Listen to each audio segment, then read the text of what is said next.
Yes, indeed, before Creep. Creep is kind of busy playing basketball right now, I heard.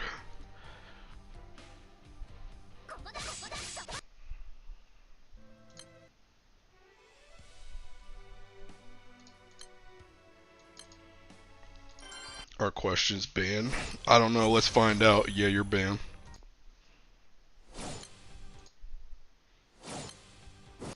Should quit nikke and start Star Rail again. Yeah, good teeking joke, dude. What a teeking nice meme. I can't stay for stream, but yes, quit nikke. What the heck? Why though? I need an explanation before you leave. You can't just drop a bomb and teeking dip. Why are we quitting nikke now? What happened? Okay, so like, I'm not like mad. Where do I refund my Mjolnir? Did you like? Can you actually refund it? It's here. Extras, other weapon and item trade, and then if you can refund it, it'll be right here. Also, you're banned for that question, by the way. Nikke dailies take too long. Bro, they take like 10 minutes. 15 minutes max. Come on now. That's not a good reason to quit. You're gonna quit and come back in like 3 months. Just stay on the game, man. Okay, so like, since you guys are here, right? So like, let me tell you what's been going on my teeking nikke account, right? So I'm not like mad like I was with Rouge, but I am pretty teeking salty because I wanted to get teeking Helms. I wanted to get Helms teeking favorite item thing for solo raid, right? And I literally cannot level that thing to level 15 because every single time I try and do the whatchamacallit, the like the doll upgrade, it doesn't get a super success. And it's like, bruh, I've literally combined some of my like rare dolls to try and get more mats, gotten more mats, and it still just doesn't super success. It's literally level 13 right now, bro. It's level 13, and it kind of irks the crap out of me because not only have I wasted mats getting this far, but I know literally as soon as I hit a super success, everything that I did from level 10 to 15 is even more wasted, because if they had just done that from the start, then I wouldn't have wasted all the mats I did. So it's just like, I feel behind, and there's literally no way for me to catch up. There's literally no way for me to catch up. Like, dudes literally have Helms. Dudes literally have like Helms. People are talking about how good Drake's is. I can't even level Drake's at all because I have no Kiki more mats. So there's nothing I can do. And then the other thing I was doing was I was preparing my Quincy, because my Quincy, like, remember that I quit. I quit when Quincy came out, right? So I didn't get Quincy until afterwards, like after the solo raid where she was originally relevant. So I didn't have my Quincy built. And so I was working on my Quincy, and I went to go level her skills. I leveled her equipment and stuff like that. All her overloads turned into garbage, by the way, which isn't really part of this. It's not really part of the annoyance, because I know that always happens, but like, it didn't help. And then pretty much I started leveling her skills, and to be like really competitive with your skills, you need to be like 5-7-7 at least, but I want like 5-10-10 or whatever, right? And I'm like, okay, I have no teeking skill mats. And it's like, I literally buy the that one box thing that gives you like, you know, your choice of items per day, right? And I have like 30 or 40 of those right now. And I'm like, even if I use all of these right now, I still don't think I can get all her stuff. And the other thing too is I need Guillotine as well, because she's also teeking water, right? For the solo raid. And it's like, okay. So I was like, okay, let me just go in the cash shop. I'll just seeking buy some stuff, right? Also, by the way, this is Guillotine and Quincy. This doesn't even have to do with seeking Mast and Anchor. They're literally untouched, and I don't even have enough seeking. I don't even have enough gear from my dailies to put into their gear to level them and then overload them. I literally just don't have enough. I don't have enough to even level them. So I'm just like, I'm screwed on like 3 different teams right now because I literally cannot upgrade like 5 units. Right? And it's like, so like I said, I was like, let me go into the cash shop and I'll just buy some of that stuff. And I was tallying it all up, right? I was tallying all the little booster packs I could buy for like skills and stuff. And I was like, this is literally $500. And I'm like, do I really want to drop $500 just on taking skill mats, bro? Like, obviously I'm gonna get the crystals as well for rolls, but like $500 on just skill mats, bro? I'm just like, nah, I don't really feel like doing this right now. Especially considering I can't even get my helm. Oh yeah, another thing that also isn't a part of this because it's kind of RNG, but also did like piss me off as well. Pretty much the last, like, you know how when you beat a stage in solo raid for the first time, you get like random mats.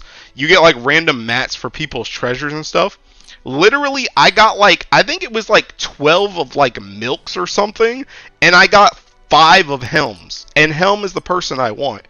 Literally, literally Helms mats were the least amount of mats out of the 4 ones that I got, and I was like, bro, are you serious?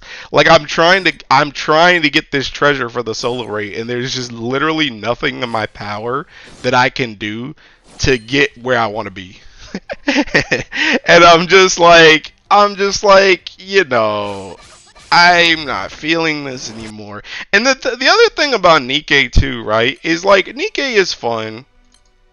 I love the music, I love the story, and I love Goddess Squad. I've said all this stuff before, but I swear to God, even now, like this, like the Mast and Anchor event, I literally didn't read this joint. Like, I literally only read events that have to do with like Goddess Squad, the past in general, or the MSQ. That's like all I care about. Like, I'm starting to realize more and more that really all I care about in Nikke is the music, MSQ, Goddess Squad, and just the past in general. That's all I care about. Like, I mostly just care about the Seeking lore. I don't really care about the gameplay as much. I don't really care about the solo raid, and I hate getting like stressed out about Seeking solo raid because I'm competitive as crap.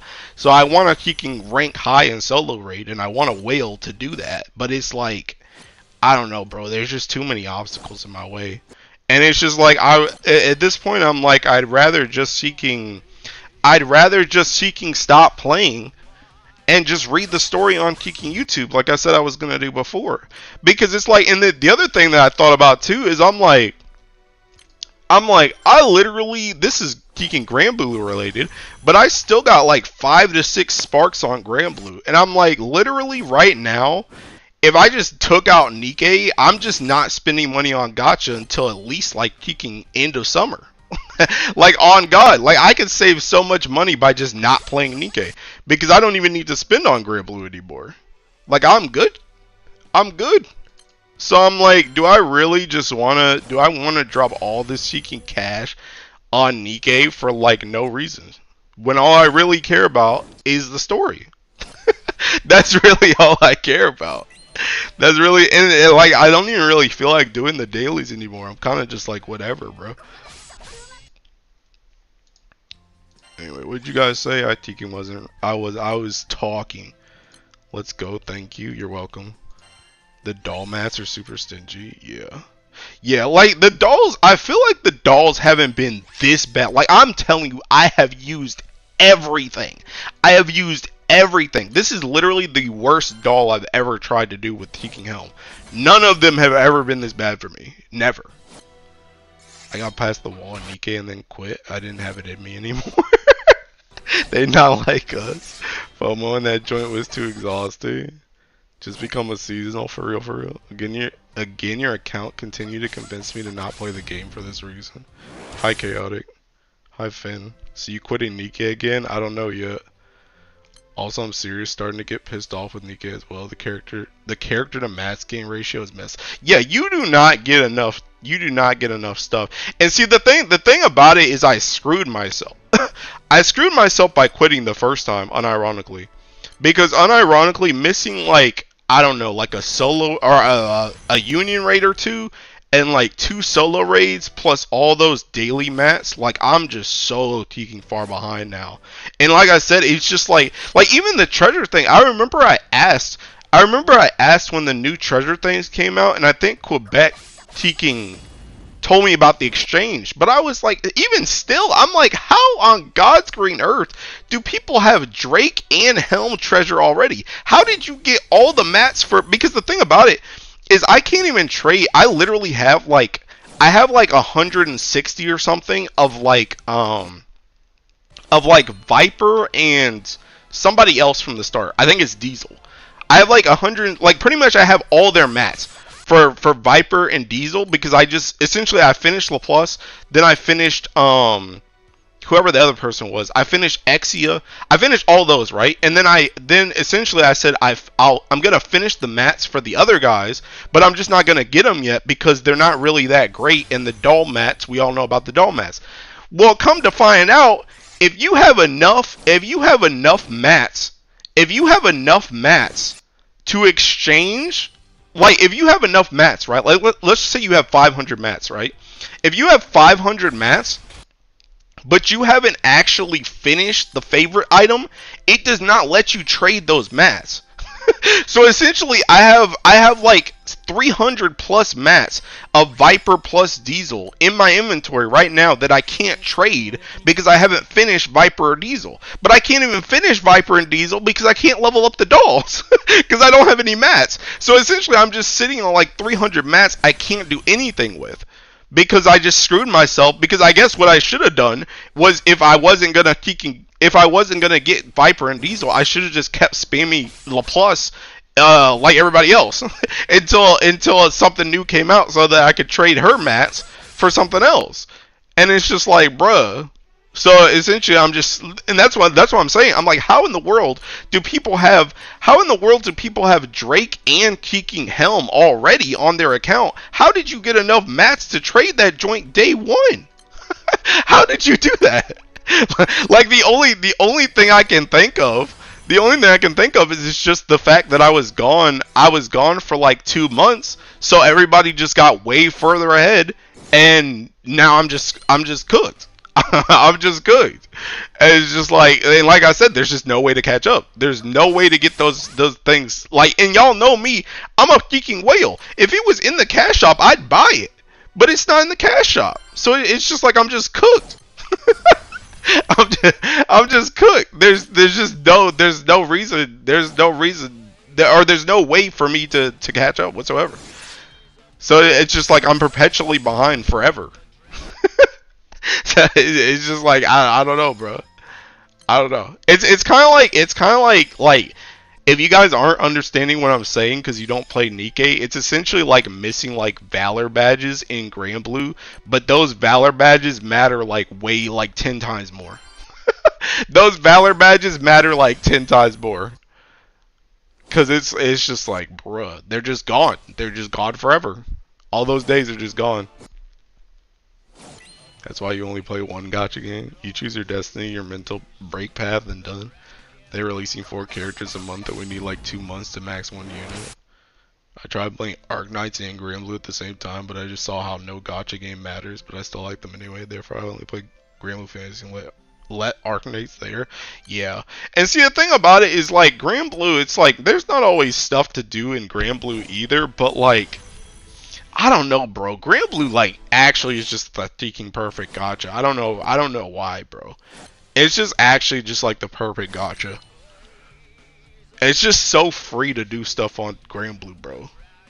And I think the thing about it is the thing about Grand Blue is just the fact that you can play it as much as you want. It really is. Because the thing about it is it's not just from a day-to-day perspective that you can play as much as you want, but it's like you can literally catch up.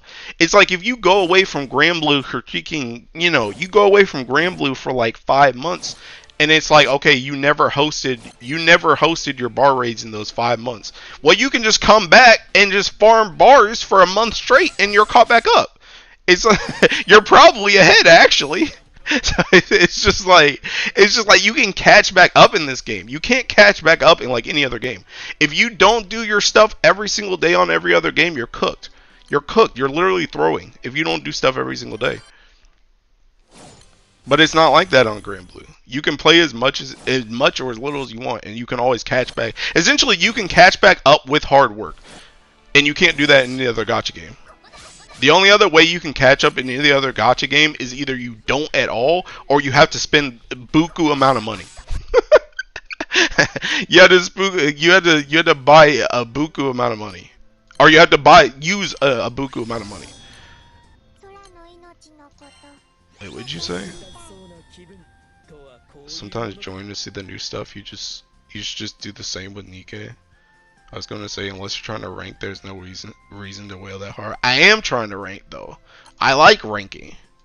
I like getting the kicking border. Also, it's so stupid that you can't trade the treasure mats for characters that you haven't upgraded. Yup! I have 300 diesel mats, but I'm never gonna upgrade a treasure. Also, it's a 5-to-1 ratio. Yeah, the ratio is also garbage. Farming gold bars again, my liege? Yes, I am. Bad game design, classic FOMO. Yeah. Nikke has way more FOMO than Genshin. Sup Unk, high rest. I run ironically have Helm T2 and she's broken right now. Yeah, I've heard. And see, the thing about it is I was just trying to get to T2. I already knew I couldn't even get to tier 3 because I'm not going to get enough mats. But I can't, like I said, I literally cannot get the doll to level 15. And I think even if I go into the very last day of solo raid, I don't know if I can get that doll to level 15. I don't know. I don't know if I can get that doll to level 15. GBF is the perfect gacha. You're so right about GBF. The fact you can play as much as you want makes me stay, to be honest. Oh man, Arknights is unironically very free, and only sad part is the sanity system that only lets you play X times a day, unlike Granblue, you can just farm whenever. I mean, I've heard good things about Arknights. I'm just too geeking stupid for Arknights, I'm gonna be real. My friends tried to get me into it because they play it, but I'm too stupid for that game. Not only that, GBF don't have the dumb system that recent gachas have that gates you out outside of New World. Of course, that is the important part. I know berries and pots. But the biggest difference for me is I started Granblue first, then Arknights. If I played Arknights first, then Granblue, I would have stick with Arknights. Arknights would probably give me more time to enjoy real life rather than Granblue. Symptom modern stamina design. Bro, the thing about it is it's not even, bro, Nikke isn't a modern stamina design. Nikke is literally you do your dailies and you're done. There's nothing else. There is no kicking stamina. Your stamina comes back daily. There's nothing else to do. You do your dailies and that's it. Even Genshin and Star Rail, it's like you can top that joint back up. You can max res and refresh. You can use fuel. You can do all this stuff. You can't do that in Nikke. There is literally nothing you can do. Once you do your dailies, you're done. That's it. Get off the game. That's it. Unless you're somebody like Sky who just spends like 10 hours in the training mode, there is nothing else you could do on that game. Arknights is hard. I was crashing out that doll too. I got the doll to phase 12 before I look out. Got super suck on the first day of SR. Not gonna lie, if Nikke has stamina, then it might have been better.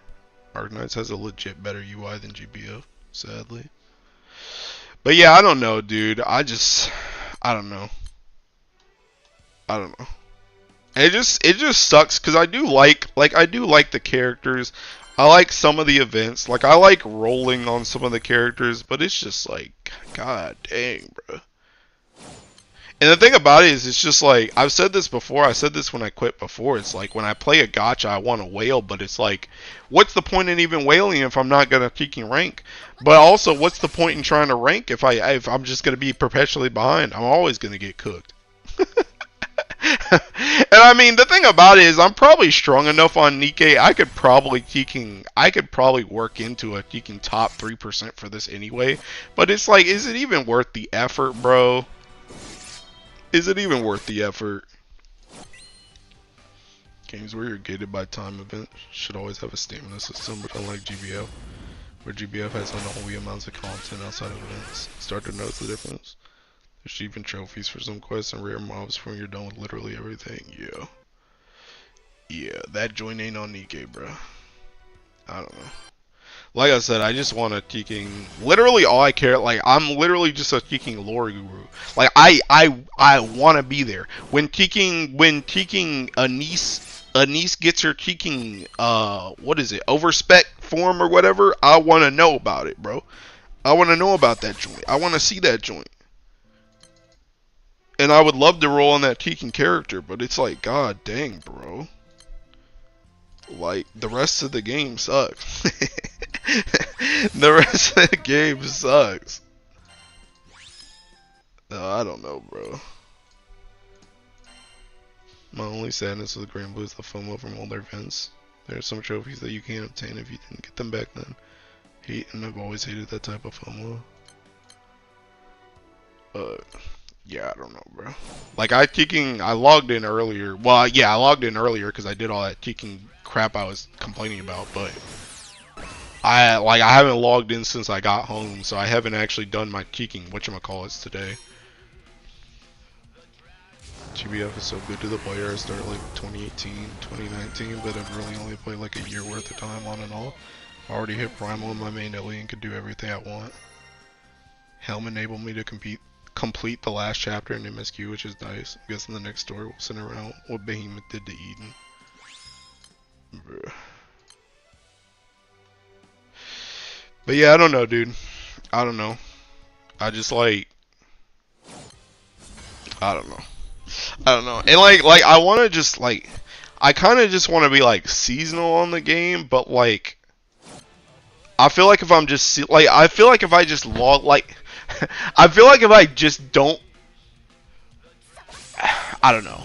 I feel like if I just don't log in unless something interesting has happened, not only am I gonna eventually fall behind in like the story and stuff because I'm not gonna be doing dailies, so I'm not even gonna be able to do it myself anyway. But I'm also gonna end up wanting to roll for characters, and it's like, why even roll if I'm literally not even playing the game? So it's like, I don't know. I don't know what to do. I don't know what to do.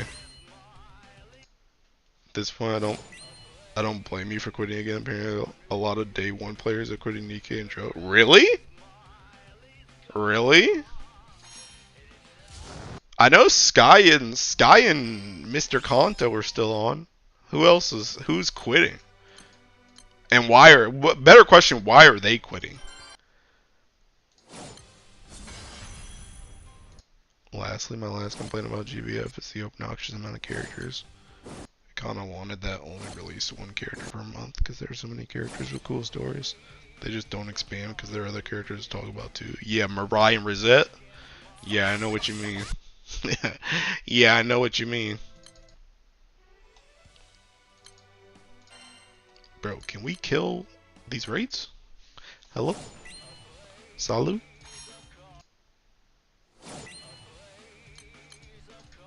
By the way, on Teking, on another note for Grand Blue, I have hit my quota, by the way. My weekly quota for bars. I am now trying to get ahead. I've already gotten 5 bars this week. But I wanna try and push on the weekends to get further ahead, because now Teking Final Fantasy has announced that the patch is coming out at the end of March.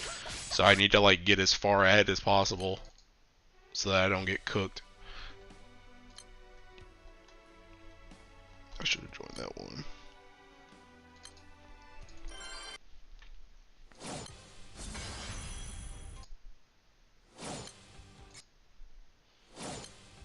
Not sure, I think I heard it from another content creator, but I do know that the guy that made the nikke database site might quit if nikke they don't implement good content.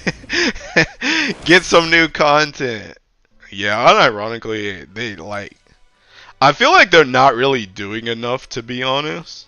The which I definitely could see, especially if I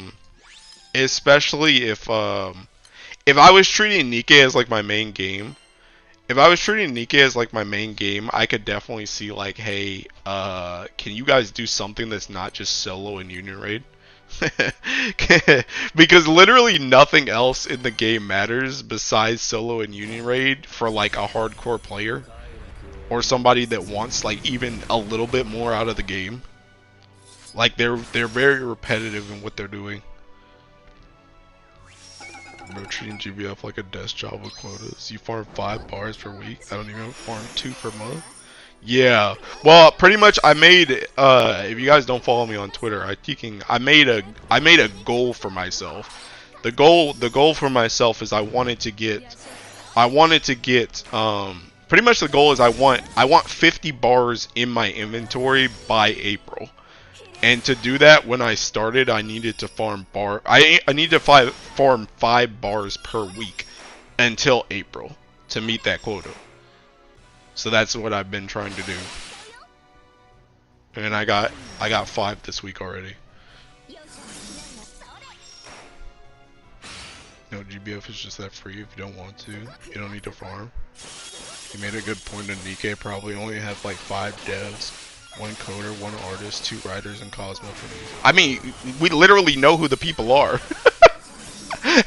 We've literally seen they've appeared in like peeking like Q&As and stuff. I mean, I don't know how many people they have behind them, but we already know like those people already. So, yeah. I mean, honestly, I wouldn't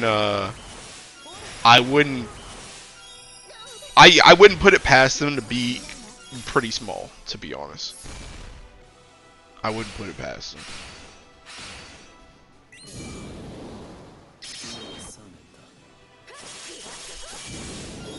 That's it, I feel. No one else behind them. Rest in peace.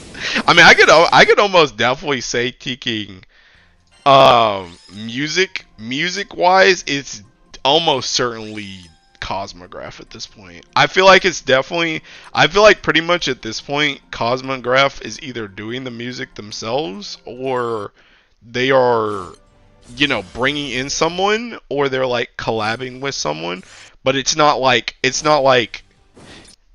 I don't know, it's not like I guess it doesn't seem like he has a big team. Because I remember I've seen Cosmograph's like tweets a couple times from like his office or whatever, like his studio, and it seems like there's like 2 to 3 other people there max. And those dudes might even be like the other people that they've seen in the Q&As. It might not even be like actual sound people. Vicala Havers, man, I'm missing my water Vicky and us Lucio. Ain't no way they have more people and releasing stuff have big like the doll system. I mean, I don't even think the doll system itself is not bad. That's the thing. The doll system itself is not bad. It's just there's no cheeking mats. There's no mats. That's the issue. There's no mats. Like the doll system, honestly, even the fact that you can only really get them from like solo raid, or you can get like the SR ones from the cash shop, like on those seeking whatchamacallits, like all of that stuff I feel like is very intended, because that stuff is supposed to bottleneck you. But the issue is like it's almost like Hoyoverse level bottlenecking, where they're like bottlenecking you multiple times. They're bottlenecking you on how many dolls you can get, and then once you get the dolls, they're bottlenecking you on how fast you can even level the dolls. So it's like I can't even put my dolls on every character, and even if I did, I can't level all the characters anyway. So it's like, bruh. So I don't think it's half baked. I think it's purposely baked. I just think it's seeking stupid. Can I interest you in Fate Grand Order, my liege? I don't play anymore. I actually started with Fate Grand Order Cleo. That's the first gacha game I played seriously, was Fate Grand Order. Literally, my story with Fate Go is I started Fate Go because I was a simp for Jolter, and you know how Fate Go's banners are, where they take forever to rerun a character. So pretty much I played Fate Go for a year because I was waiting on Jalter's banner to come back.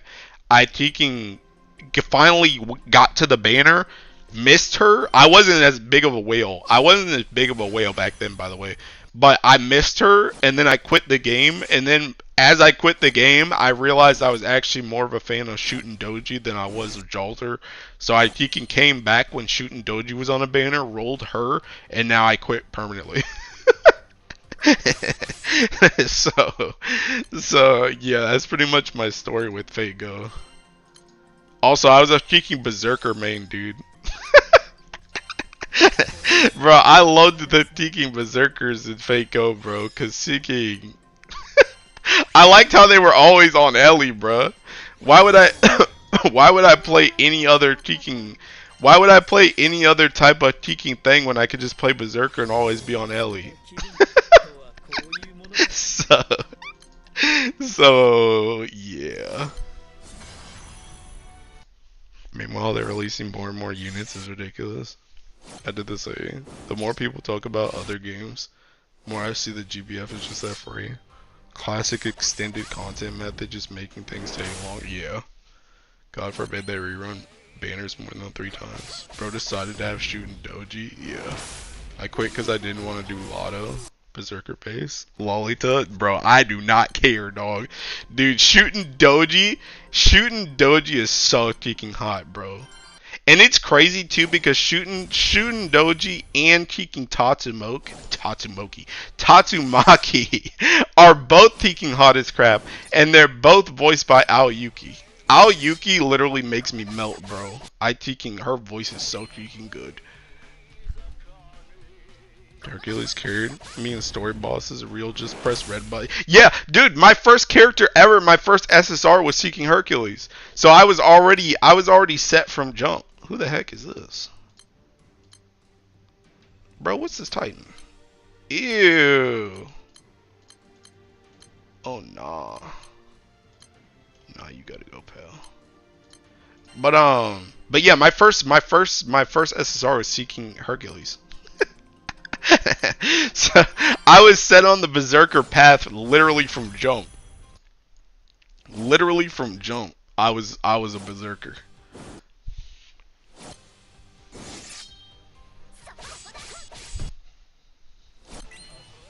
GBF the GOAT. Meanwhile, I never see anyone bring it up in gotcha breakdown vids or highlight vids. That's what I'm saying, bro. Nobody can plays this game, but it's like literally the best one. Herc and Fate Go is an SR, not an S. He is an SSR, right? He's definitely an SSR. Get Hercules support character Merlin and let it rip. Bro, I used what was that? What was that one chick? What's Nobunaga's like a nephew or not nephew? Tiki niece or something? That one chick? Oh god, I can't remember her name. I used that chick. I remember I got her from that one event. God, I don't remember her name though. But that chick. I used her. I used Seeking Hercules, obviously. Who else did I Seeking use? I don't even remember. Oh, I used I remember I had the Summer Nobunaga. Oh, I know the other character I had was Seeking the summer I don't even know her real name. Seeking Umu. Who's the chick? What's the saber face who goes Umu? I just know her as Summer Umu. What's her Seeking name?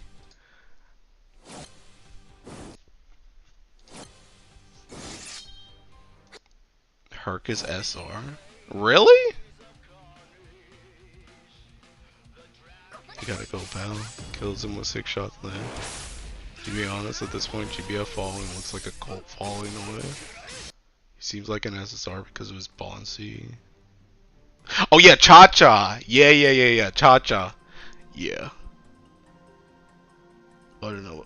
Oh yeah, Summer Nero. Yeah, that's her speaking name, Nero. Yeah, I just called her Umu. But yeah, thinking I had her. She was pretty good on my account too. But But yeah, dude, I literally just played for that year, and then I quit when I failed Jalter. And like I said, even with shooting Doji, when I came back to roll her, I didn't even like play. I literally just came back.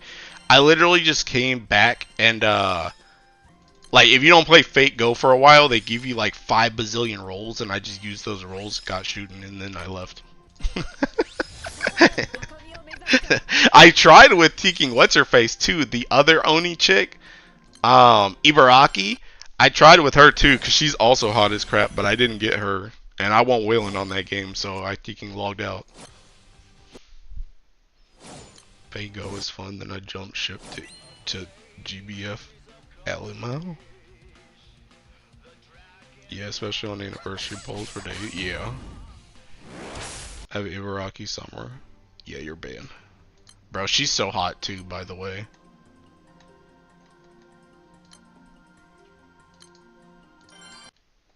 But it's funny because I either like hey, don't interpret this the wrong way, but I either like big or small. It's like I don't like in between most of the times. Only girls are peak hotness. Oh yeah, the other one was hot too. The yellow one.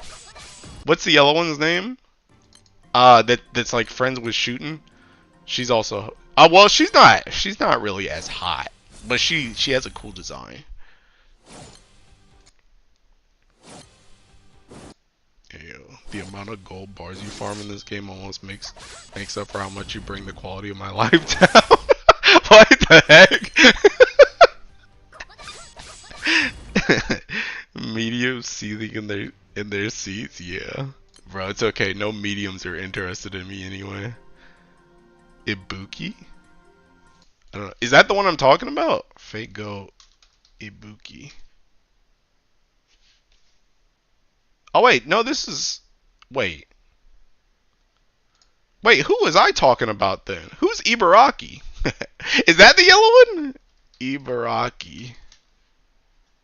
Oh, okay, this is the yellow one. Okay. This is the yellow one. This is the one that I was saying wasn't hot, but she has a good design. I got her confused with Ibuki. Ibuki, pretty much everything I said before that I was saying Ibaraki, I meant Ibuki. That's who I was talking about. She's hot as crap.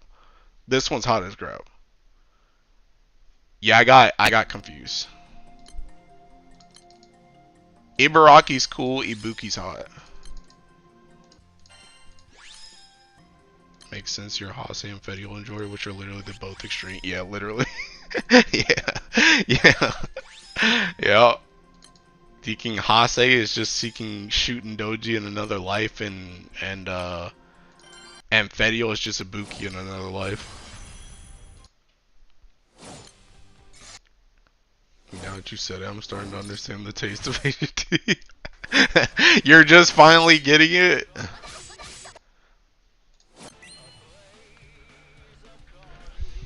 Ibuki Doji is technically an all version of shooting. Only now, fan. Yeah, that's what I'm saying.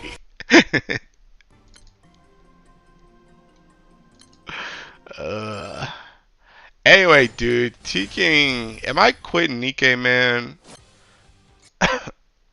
Hey, what's your name? Chaotic. Did you Teking, do you know what content creator you were watching that said that people were quitting? Do you remember who it was? I kind of want to, like, watch that video. Only now I'm slow, forgive me.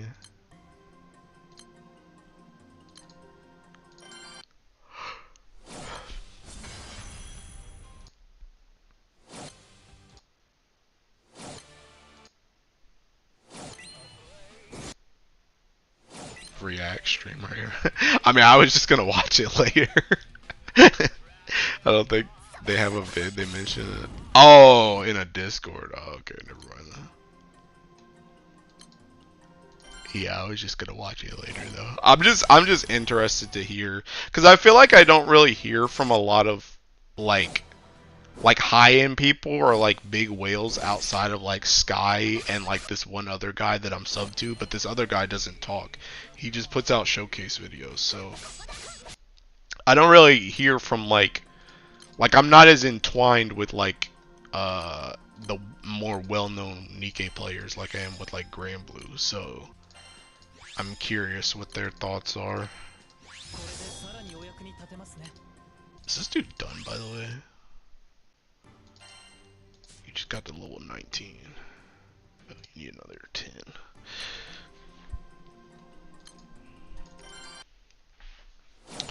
But yeah, I don't know, dude. I don't know. I'm just cut. And honestly, this joint always happens in Cheeky. It always happens during solo raid too, when I get these seeking thoughts. It's like the one time that my mind like breaks free of the machine. The machine that is just seeking get on, do your dailies, and get off, that is Nikke. It's like the one time, because now I actually have to think about the game and I'm like, what am I doing with my life?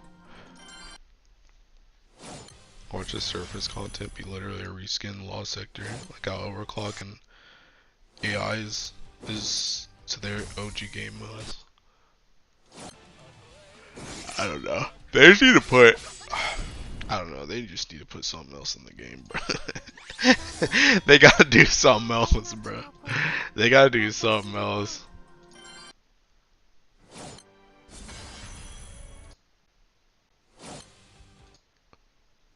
Cause it's honestly kind of crazy. It's honestly really crazy too about Nikke as well, because the meta is like essentially solo raid, right? I wouldn't even say union raid is really like the meta. It's like obviously you're gonna use meta characters in there, but I feel like union raid, like I feel like at least from what I've seen, people care a lot less about union raid than they do solo raid. They just kind of do union raid and then it's over. But like solo raid's meta is almost always, let's release a character or set of characters. They're the best thing in the Cheeking solo raid. Everybody else in your teams just survive and get as high of a score as you can, and then that's it. That's pretty much every single solo raid. It's never really like it's never like they release like a water character and then the solo raid is seeking like fire or something, right? They always release a water character and then the solo raid is specifically tailored to that character. And then that's just, you roll that character, you win. It, like that character, whatever team that character's on, is way easier than all the other Cheeking teams that you do, and then all the other ones just survive. Survive and do as much damage as you want. So I even feel like, even if you were like I'm a whale, but even like from a whale, like a, when I say whale, I mean like these dudes main Nikke as their game. It's like I feel like even from their perspective, it must get kind of Cheeking boring, because it's just like it's like you're never really ahead, I guess, in Nikke. You never really get ahead. You never really get to a stopping point, because while the characters that you invest in today are like important and they can be used for teams in the future, it's like they kind of drop off a Cheeking cliff as soon as the next solo raid comes. Because they just matter, they almost always matter way less in the next like 2 or 3 solo raids before they like come around and it's like their element again. Now they're good again. Like the fire one felt really Cheeking good, because it's like I had Cheeking Alice built, I had Modernia built, I had A2 built, I had Cheeking Asuka built. Like it's like all those characters I had Cheeking Ray built. It's like I had all those Cheeking characters built, so it's like I finally got to use them. But it's like, I don't know. And then Roppy Cheeking popped off like crazy too. Bro, quitting again? I don't know, bro. I might be.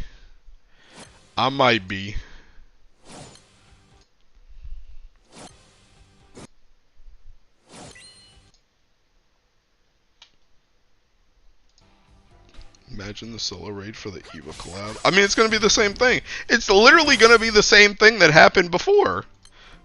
They already did it when the collab. They do it for every collab anyway. It's gonna be the exact same as every other Cheeking solo raid. They're gonna release. Let's just say Cheeking Asuka and Ray are Cheeking Wind. The solo raid's gonna be Wind. They're gonna be God tier at it, and then they're probably gonna drop off for the next like 2 or 3 solo raids before Wind comes around again, and then they're good again. That's just how it always happens. It's the same thing. The same thing happened with Cheeking The same thing happened with like Teking Ray Zero. The raid was weak to water. The raid was weak to water. Dudes were using Teking Amelia and Rim. Amelia wasn't even good, bruh. But it's just like she was good for that solo raid. Same thing happened with Teking A2 and 2B. A2 and 2B. I remember that Teking boss who was Teking Blacksmith. Blacksmith weak to fire. Those characters Teking pop off in there, then they drop off a cliff. Like you literally, and I think that's honestly the biggest Teking annoyance about Nikke 2 is when you invest in a character like Roppy Red Hood, it's fine. Because Roppy Red Hood is like Teking universal. It's like you use her like everywhere. But it's like when you get a character like for example right now Teking Mast and Anchor, right? When you get Mast and Anchor for this solo raid, they're almost certainly just gonna go back to dropping off a cliff because they're not nearly as universal as like Teking Naga and Crowned. Like they're still not as good as Naga and Crown. So it's like once the solo raid's over, until you need water people again, they're out of here. See you later. Same thing with Guillotine. Same thing with Guillotine. Dudes are using Guillotine right now because it's Teking water advantage. Afterwards, if you invested in you Teking overloaded Guillotine right now, got hurt or Teking 10-10-10, you're not using her after this. You're not using her after this. But it's like you gotta use her right now. So it's like essentially what I'm saying is you have to invest in characters that are not always Teking universal, which takes up a lot of your resources just to win the solo raid, and then afterwards it's just like you're cooked. You just wasted mats. Mast and Anchor, the new BIS duo in the game right now. I thought Crown and Naga were still better.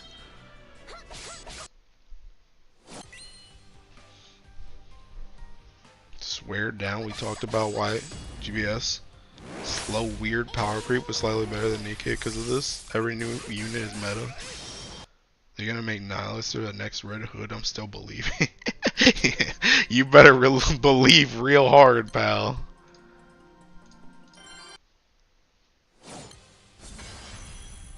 But I don't know, bruh. Yeah, Crown and Naga better. But they aren't a true duo. Well, that's what I'm saying. It don't matter though. It don't matter. What I'm saying is once this solo raid's over, like next solo raid, sure, okay, you might use Mast and Anchor, right? you might use Mast and Anchor.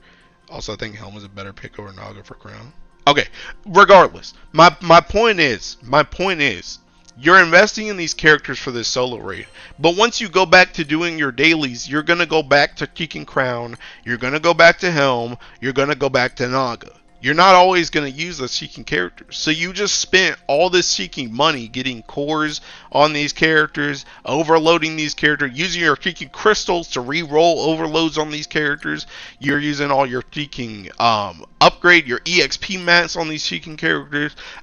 You're putting dolls on these characters, you're dropping the doll EXP on these characters just for them to not matter after the Teking solo raid until it maybe next solo raid. And then you just have to hope that they don't just release another Teking duo next solo raid.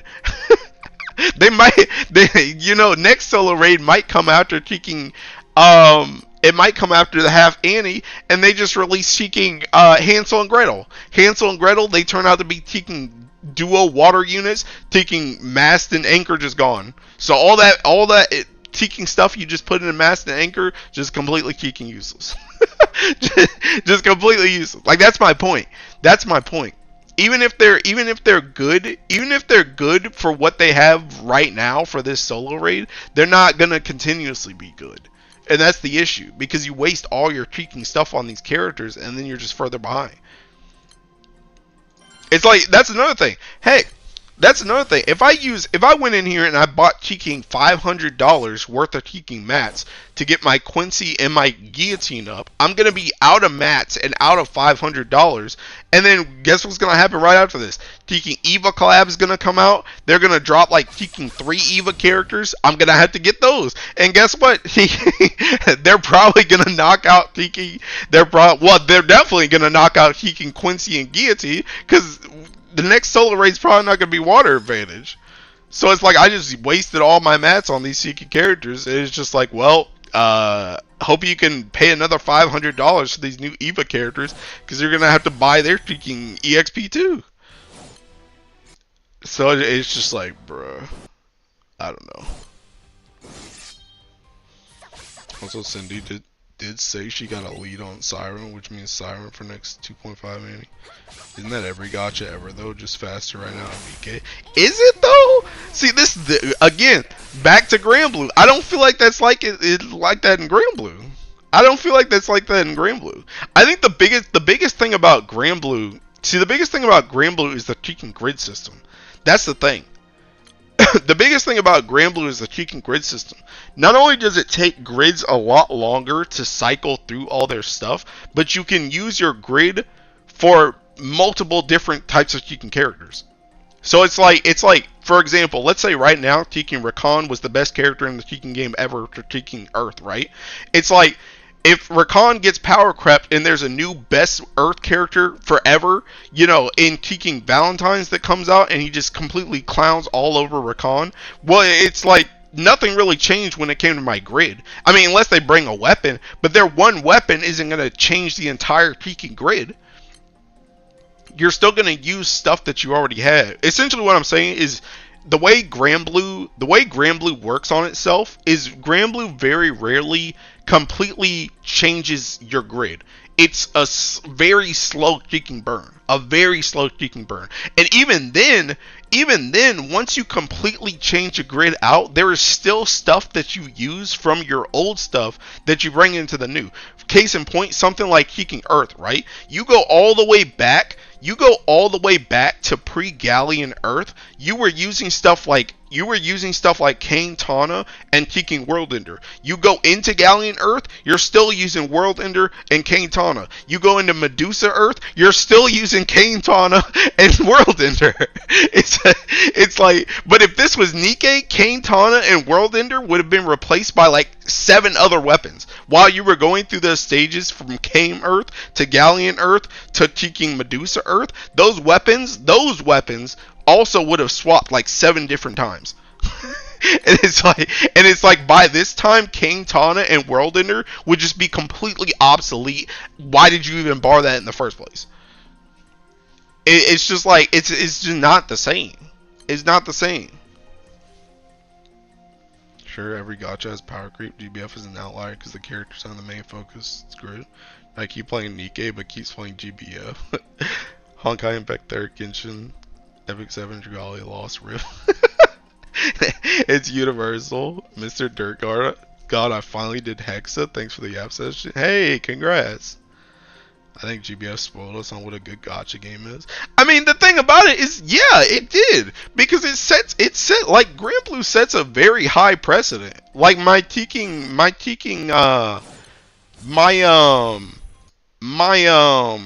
what am I trying to think of? My expectations are a lot higher. And it's crazy too, because a lot of games, essentially Grand Blue, I mean, it's still successful, but it already got like its big boom of success. And then you get Genshin that comes out, and now everybody kind of just ignores Grand Blue, and they're like, dang, well, that's the new hot thing. Let's copy that game instead. Let's copy that game instead. So now everybody's copying Genshin instead of copying Grand Blue, and it's like, we're cooked. I don't think Nikke power creep is that bad though, since you need multiple teams. Litter still hasn't been killed. I do though, because the thing, see, I used to think the exact same thing, Extreme, but I'm telling you, when it comes to kicking solo raid, it doesn't matter if Litter's on if she's on a team every solo raid. I guarantee you the new characters that come out, whatever team that new character or set of characters is on that's designed for the solo raid, that is the best team. And that just, even though you're not replacing all 5 teams every solo raid, you're replacing characters in every team every solo raid. Every single time. Every single time there's a solo raid. And eventually you're going to swap out all those Chicken team. You may not swap out all the characters. You may not swap out Litter. You may not swap out Crown. You may not swap out like Naga. But you're going to swap out characters very consistently. Very consistently.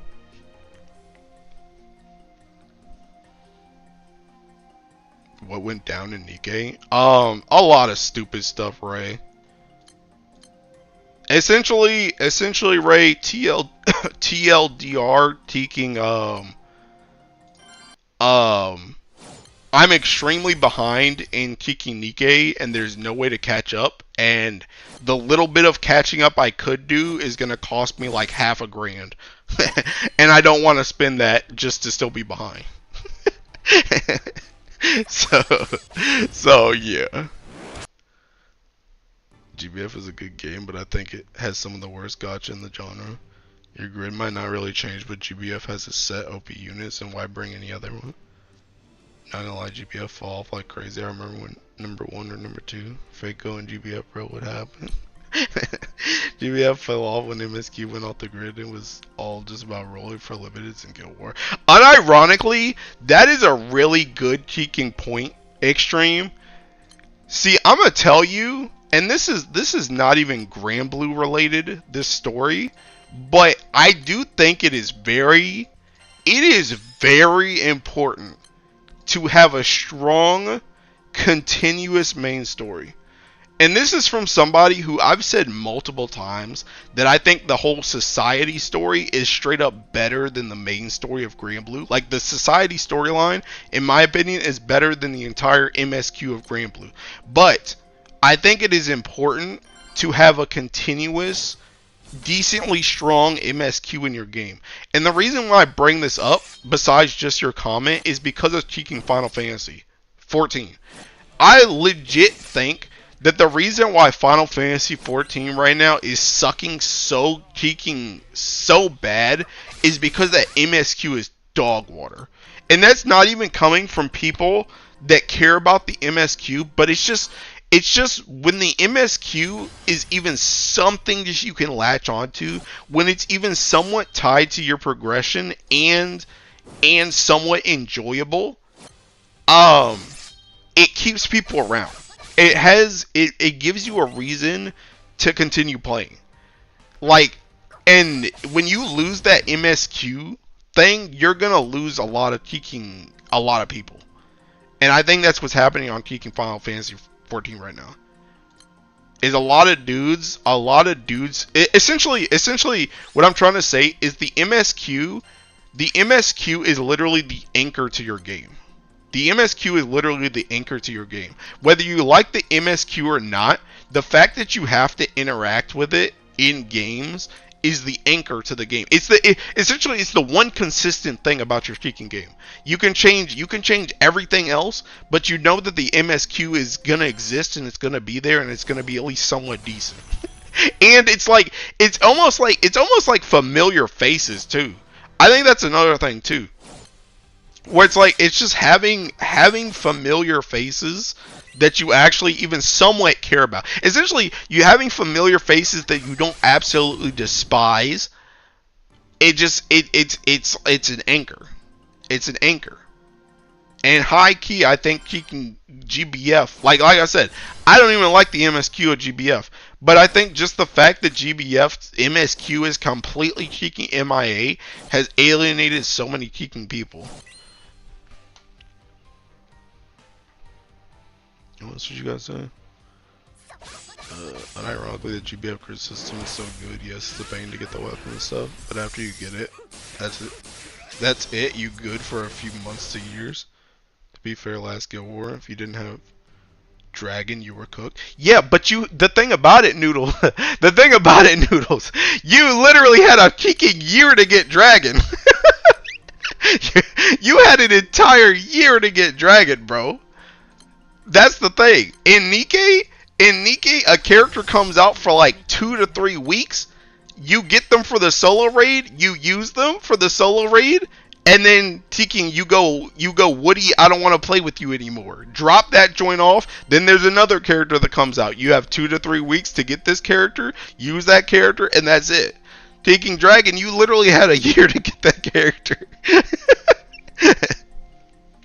Bro's out here considering his next 3-month break from nikke. Man will never quit, bro. I see.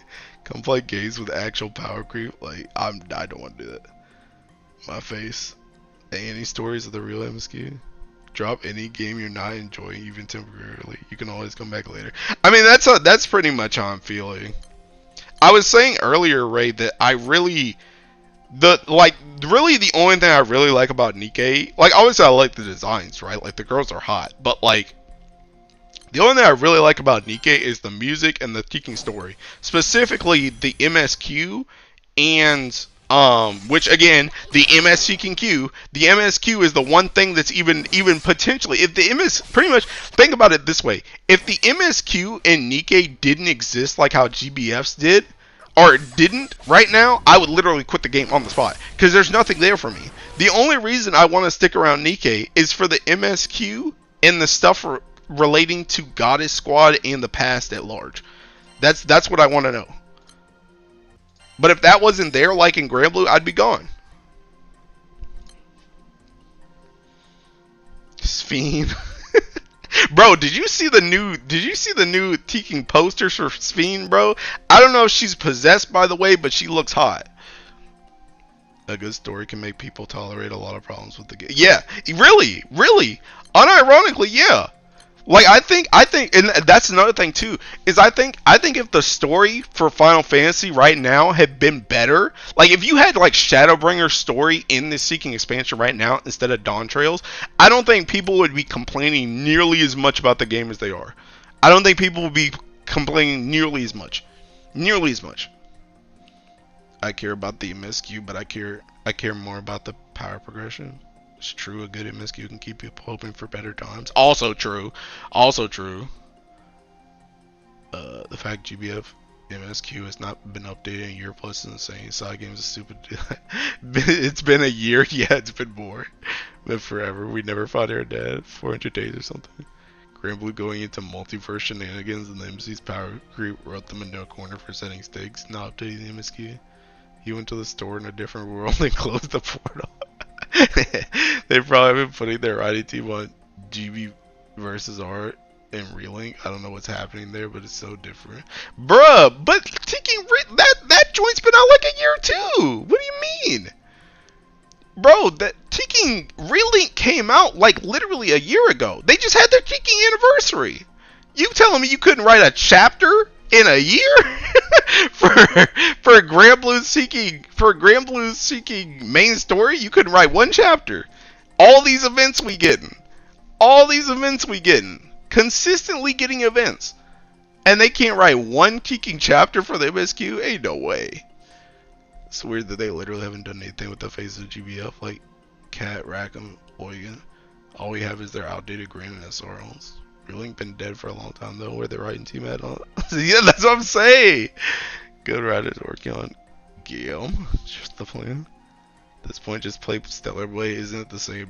Bro, I don't care. Well, I would play Stellar Blade, but it's not on kicking PC. I'm not buying a PS5 for that joint. We are back to the nikke discussion, it seems. Telling you after nikke, I don't have a problem going for Sphene Robusty. Bro, I never did, bro. I never did. I kind of didn't really like Sphene that much, but like, I don't know, when she's evil, it kind of hits. You know what I mean? Listen, it's coming up to the biggest story drop ever. Just wait 1 month. Bro, they didn't even drop story on the 10th anniversary, bruh. Oh, hey, Ray. Hey, let me get a gold bar in here, dude. But they didn't even drop story on the 10th anniversary. Someone need to call KMR Jr. and remind him of MSQ. What's the nikke crash out this time? TLDR, George, I'm peeking behind. I'm behind, I can't catch up, and the little bit of catching up I can do would cost me $500. And I don't want to spend $500 on a game that I can't even catch up in. Shadow KMR doesn't want a story, he wants a new car. You right, to be honest, missing that on the big X Annie is wild. Yeah, I don't get it, bro. I don't understand.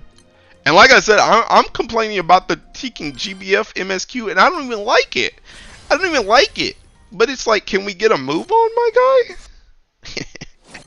At this point, I feel like high key at this point. I feel like at this point they literally they probably feel like they're too close to Euthanasia or something, and they're like, we don't really know what type of filler we want to do in the main story to make it so that it doesn't just straight up Teking end.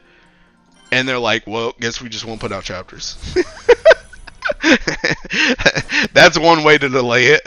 Just don't put out chapters. Been on GBF for a little. Does anyone care about this collab or not? I think some people care about it. I don't. I mean, I think Rakan's mad cheeky cool, but I don't know anything about this actual story. So probably gonna drop GBF again for like the 30th time. God dang. Honestly, see, that's another thing too. That's another thing too. And see, this is one of the reasons why I really don't want to quit Final Fantasy. This is one of the reasons why I really don't want to quit Final Fantasy, even though I really want to quit Final Fantasy.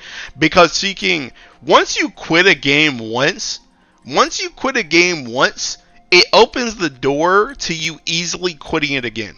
Like right now, it is almost impossible for me to quit GBF. But with Nikke, I've already quit once. What's the harm in quitting again? Like, if I don't feel like playing it, just quit again. I already quit before. What's the difference?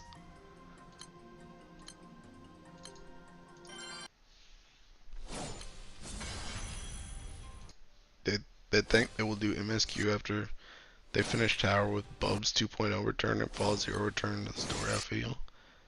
Are any events in line with the MSQ? Like, do they have to ride around Super Saiyan Blue MC? I don't even know at this point. I don't even know. You've never quit FF before? Nope. I literally started playing FF in like, I think it was either November of 2015 or 2016. And I literally have never stopped playing since then. I've literally played everything that has come out since I started playing. And I've beaten everything since Creator. Well, okay, not everything. I didn't do like Baja. I didn't do what was that other open world thing? Eureka. I didn't do those, but I was still on the game. I just didn't feel like doing that content. But all the Savages and all the Ultimates I've beaten since Creator. And I've literally, that's another thing too, I've literally never unsubbed from Final Fantasy, ever.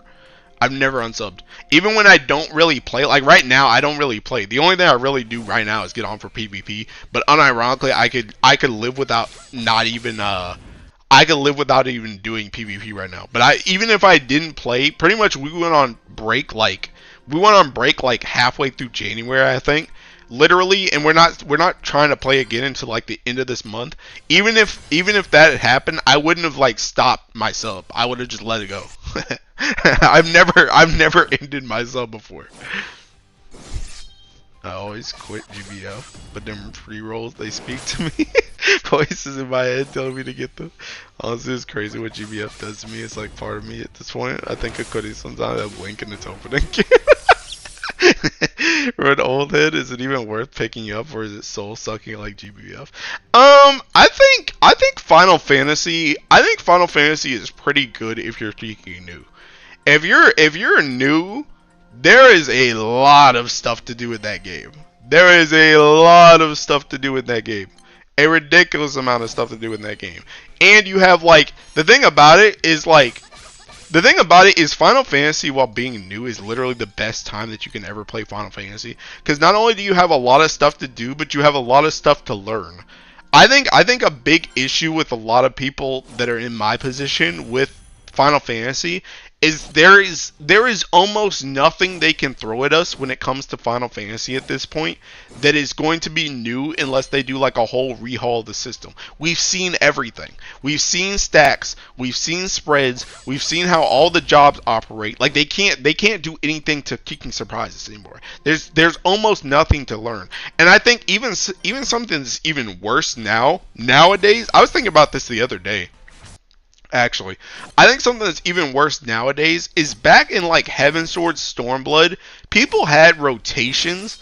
People had rotations for fights, but the rotations still felt very they still felt very uh instinct based, I guess. Where it wasn't, everything wasn't like spreadsheeted, I guess. When you played the game, you kind of just played the game. But nowadays, stuff is so streamlined. Everything's on a 1 or 2 minute cooldown.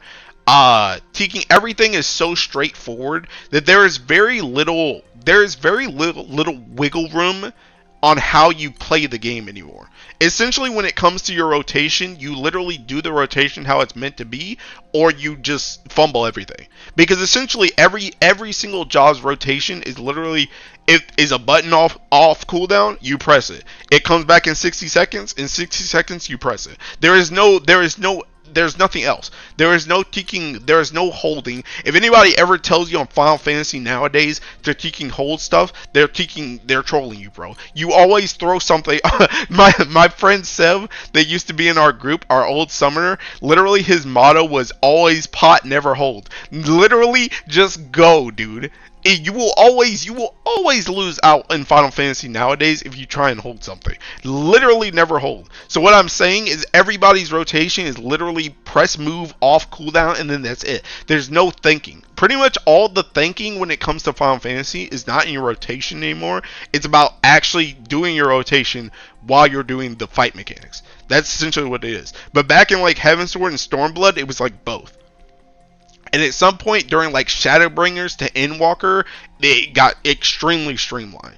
But all that's to say though, regardless, that's for old heads. That's for old heads like me. For somebody like you that's just coming into the game, you still got a lot to learn. You still got a lot to learn before that even that streamlined stuff is really gonna like click in your head and you're gonna be able to do it consistently, right? So when like I said, if you've never played Final Fantasy 14 before, I think it's really kicking good. But it's just for old people like me, it's lost a lot of its luster. It's lost a lot of its luster. You ain't do no Eureka, no. I basically treat all my gotchas as interchangeable, so I'm usually fine quitting one when it's lacking content. I wish 14 still had that magic it used to have on me, but ever since they gutted raids and jobs, it's just been a pain. Oh, well, if you knew about that, then no, it's not worth it. Oh no, it was Noodles. It was Noodles that asked me anyway, so never mind. Yeah, they added that expansion thing, didn't they? How was it? Dawn Trail. Dawn Trail is Seeking. That's what we were talking about before. Dawn Trail Seeking story is god awful. The story is god awful. The combat is kind of fun, but it's kind of only fun for a little bit, for like an old head like me, and then you figure it out, and it's like really easy. There was actually thought to the rotation, Dragoon and Garrus go with time, etc. Is it one of those things where people handicap themselves to have fun, or not even that? No. So the thing about it is essentially the holding thing. If that's what you're talking about, the holding thing is essentially how I told you before. A cooldown might come off cooldown in 60 seconds, right? But depending on how a fight phases, sometimes people will tell you, hey, you should hold this because you're only going to get like 10 seconds out of a 20-second buff because the boss is going to jump and you can't hit them. And that used to matter back in the day because there used to be like more intensive DPS checks, and a lot of people's jobs, their cooldowns were mismanaged. So you might have a job that has 60 seconds buffs, then you have another job that has 90-second buffs. So essentially, if the 60 second, pretty much before the boss jumps, the 60-second stuff might come up, but the 90 seconds wouldn't. So you would save the 60-second stuff, so when the boss comes back, the 60-second and the 90-second can burst together, right? But now everybody's stuff is 60-second and 2 minute. So if you hold something, you're almost certainly just gonna lose a use. It almost always happens in Final Fantasy fights. And straight up, some jobs just get screwed if they don't continuously use all their stuff. If they don't continuously use all their stuff and move through the rotation, you literally just get screwed, or you get kicking overcapped. I know there are so many people that will tell you on Gunbreaker, they'll be like, yeah, kicking, hold your gnashing thing or whatever so that you can go into the next part with max cartridges. You know what ends up happening? You kicking overcap on like 2 cartridges because you're sitting on gnashing thing before the boss actually jumps, and you could have just used gnashing thing and that joint would have come off cooldown anyway. It would have come off cooldown when the boss comes anyway. Literally, like I said, if anybody ever tells you to hold on Final Fantasy in this day and age, don't listen to them. Don't listen to them. They're freaking brainwashed, bro. They're brainwashed. It is literally never worth it. It's never worth it. It's always a game to just throw that joint. It's always a game. It's always a game. And the other thing too is a lot of Final Fantasy fights are built around you just throwing stuff. So essentially what ends up happening is dudes will hold stuff, then it'll come back, the boss will come back, but it's like essentially the boss is not, it's like you can use your stuff whenever you want, right? But the boss is not really programmed for you to use it there. You're supposed to have used it like 30 seconds ago. That's where they wanted you to use that kicking buff at. So it's like your stuff just gets messed up. It just gets messed up. It always gets messed up whenever you're trying to hold. It's never worth it. All the jobs in Final Fantasy are meant to be just kicking trains now. They are just supposed to continue on the tracks continuously. You're supposed to use all your stuff as fast as possible and you'll get it back up. You'll get it back up. I guarantee you will almost always lose a teaking usage if you try and hold something. You will almost always lose a usage. Always. It's just to maximize the DPS, you need to play them properly. Now it's just press these 5 buttons every 1 minute, you're the greatest. What's so bad? Was it just boring or what? Wait, what do you mean? Oh no, I meant like using stuff. Class gear set enemies are harder, like stuff people do. Not really. I mean, some people do stuff. I mean, we've done that before too. We've done like UCOB and like minimum idol level, which essentially you can go to what, like essentially if content came out like 5 years ago, you can try and replicate what it was like 5 years ago by taking yourself to minimum item level instead of just going in with current gear, so that you can kind of try and prepare for newer stuff. Like we've done that before, but that's not really like normal, I guess is what I'm saying. Most people don't do that. That's like a we do world prog type stuff, so we're trying to trade. Me holding my contagion during Stormblood because the boss was about to jump. Most fight nowadays are just full off time, don't hold, it's all about my part. That's what I'm saying, bro. What's going on? A lot. Everything all at once. Story gameplay of the Dawn DLC thing.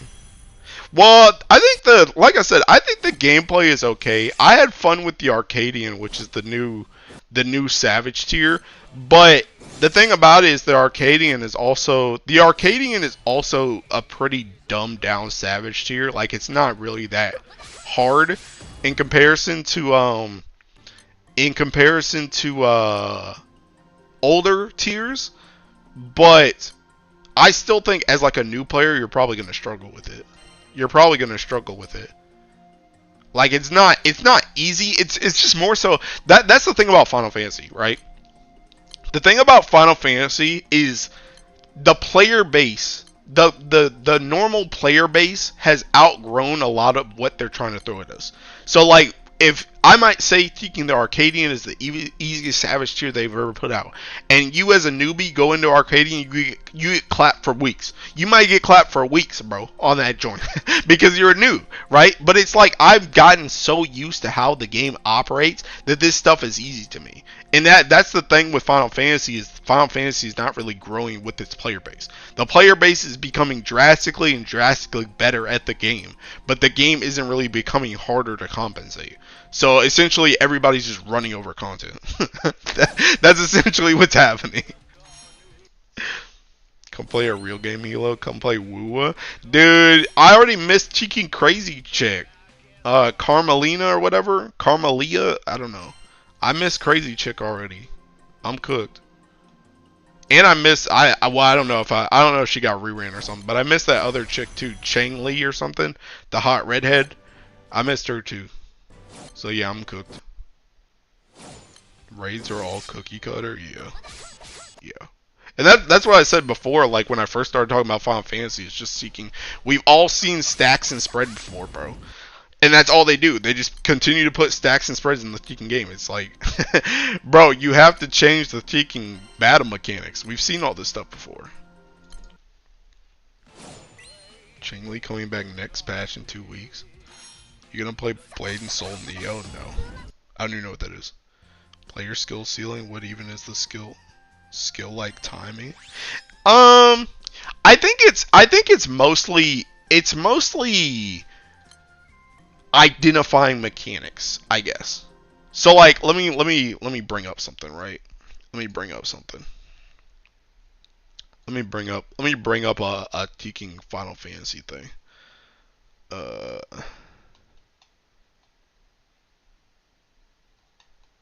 Hold up. Well, actually, I can bring it up. Tekken. I can bring it up from the Ultimate. I can bring it up from Fru. Hold up, I'll bring it up from Fru. Cause Fru has one literally like 2 seconds in. like 2 seconds in. Oh god, the Tekken quality's god awful. Hey, turn this joint up. Alright, so like you go into this pull on this joint, right? I'm like, I got the wrong spot. Oh, I'm gonna mute myself. You go into this pull, right? Literally, now granted, we already know what this is because we've been doing this fight for like 100 hours, right? But it's like when we first went into this fight, we see this joint. You see how we're all spread out like this? We're all spread out in these different quadrants, right? The first time we saw this mechanic, we already knew how to do that. Our group of 8, we already have assigned clock positions before we even went into the fight. We already knew where to stand. So it's like, even though we didn't actually know how to do this mechanic the first time we saw it, we already were spread out. Like literally going into the fight from the start, from jump. Literally from jump. We already know, okay, if there's a spread mechanic, this is how we're going to spread. Literally pre-made. Pre-made mechanic solving. Because they just reuse this stuff so many freaking times. So it's like stuff like this. They use even though this mechanic is different than other spread mechanics in the game, it's still a spread mechanic at the end of the day. And we already know that. And there's also I don't remember if it's in this seeking I don't remember if it's there's no stack in this phase. I don't think. Well, there's a couple stacks, but it's not like a party stack. But it's just that's what I mean. That's what I mean. It's just we know how a lot of these mechanics work. It also doesn't help either that a lot of these ultimates, this is an ultimate, right? Which is essentially, this is supposed to be the hardest content in the game, right? The ultimates are supposed to be the hardest content in the game. Well, let me tell you, this video is seeking 20 minutes long. This video is 20 minutes long. If you go through this entire video, everything in this fight until maybe where's crystalline time? Pretty much crystalline time, and even crystalline time, pretty much until at least 11 minutes in the seeking video, all the stuff that happens from point 0 to almost 12 minutes into the fight is reused mechanics from where essentially the way they make ultimates is they take older fights in the game and they mash together a bunch of mechanics from those older fights and put them together to try and make it as hard as possible, right? But almost all the mechanics are stuff you've seen before in the past, right? You've seen it, like I've seen this stuff before where in this fight you fight against two chicks named Gaia and Rin. You've seen like all these mechanics before in their original fights, right? So when I go into an ultimate, even though I need to learn this cluster of mechanics that they put into this specific fight, most of the clustered mechanics are just, they're clusters of mechanics you've already seen before if you've been playing the game. So just off rip, nothing in this is really new. So that's what I'm saying, where it's like if you played these fights, and that's the other thing too, is even if you didn't play these fights, like I played these fights when they originally came out, but some of the people like Strelly, I think JNat, I think just Strelly and JNat actually. Maybe no, Nezu and Al were around the Shadowbringers. So Strelly and JNat, I don't think they had ever done these fights in the past. But what we did for prep, because essentially they announced the ultimate like months. They announced the ultimate months and ahead. So us as a group, because Strelly and JNat hadn't been in the fights before, we just went to the old fights and showed them the mechanics. so, so even though they didn't prog it when it originally came out, they still were familiar with what Guy and Rin are able to do before we even went into the fight, because we went back and looked at the fight. And that's what I'm saying, where it's just like there's so much stuff in Final Fantasy that is just reused that it becomes very hard to really surprise you. It becomes very hard, and really the only place that you get surprised is in Savage. But Savage is a step lower than Ultimate, sometimes way lower than Ultimate, like Arcadian, where it's just way easier than Ultimate, to the point that it's like it's like even if you've never seen this before, it's still easy because there's not really anything going on. So it's just like I don't know. It's just we've seen everything in Final Fantasy before. Almost everything we've seen in Final Fantasy before. So it's very hard to surprise us. Like teamwork type of thing. So it upset me that Fru Light Rampant was a joke compared to the Yup. Both. By the way, it has two Light Rampants and they both are not even somewhat close to the original. I think even if you put them together, they're not close to the original.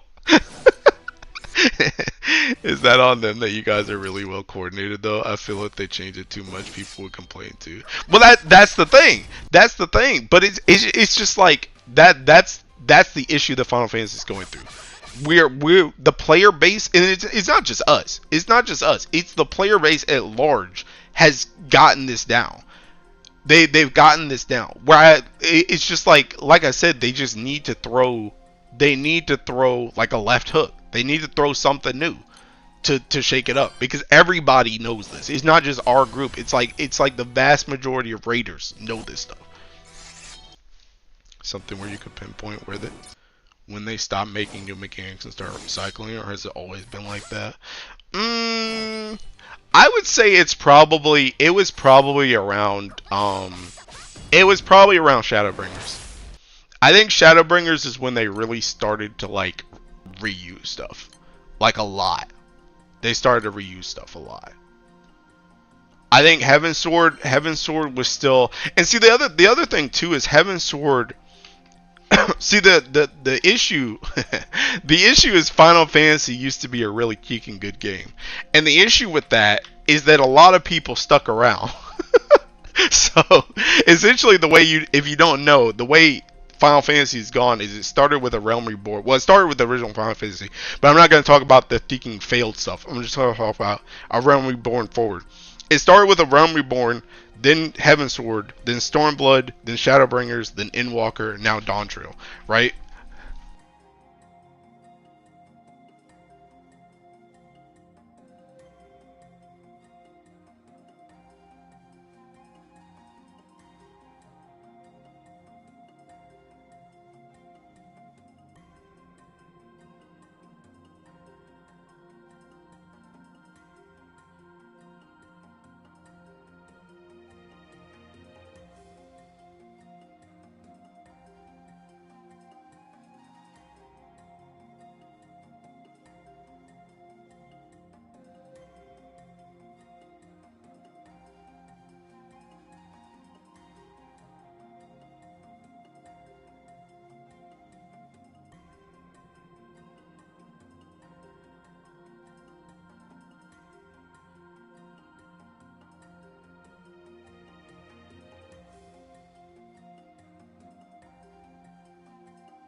Sorry.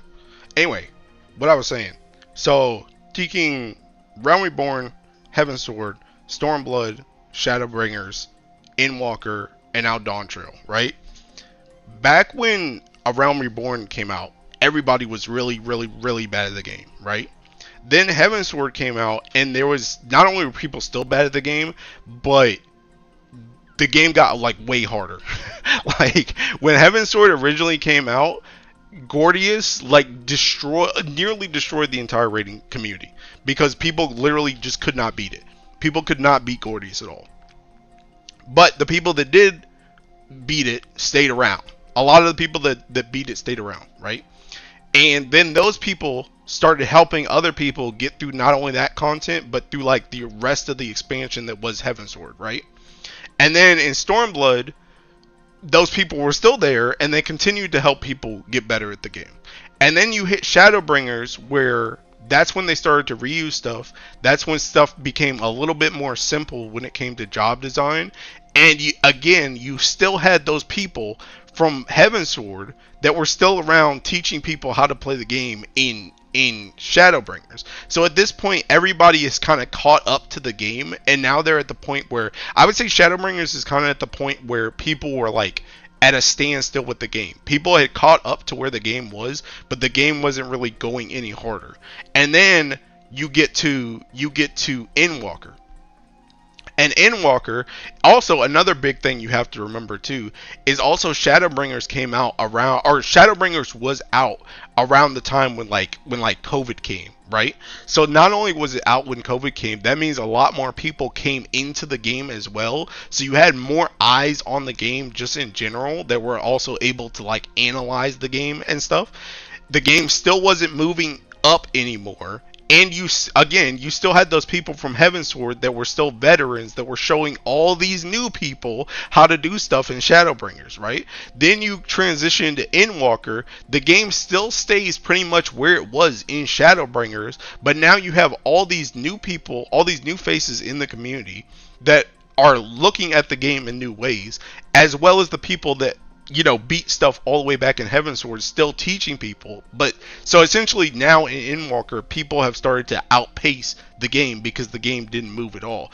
Then you go to Dawn Trail, and somehow the game actually goes below where Shadowbringers and Endwalker was. The difficulty drops down, but you still continue to have people coming in. You still have the veterans that are all the way back from Heaven Sword, and now you have all these new fresh eyes on the game that go up. So essentially now they've gone up like 2 levels above the actual content, and now people are just like, what the heck is this?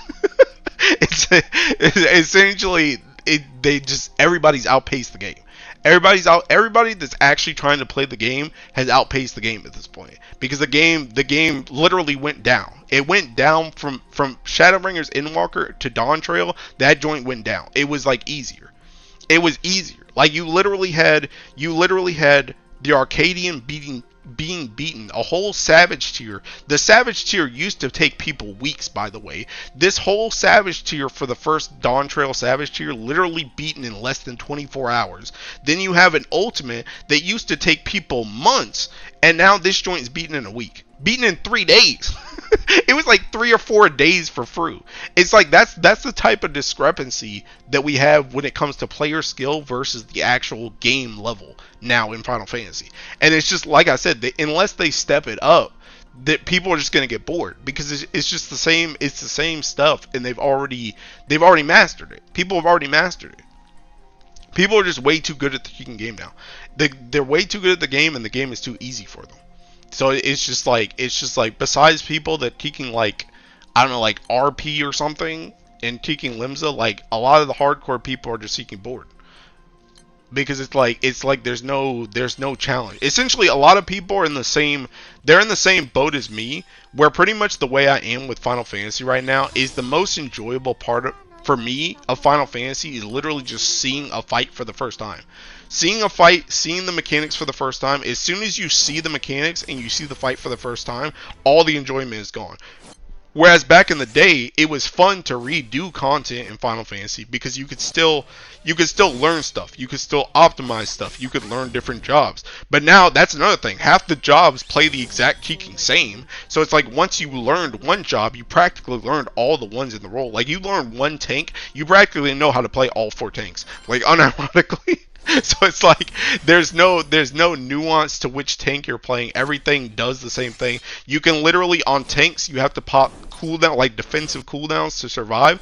Well, all the tanks have pretty much the exact same kicking cooldowns. So now it's like you know, if you were gonna pop one cooldown on one tank at one spot, if you swap tanks, you're just gonna pop their version of that cooldown in that exact same spot when you do that fight on that other tank. Whereas it wasn't always like that. I mean, heck, back in the day when it came to tanking, you used to not even have enough cooldowns. Nowadays, it's like nowadays the tanks you can have one tank hold the boss the entire fight unless they force you to tank swap. Back in the day, you didn't have enough taking cooldowns to handle all the damage that was coming at you. So you had to tank swap with your co-tank just so they could use their stuff so you didn't kick and die. So that until your stuff came off cooldown. But now that it just don't matter. It just don't matter. You could just do the whole tiki thing. You could just take the whole thing. It don't matter. I mean, heck, that's another thing too. The tanks can also give some of their cooldowns to the other tanks. That wasn't always a thing either. You couldn't always just throw a Teeking Blackest on your co-tank or Teeking what's Teeking bro, it's been so long. A Nascent Flash from Teeking Warrior. You couldn't just throw that joint. An Intervention from Paladin. Teeking what's Gunbreaker's Brutal Shell? What's the upgraded Brutal Shell? Heart of Corundum. You couldn't always just throw that on a Teeking. You couldn't always just throw it on a co-tank. You just had your specific Teeking tank cooldowns, and you had to use that joint. And once it was out, you had to swap, or else you can die. So it's just like, bruh. Also, Teeking. When I went to AFK earlier, I didn't read all the stuff you guys said. When they started dumbing down the jobs, I knew it was doomed for me as an older player. Are you actually dropping Nikke? I don't know. I might, Malcolm. They shouldn't tell us which ultimate it is until it actually releases. Would there be like challenging trying to solo that thing you were showing, or is that even possible? Yeah, it's not possible. I did see people talking about it. You can't solo that. Are people still glaze Stormbloods? They sure do. I don't understand that, by the way. I've never been that big of a fan of Stormblood raids. I don't really think they were that great. Me on people. Alexander raids are so brutal. Plus during COVID, people started making and using Giga add-ons that made the yeah, that's also true. That's not my Teeking cup of tea because I literally the only third party thing I use is Teeking ACT. That's it. I don't use nothing else. I'm not a modder. I'm not a Teeking Zoom hacker. I'm not a Teeking Splatoon user. I don't use any of that. I just Teeking use ACT, bro. I don't even use Teeking XIV Alexander. If I'm lagging, I just Teeking lag. I just deal with that crap, bro. If I can't triple weave, then dang, I just guess I'm not triple weaving. Or at least I'm clipping my GCD. Not to mention, in terms of job balance, is a mess ever since they went from 1 minute 30-second burst along with 3-minute burst to 1 minute 2 minute. Remember old fights you could skip thing? Yeah, that's also not a thing anymore. The description of you having fun in it when new content drops every few years, bro? Is it actually? No, it's not. It's not. That's what I'm saying, and that's the reason. Like, Noodles, I don't remember if you were around when I was doing Fru, but I was literally miserable in almost every single one of those Seeking streams. Almost anybody in here that saw me streaming Fru, you saw how much I didn't want to be in Fru. I did not want to be in that fight. I did not want to be in that fight. I was not having a good time. It wasn't fun. It wasn't fun at all. Now tanks can heal themselves too. Yeah. To be fair, this is 100% from an outsider's perspective, but the new classes look kind of cool and unique. Like that weird paint thing was sick. I don't know what it played like though. Oh, Pick the Mancer? Yo, you can play that. It's like the best seeking job in the game, bro. TBN and cover was options before that stuff, but you're still right. The painter is the worst thing ever introduced. You breached all the GPS checks, but I have one. Power creepy and the third day coat was great. Yeah, see, Legend was seeking there, bro. Like it wasn't fun, bro. It was not fun. And I'm gonna do it all over again too, bro. But I don't know. For real though, I was telling my friend earlier, peeking I literally only want to do the next seeking. I only want to do the next ultimate, and then I'm kind of like done until 8.0, I think. That's like the only peeking. The only reason why is because it's probably the Asian one. The Asian Ultimate, and it's probably gonna have like Emmett Selk and Tiki Elidibus in it, and Warrior Light, and I really want to do that Ultimate. Even if it's gonna be garbage, I want to do it because I see. That's another thing. Back to the story. Emmett Selk, Elidibus. That's all story related, bro. And I want to see that Ultimate that's gonna be story related. That's the only reason why I want to play. If it didn't have that good story, bro, then I would be out. I would not be playing. But Hilo plays gotcha. You were pretty miserable. If it's so, yeah, bro. Yeah. Like I said, when I thought about the Teking Shadowbringers music, bro, when I thought about that being in an ultimate, I was like, there's no way I can miss this. There's no way I can miss this, bro. There's no way. Do you reckon 14 would EOS soon or like have a sequel? No, I don't think so. I don't think so. Unironically, the only way 14 EOSs is if Square Enix EOSs. I'm pretty sure 14 is their biggest moneymaker as of right now. I'm pretty sure that's their biggest moneymaker as of right now. It is literally holding that company afloat. Because 14 is incredibly geeking popular. So I think that's the only reason why. And the other thing too is I think they already talked about how they pretty much have a plan to they pretty much have a plan for at least like another 10 years. This was like the first year, I guess, of that 10-year plan. So I don't think it's going anywhere anytime soon. Like the company ain't no. Yes, like the company. When's the last time you heard something big come out of Square Enix besides 14 or like that Final Fantasy VII remake? I'll wait. Bro, they're not making a lot of stuff. And even 16 that came out, you know 16 was made by the team that made 14. Because essentially they said, hey, you saved one game, maybe you can save the mainline series too.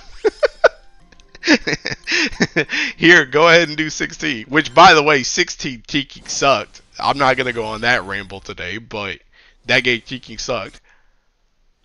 But yeah, that's how much faith they have in that 14 team right now. That is literally their golden goose. If 14 dies, Square Enix is gonna like declare bankruptcy. Cause they ain't got nothing else nowadays. They ain't got nothing else nowadays, bro.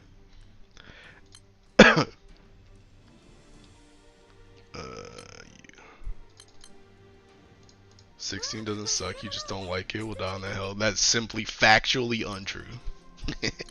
that is factually untrue. Square Enix gonna end up like Ubisoft. Square is creatively bankrupt, I feel. Yeah, they definitely are. Definitely are. Hey, you wanna know another good game they put out? Teking Strangers of Paradise, bro. Go play Teking Strangers of Paradise. That's the best Final Fantasy ever made. Jack Garland, bro. But yeah, anyway, to answer your question, I don't think they're gonna EOS. Even right now, even though a lot of people are not happy with Final Fantasy right now, like 14 right now, pretty much all of them are still playing. Pretty much all of them are still playing. They're all subbed. They're all subbed. They'll be back for next Savage tier. Just like me. Just googled it. There's a whole lot of FF and Dragon Quest.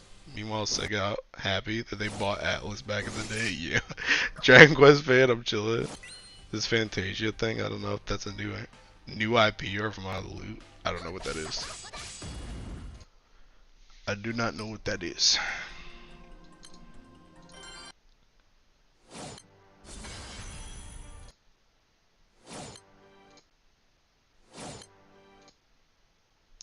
Can a brother get a bar though? Can a brother get a bar?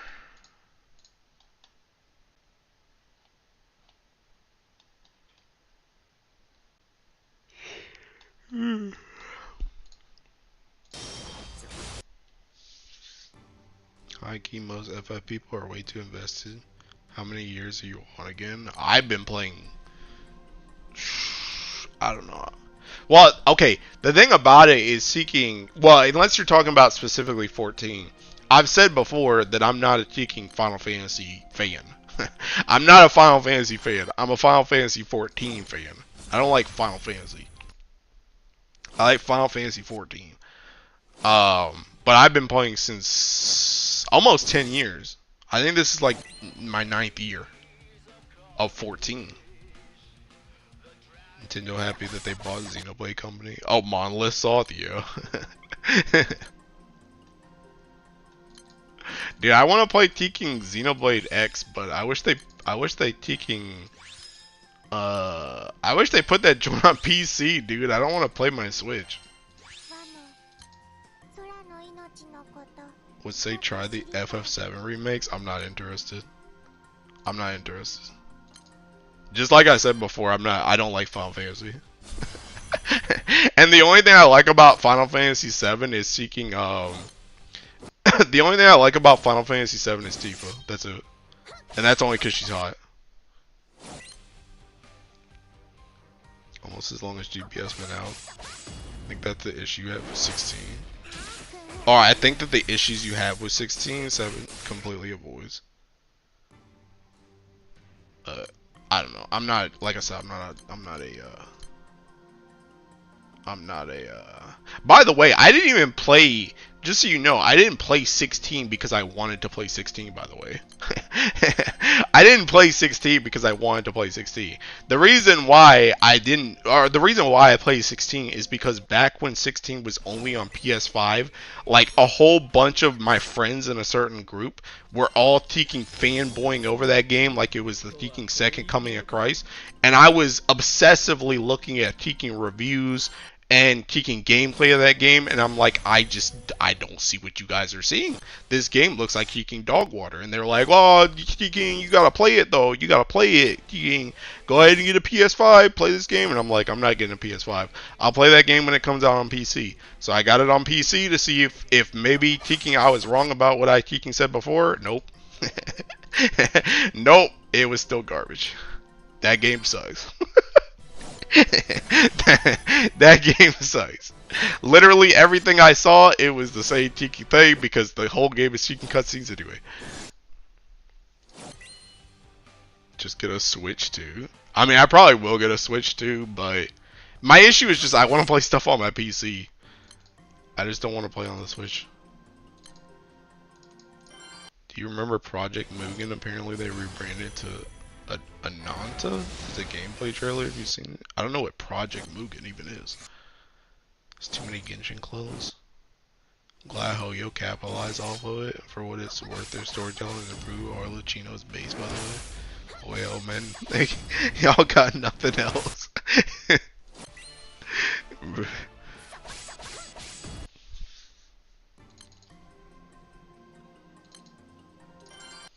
Project Mugen is a gacha game. Oh no, get out! Get out! Get out! I don't need no more gacha games. I don't need no more gacha games, bro.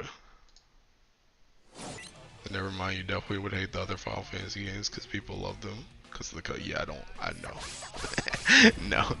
Although, to be honest, though, I feel like, to be honest, like, the thing about it is I'm not I'm not opposed to cutscenes.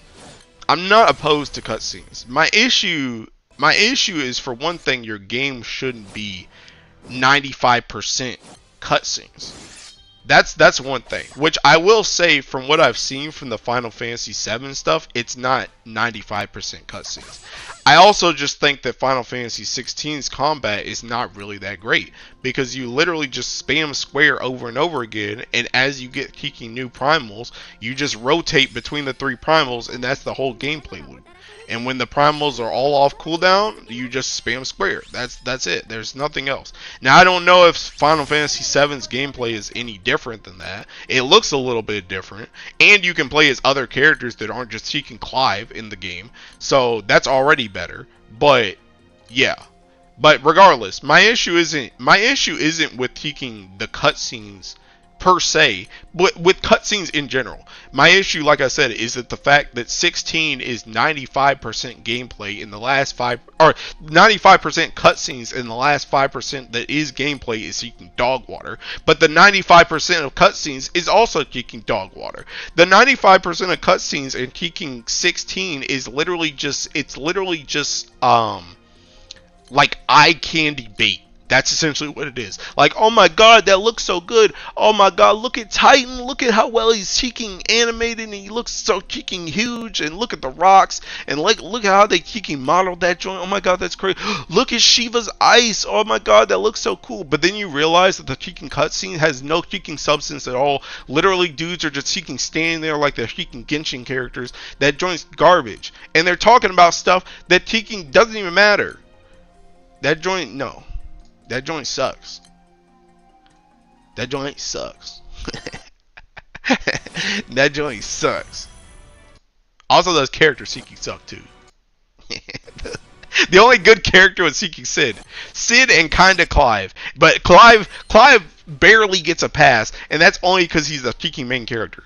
So he gets more characterization than anybody else. But besides that, it's literally just Sid and Clive. That's it. Everybody else in that game, cheeking sucks. And Torgal's kind of okay, but Torgal's a cheeking dog, and he doesn't even talk. So it's like, it's like, he's good because he's a good boy, but that's it. Besides that, all the other characters in that game suck. Actually, okay, Gav was kind of cool too. I kind of like Gav. Honestly, Gav and Sid, it should have been Gav and Sid. That should have been the cheeky story. It should have been Gav and Sid. Screw Clive, screw Jill, screw Torgal. It should have been Gav and Sid. That would have made a 10 times better game. If they were the protagonists, it would have been 10 times better. This super high quality looking one that gets random Spider-Man looking clips last year, so I can drop it in Discord if you want. Nikke replacement maybe? No. A relink the new Final Fantasy now. What even is Final Fantasy? I thought it was a turn-based RPG. The recent stuff looks like Monster Hunter. I mean, yeah. Yeah, they wanted to try something new, dude. They wanted to switch it up. By the way, I'm not even opposed to that, by the way. I'm not opposed, because I like something like Stranger of Paradise. I like Stranger of Paradise's combat. So I'm not even opposed to, like, I'm not one of those people that's like, yeah, Final Fantasy should have stayed turn-based. Because like I said, I'm not a Final Fantasy fan anyway. So, like, I don't really care how they do it. It's just that 16's gameplay is not fun. that's the thing at the end of the day. 16's gameplay is not fun. If you wanted to play a game like that, you should just go play like Stranger of Paradise. Or you should play you should play like Devil May Cry instead, if you want to play both of those games are just way taking better than anything 16 has to do combat wise. It's not even close. That is what amazed the casual. That is what amazes the casual. That's literally what it was. That's what all my friends were feasting over, bro. Drooling at the mouth. Literally every single one of them, they were like, oh my god, these seeking cutscenes are so amazing, bro. Like, they don't, like, the thing about it is, like I've said before, dudes, a lot of people nowadays do not care about actually playing a game. They want to watch a seeking movie. That's what they want to do. They want to watch a movie. So they eat it up. They eat it up. When they see all these seeking spectacles and, oh my god, the graphics look so cool, it don't matter if they're playing it at all. All they care about is just seeing something that looks good. But I'm trying to play a seeking game. I want to play a game. I don't want to listen to Clive talk and then he can see a cutscene play out. I don't care. I want to play the Tekken game. I need, like, look at what I'm doing right now, bro. I'm trying to Tiki grind these bars. I need something like this in 16, bro. I need to be able to play the game. I want to play the game. I want to do something. I want to move my hands. Not set my controller down on my Tiki thigh and sit there for like an hour. Because that's what you do at 16. You literally sit the controller down. Like, go read a book, bro. Go read a book. Why you gotta Tiki put this in my video game? Just go read a book. That's what you want to do. Read a book or watch a movie. Why is this a video game? It's not a game. That's another thing I said about 16 too. It's not a game. 16 is not a game. It's a Tiki movie. It's a movie with QTEs. That's what it is. Turn-based 14. I legit looked at 14. It doesn't hold the spirit of an FF game. Like, FF had that fantasy, but now it's like a typical medieval game. This guy, bro, fandom actually died. It's such a shame. For real, my introduction turn-based. Wait till bro hears about visual novel. Well, see, the thing about it is even visual novels, you know what's crazy, Noodles? Even visual novels have more gameplay than 16 does. Because the thing about it is even visual novels, they have you interacting with the game. They have you, if you have something like, let's say taking like Ace Attorney, right? Ace Attorney, or like Danganronpa or something. You may not always be like, you know, sure there's like cutscenes in the game, right? But even then you're like thinking about the game. You're interacting with the game. You're exploring, you're looking for mysteries, you're doing whatever. And granted, not every visual novel is a whatchamacallit. Not every visual novel is a whatchamacallit. A murder mystery or something, right? But it's like you're actually doing something in a visual novel. You're not doing anything in a Tiki in 16, bro. You're not doing anything. Square to the casual and ADT voice. I got you to play idiots. ADHD 500. No, it's not even ADHD. It's literally just, this isn't a game. It's not a game. It's a movie. It's a movie. It's a movie. It's not a game. It's not a game. I remember it, dude. I remember. You know what's crazy? I'll even give you an outsider perspective too. I remember one time I was playing 16 and I was sitting in my chair. And I was watching the Seeking like 30-minute cutscene. And my stepdad came in the room and he was like, "Hey, what's that? What movie are you watching?" I'm like, "This isn't a movie, it's a game." And he's like, "When are you gonna play?" And I was like, whenever this joint's done. It's like, bruh, even him, and he doesn't know anything about games like that. And it's just like, it's like, this is literally what you're seeing. It's literally just a movie. It's not a game. You're not playing anything. You're not doing anything. You're just sitting there. You're just sitting there the whole tiki time, bro. Read a book. Now I'm gonna get that exercise effect from Boondocks. Only reason I disagree with that is because I 100% the game and I enjoy the Monster Hunt side quest. But also the only complaint I have is the difficulty. What? Because you're clicking dialogue options. Relax there, buddy. Okay, listen. Have you guys ever played Teking Ace Attorney? Have you guys ever played Ace Attorney or Danganronpa? Either game. Have you ever played either one of them? No way, you just said visual novel. They do. They do have more. They 1000% have more. Hi, Sarsil. I know you're probably exaggerating, but no way it's more than like a couple minutes. Have you never seen 16 Noodles? Have you never seen... Bro, come on, give it up. Listen, bro. Bro, we'll go back to my own stream, bro. Look, I streamed it. I streamed this joint. Actually, let's get off this one because this one, I remember this one messed up. I remember that one. I had technical difficulties. Let's go to this part. All right, look. Oh wait, this is Seeking Green Blue. Okay, look.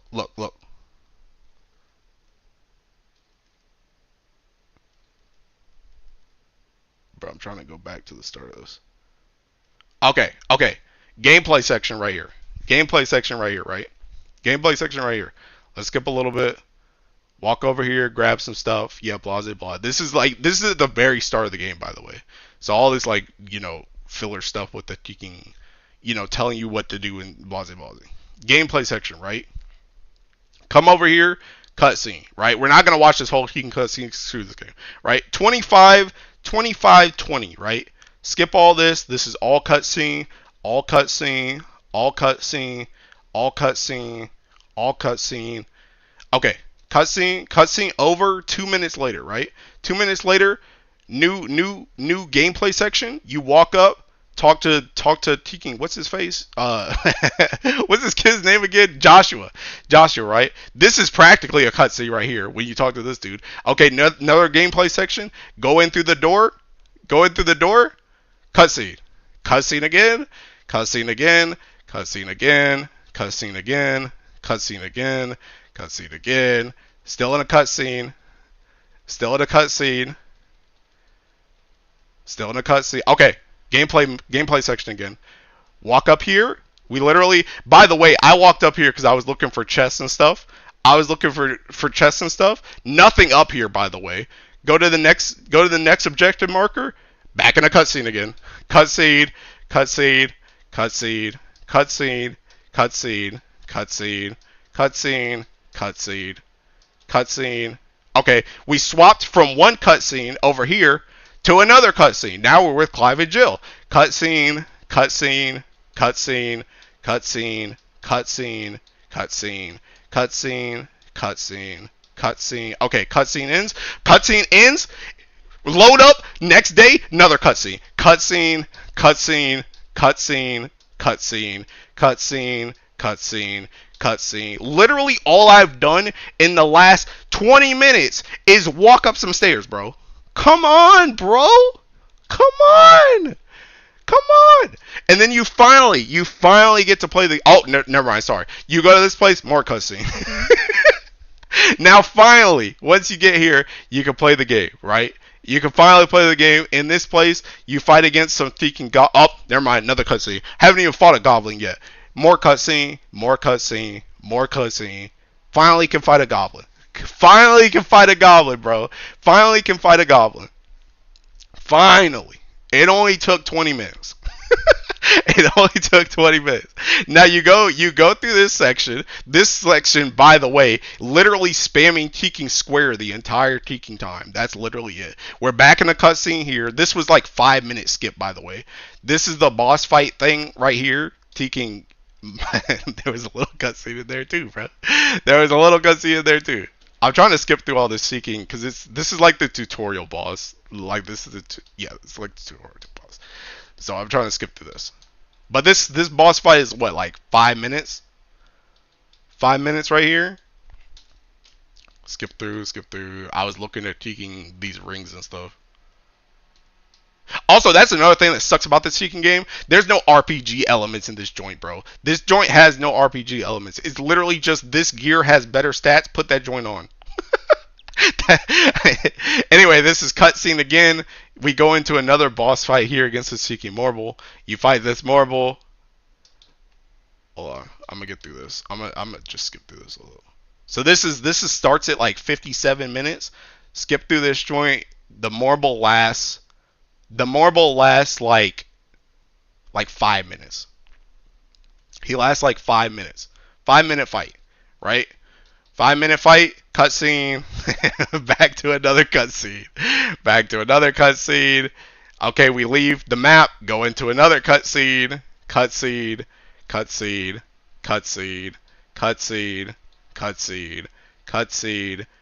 By the way, this whole section right here was like the first 4 hours of the game, by the way. So this is your impression of the game when you're starting. This isn't like 60 hours in. It's not like this. Well, granted, there is pretty big plot relevant stuff that's going on in here, but it's not like, oh, this is like the turn of the century. This is just the start of the Tekken game, right? Cutscene into another cutscene, bro. Into another one. And then this is just what the whole Tekken game is. This is what the whole game is. That's what it is. And then, like I said, if you don't care about these Tekken characters, which, like I said, besides like Sid, Gav, and Clive, because Clive is the Tekken main character, none of these characters are that interesting to me personally, bro. They really aren't. So it's like you're literally just sat here, listen. It's like Tekken Star Rail, bro. It's like Star Rail. It's like you literally just sit here and listen to these dudes yap for like 5 hours, and you just don't care. You just don't care. I just want to play a game. But like I said, it's not. 16 is not a game. It's a movie. It's literally a movie with QTEs. That's what it is. That's what that is. It's not a movie, or it's not a game. It's a movie. Show not tell, but they show you a mini movie. Also, the devs of 16 said their focus was on cinematic. Yeah, I can tell. I can tell their focus was on cinematic experience, because that's all they do. Imagine spending 50 to watch a movie, 10 hours of cutscene, 1:5 ratio gameplay to cutscene. That's a valid argument. That mess was the biggest RPG light I've ever seen. It was sad. Honestly, I have nothing to complain about this game because the Bahamut fight is worth. See, and that's the thing, Sev. That's what my friends said too. That's what my friends said too. They were like, dude, the bosses are so freaking good, bro. Bro, half of the bosses are just spectacle bait. That's all they are. They're just spectacle bait. You're not even really doing anything, bro. It's like QTEs and you flying around and stuff. That's it. It's like, yeah, it seems epic, but the whole rest of the game is not that. The whole rest of the game, like I said, I think even, like, I'll even show you, Tekken Titan. Titan looks sick. I'm not gonna lie. Bye, Tony. 16 Titan. Look, you'll see this thing, because I listen to this joint. This joint's unironically good. I dig this. I dig this joint. I hope I don't get copyrighted for this, by the way. I guess I'll just clip it out. Like, this joint looks cool, right? This joint looks really freaking cool. I'm not gonna cap. This joint looked really good. I never got this far, by the way. I never got this far. I was pretty close. To getting here, but I never got this far yet. But this joint, it looks pretty cool, right? But watch this gameplay. Watch this.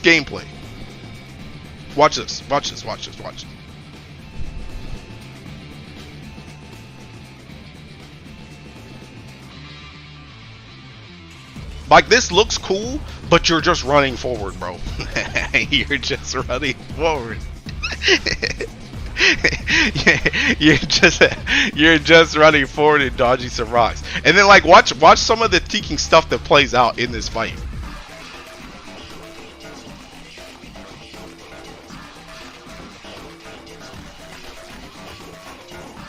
Like, bro, sliding around like this. I bet you this feels so cool to actually play, bro. But it's at the base, you're just running forward and dodging some rock. And now we're in our Tekken cutscene, bro. Now we're in a cutscene.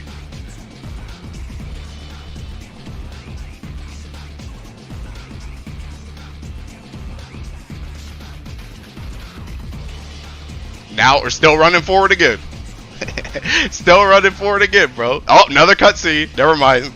We're not running forward. The Tekken game's running forward, bro.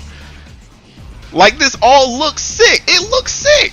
I bet you if I was playing this, I'd be like, hey, yo, this looks cool. But it's like you're just running forward and throwing some fireballs. That's it. Like I said, this is just a movie with QTEs. That's what it is.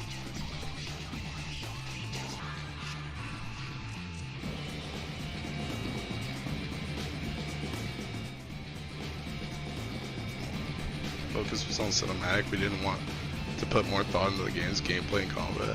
That's only the icon fights that do the big cinematic fights. Nah, real talk. Pull up that Bahamut fight. We gotta tell her Salko. Alright, let's do Bahamut. Bahamut fight. Bro, why is this 50 minutes?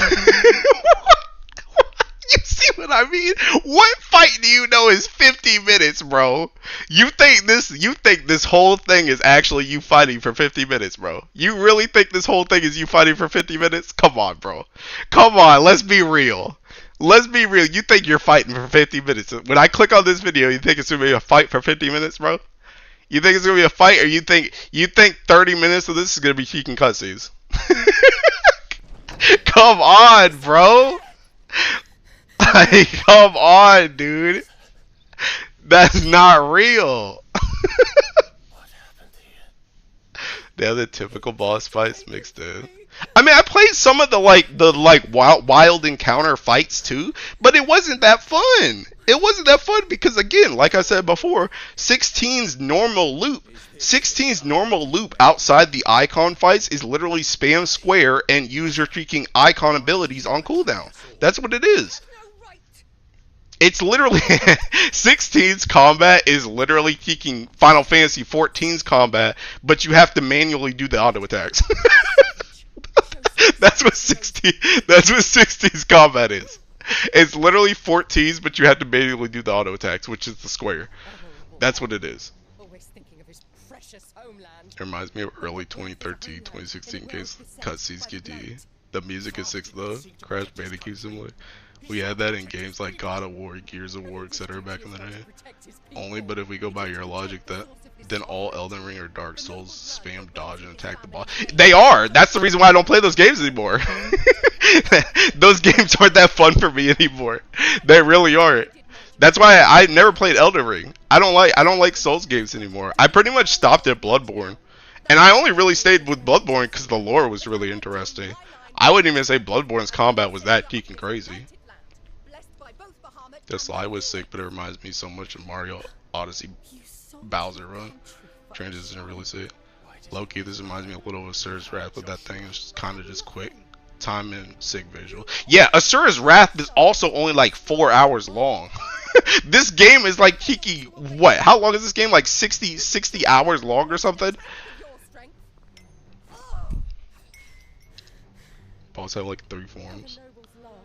They went from boy band FF15 to 16 movie with QTE. Still in a cussing. I never used B word in FF series, but 16. Oh yeah, they got pretty edgy with 16 to be honest. They definitely tried to be more mature with this game, which I don't know how well it fit. Like people are dying, like dying left and right in 16, which is kind of cool, I guess. But like, I don't know. Anyway, this is still a cutscene, by the way. So let me try and actually get to the fight. Okay, here's a fight right here. I saw a health bar. Where the Baja fight? Main plot is like 50-ish hours. Can be faster. How fast you beat the boss? Okay, there you go. 50-50. Meanwhile, pull up a Xenoblade game and it's just gameplay, bro. Waiting for Ascension theme, the banger. Oh, here's a QTE.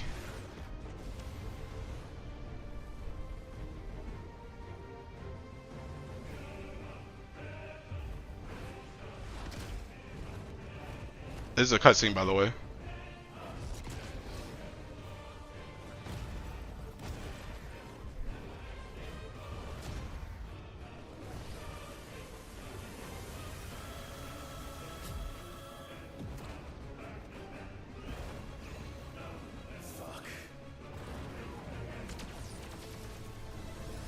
Oh, another QT. This your gameplay? This your gameplay? I got to press R1, bro.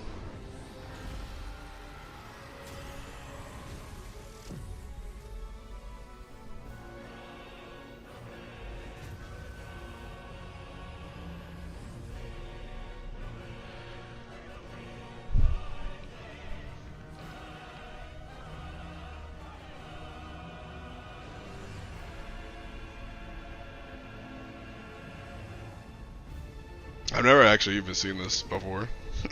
I just saw the part where they were like flying around in space before. But this is all still a cutscene, by the way. We ain't doing nothing. So just like I said, even in the sneaky boss fight, you're literally just sitting here with your controller on your leg, bro. Because it's like, what are you doing? Get your popcorn, dude. It's a movie.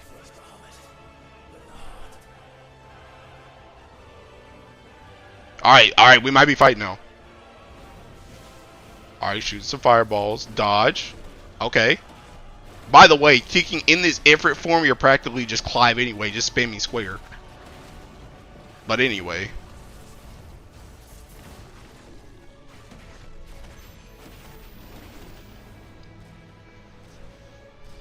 Xenoblade also has a bunch of cutscenes. Xenoblade does have a lot of cutscenes. I will admit, Xenoblade has a lot of cutscenes, but I think Xenoblade got way more freaking gameplay than this game. Xenoblade got way more gameplay in this game. Can't believe I'm comparing it to this, but Genshin's at Impact's Deval and Storm Dragon chase fight was actually kind of cool. Oh snap! Oh snap! It's Phoenix.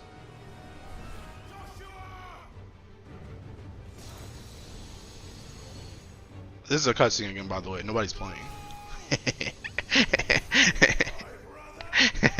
Nobody's playing, bro.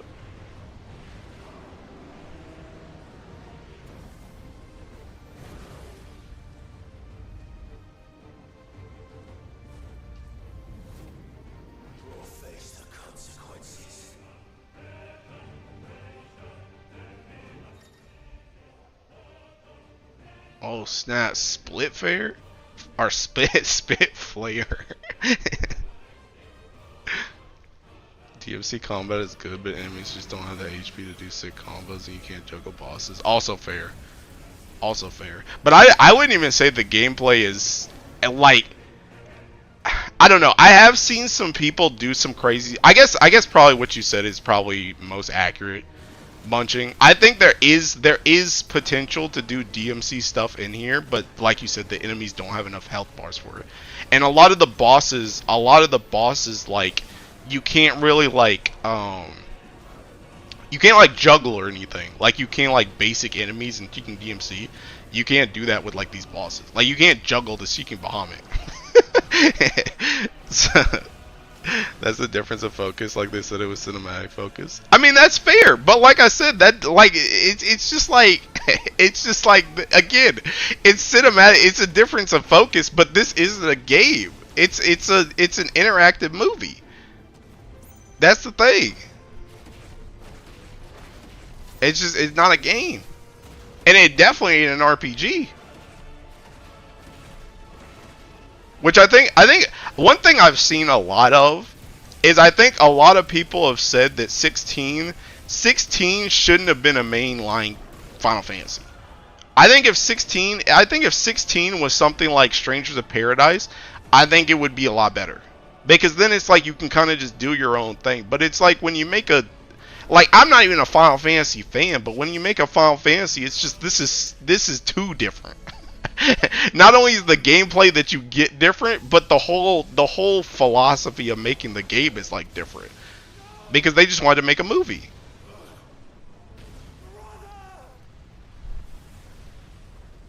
You play Xenoblade 3, 2 was kind of cool. I haven't heard much since Xenoblade 3 release. I don't know if they're doing a golden tournament moment or not. Xenoblade 3, I did play Xenoblade 3. I think Xenoblade 3 is okay, but I don't think it's as good as 2 personally. I think 3 has like, I don't know. My biggest issue with 3 that I've talked about before is that Xenoblade 3, pretty much, I think the biggest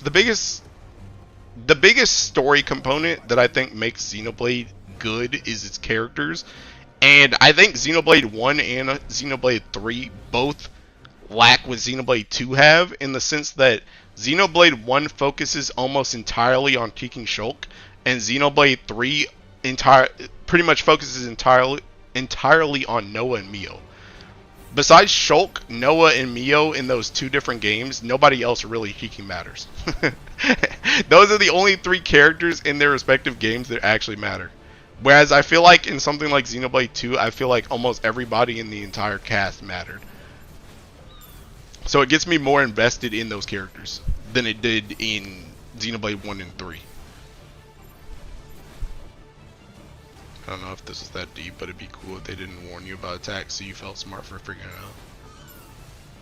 Xenoblade 3 had feature redeemed already. Oh yeah, that is true. Xenoblade 3 already did have its Seeking DLC. I only played Xenoblade 1 and that game had a lot of cutscenes, but it was well played. I didn't get a physical release like Torno. 16, a high-budget visual novel. Ignore AGT and I highly recommend the game.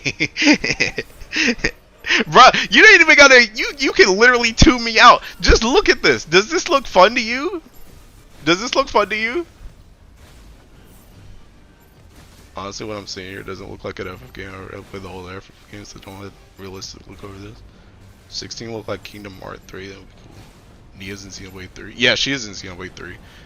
Nia and Melia play a very big role in Xenoblade 3, which is also kind of another issue because Xenoblade 3, like I'm gonna try not to spoil too much about it, but Xenoblade 3 relies heavily on Xenoblade 1 and 2's world, which is why Melia and Nia are both there. Which also, like I said, not only does Noah and Mio eat up a lot of screen time for against everybody else in the cast, but then you also have taking Nia and Melia that also take up more screen time over the rest of the cast. So a lot of your party members just get taking, you know, cooked because there's other people that matter more. I do think the icon fact is very cinematic. I like the heavy hits feel heavy though. The feedback from these fights feels nice. Funny Scottish cat lady, we're so bad. But I don't know, bro. Like, to me, this is just like, I don't know. Even this, it's just like Joshua's been flying around for a long time, but it's like literally the entire thing they've been doing this whole time is just throwing these little fireballs at him. That's it. I don't know. To me, yeah, but I also play a lot of single player games and enjoy a really good plot. DMC 5 is also my top 5, so I'm fairly happy with the combat. Is Xenoblade 3 still on that weird gacha thing? No, it's not. It does not have the Xenoblade 2 gacha. 30 more minutes of this battle.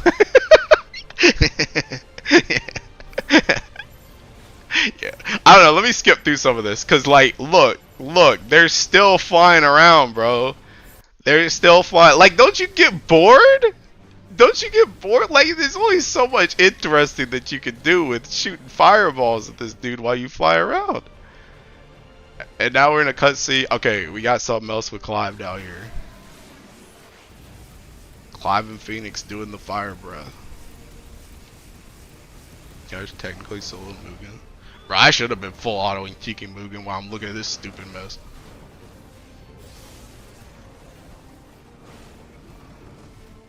Oh, let me skip through. I wanted to see the the part where they're in the sky.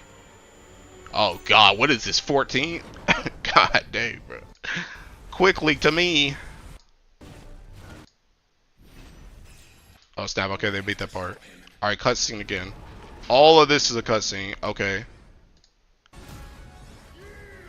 Alright, let's start at this part.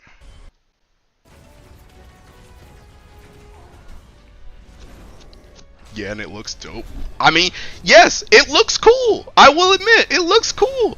But it's a movie. It's not a game. It's not a game. It's just a movie. It's just a movie. It's a movie with QTEs. That's it. Ain't no way all of that before was gameplay. As much as I guess this fight in 16, it does look a little tired when I don't play as Ifrit. Just watch till Zeta Flare. Bro, how long is that? Another 20 minutes?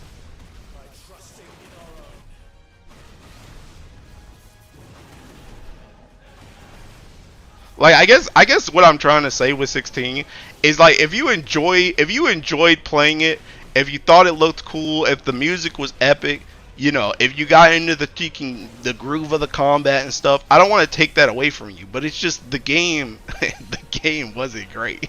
the game wasn't great. If your experience was good, all right, cool, but just no.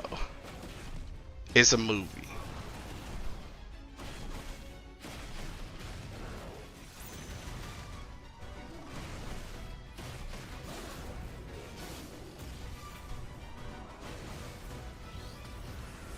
Got to chase after this guy and press square.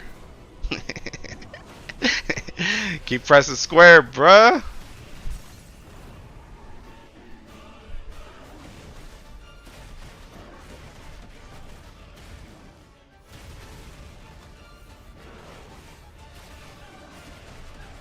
Yes, 16 is only good to pick up when it's on sale.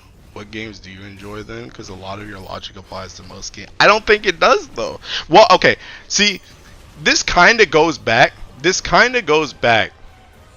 This kind of goes back to what I was saying before too, about taking your MSQ, your MSQ in games, right?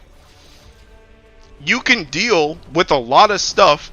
You can deal with a lot of stuff in games that might be kind of stupid or whack or whatever if the story is like good and it's your anchor. But I don't think the story of 16 was that great either.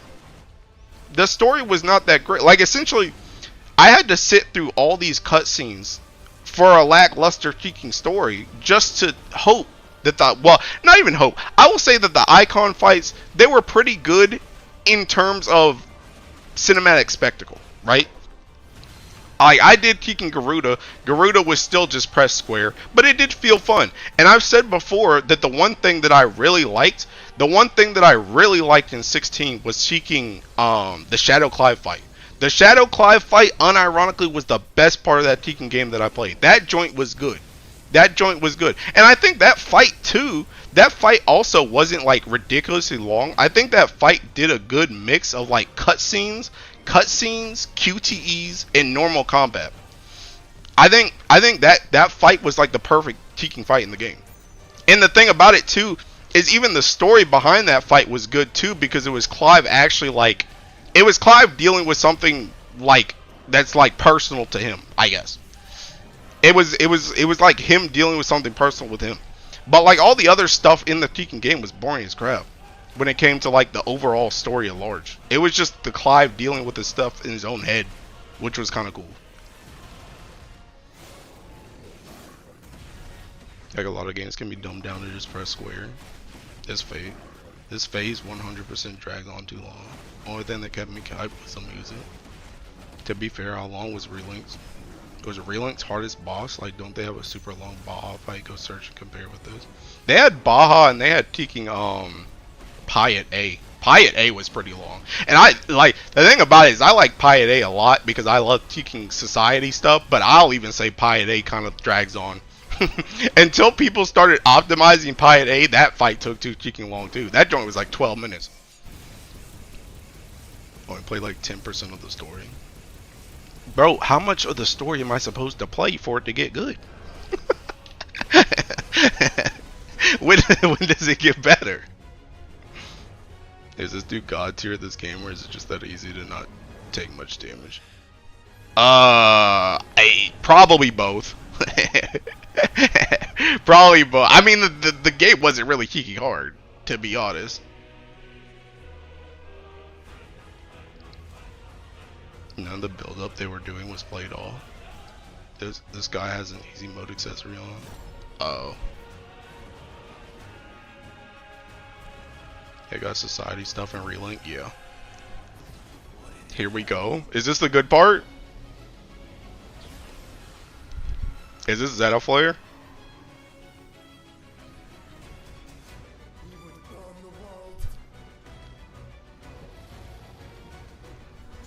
No, bro, Trust is like One Piece. You just gotta wait for the last 10%. It gets better. Bro, One Piece was good from the start, by the way.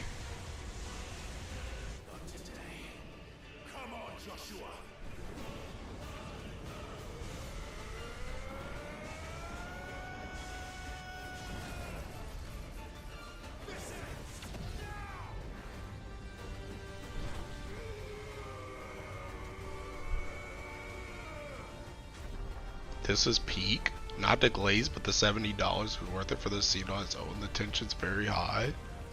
Is it?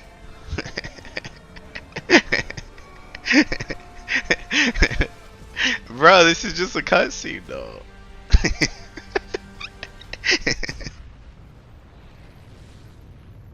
This game was good for the start. You just don't like the format, which is fair. It was not good for the start. This don't look like bar farming. Hey, get out of here. I got spoiled on Bob from GBF Design. The dragon's called Joshua. No, Joshua is Phoenix. That's Clive's brother. Bahamut's some other guy. I forgot his name.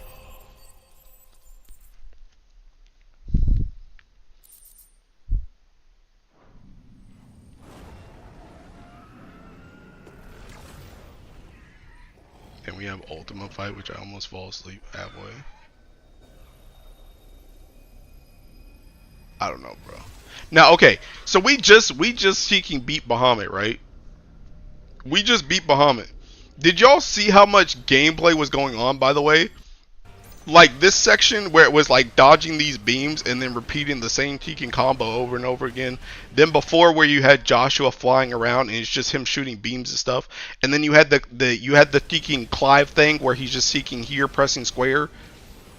Like it's just like I said, if you're invested in the story, if you thought the moment was hype, that's fine. But at the end of the day, it's not a game. You're not playing anything. You're just watching something. That's like saying Tekken, you know, let's talk about One Piece since you guys brought up One Piece. Let's just saying Tekken Luffy fighting Arlong was seeking peak fiction. Sure, it is peak fiction, but you're not going to call One Piece a Tekken game just because you press play on the Tekken video, bro. That's what I'm saying. That's my argument. Is that 16 is not a Tekken game. It's a Tekken movie. That's what it is. So it's like if you think that moment seeking peak fiction, all right, sure, but it's not. It's still not a game. You're just mashing square. Disagree 100%. Kid, don't get out of here, bro. Or get out of here. Get out of here. Be gone. Gets to a point in different gameplay tastes. I love boring strategy games so much. This just ain't for me. I mean, I don't know if that's my cup of tea either, but back, what are we yapping about now? Creep, you missed the whole Tekken, you missed the whole shebang, bro. How did you show up perfectly at the end? How did you show up perfectly at the end? Does that ball drop a gold brick? No. Have you played any Metal Gear? No, I haven't. Bro, we talking about pressing square when all you're doing right now is clicking auto. Bro, but do you know how much other stuff there is to do in this game, bro? I'm grinding one specific thing right here, bro. Leave me alone. Kid, get out of my chat. I love sitting with the wiki open for hours trying to find an optimum setup you don't even know. Now, if I'm playing Luffy and I'm fighting or along with some cutscene moments mixed in, that's a game, bro.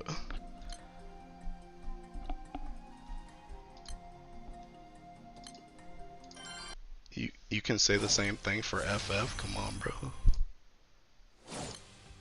I'm fighting for my life out here. Bruh. I don't know, dude. I can't. I just don't see it. I don't know. I just don't see it. I just don't see 16 and seeking being good. I can't do it. I can't do it, bro. I'm sorry. I just can't. I just don't like it. I just don't like it. Do you do much else on GBF though, like non-Guild War ramp up? Bruh. I don't know, dude. Bruh, see, even you say that though, Noodles, but I'm on what, like hour 5 bazillion of GBF, bro? I've already gone through all the Tekken game. That's why people laugh at gacha players. It's 100% our fault. That's fair, the game isn't for you. But I'm not talking calling it trash, bruh. I don't need you to like it, because not every game is for every person. Linking back, what even is Nikke's gameplay? Isn't that auto too? It can be auto, but it's like a Tekken... It's a... Noodles, how do you not know anything on this Tekken channel, bro? Why you keep asking questions, bro? Why you keep asking questions? We talked about Final Fantasy 14, Final Fantasy 16, Tekken Nikke. Bruh, you're new here, ain't you? How you just get here? Your stream title is a question, bruh. Kid, didn't I tell you to get Tekken banned? Noodles exposing you.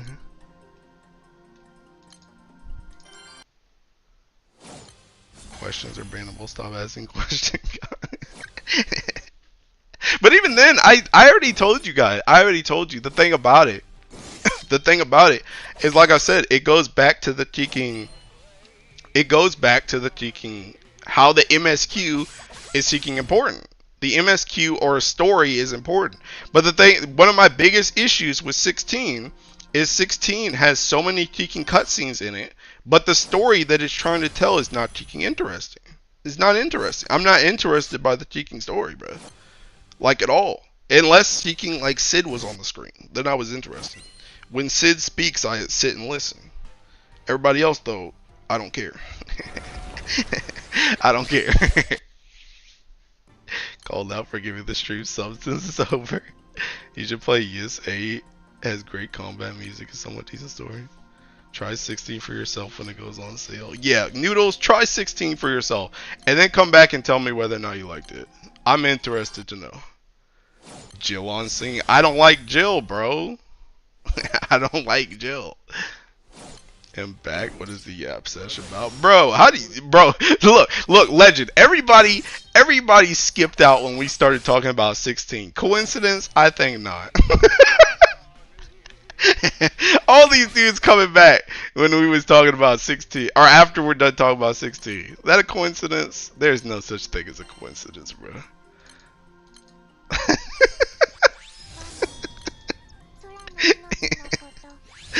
Dude's tuned out.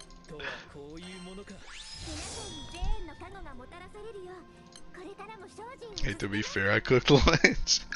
Hey, little Cleo, stop talking, bro. You're playing into my plot. Bro saw the 16 said break time. I was too busy reading Kanye's tweets, no cap. They just haven't played Peak yet, bro. There is no Peak. There is no Peak. Bro, why would you even buy 16, bro? Just watch it on YouTube. That's free. just watch it on YouTube. Save yourself money. The whole game's on Teking YouTube. So when you drop a Nikke Smash or Pass list, oh, ooh, that would be a good list. Hey, you got a tier list, bruh? Hey, where's the Nikke tier list? I'm in there.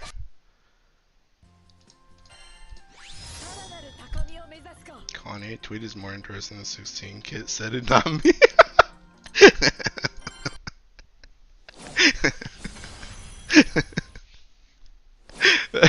That joint is crazy.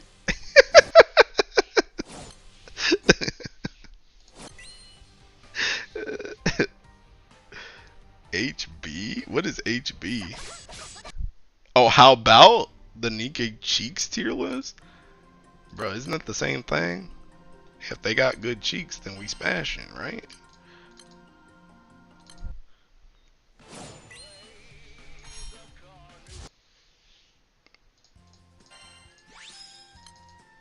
Bro, where's the kicking bars at, man?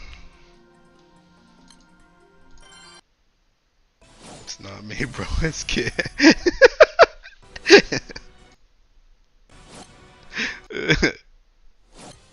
2 months of the year and he's gone a bender already? It's gonna be a lot. What is that? A bender? If you're doing a Nikke tier list, then the 2 Gyarus were saying that they're aged up because. Wait, what? And the 2 Gyarus were saying that they're aged up because ain't no way they're saying they're underage. Oh, you mean the JKs seeking Naga and Tia. Bro, who needs them anyway when Rupee's right there, bro? That's a Gyaru. I've been farming for bullets and I don't know how you guys do this, man. This sucks. I mean, it wasn't fun, pal. It wasn't fun.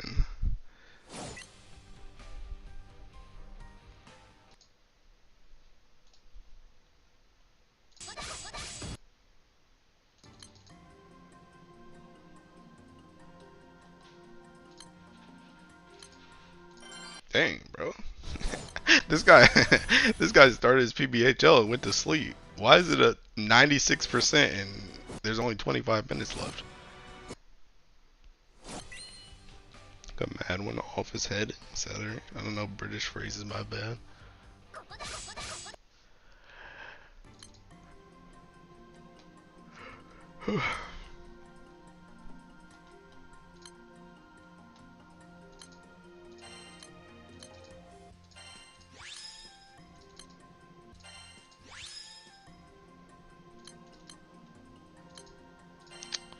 Bro, let me out.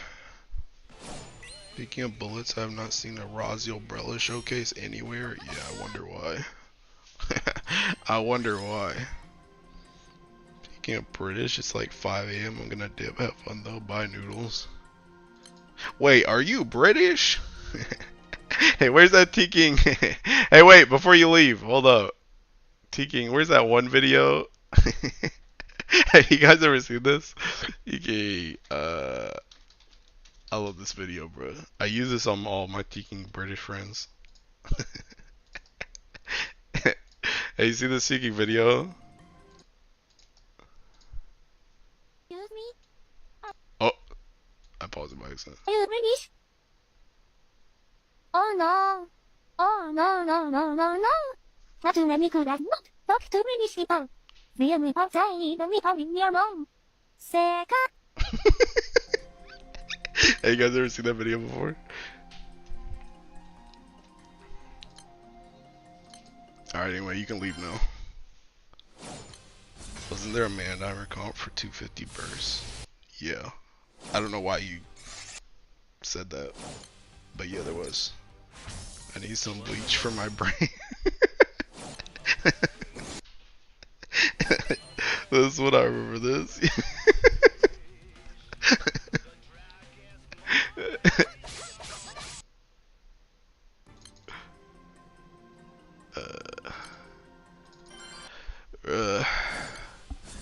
I need a bar drop, fam. See, I T-King got tuckered out. T-King watching all those cutscenes, man. That was like 40 minutes.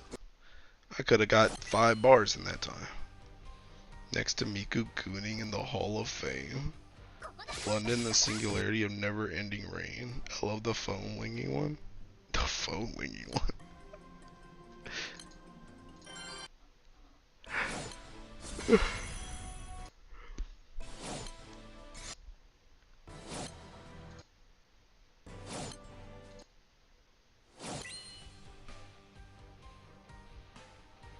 Phone winging one's funny. Butter, yeah.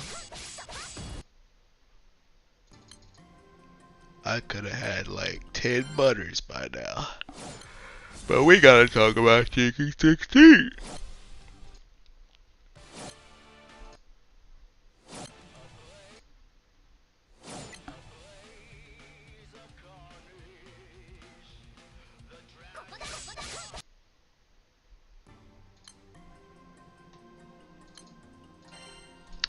Bruh, if there ain't a gold bar in here, don't tell me to check my pending battles. Literally, if there ain't a gold bar, can you just empty it? Like, it don't even need to go in pending battles if it's not a gold bar. Plot twist is a part of legend playing to distract you from farming bars. All gold bar is mine. You're banned then, bro. Cause I need them joints. You will never have a chance to get it.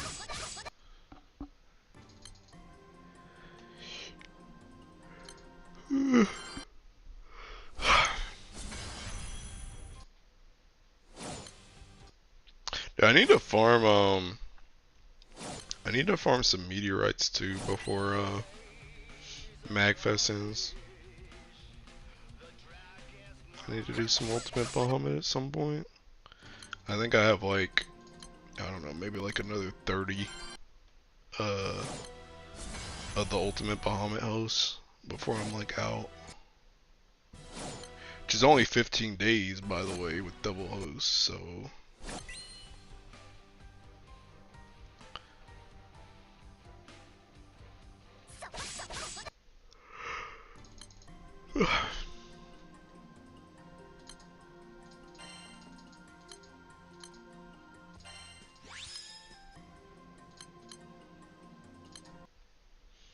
Then we have to wait until Monday for the rest of the event.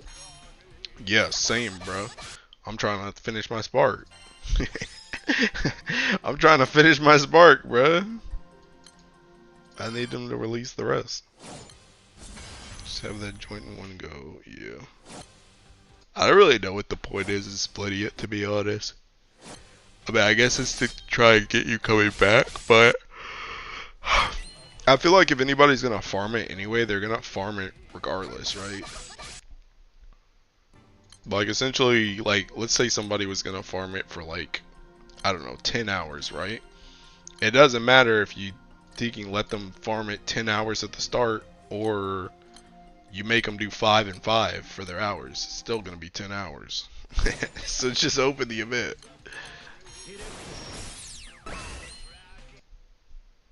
So I don't really understand the logic, to be honest.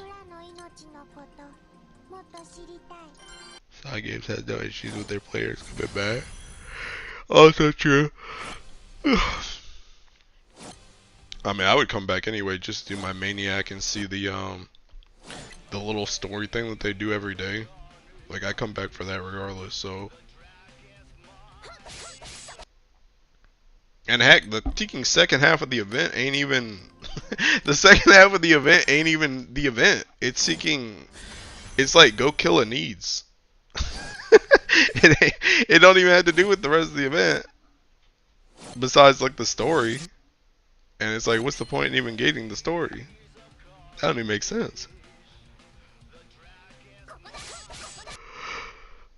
I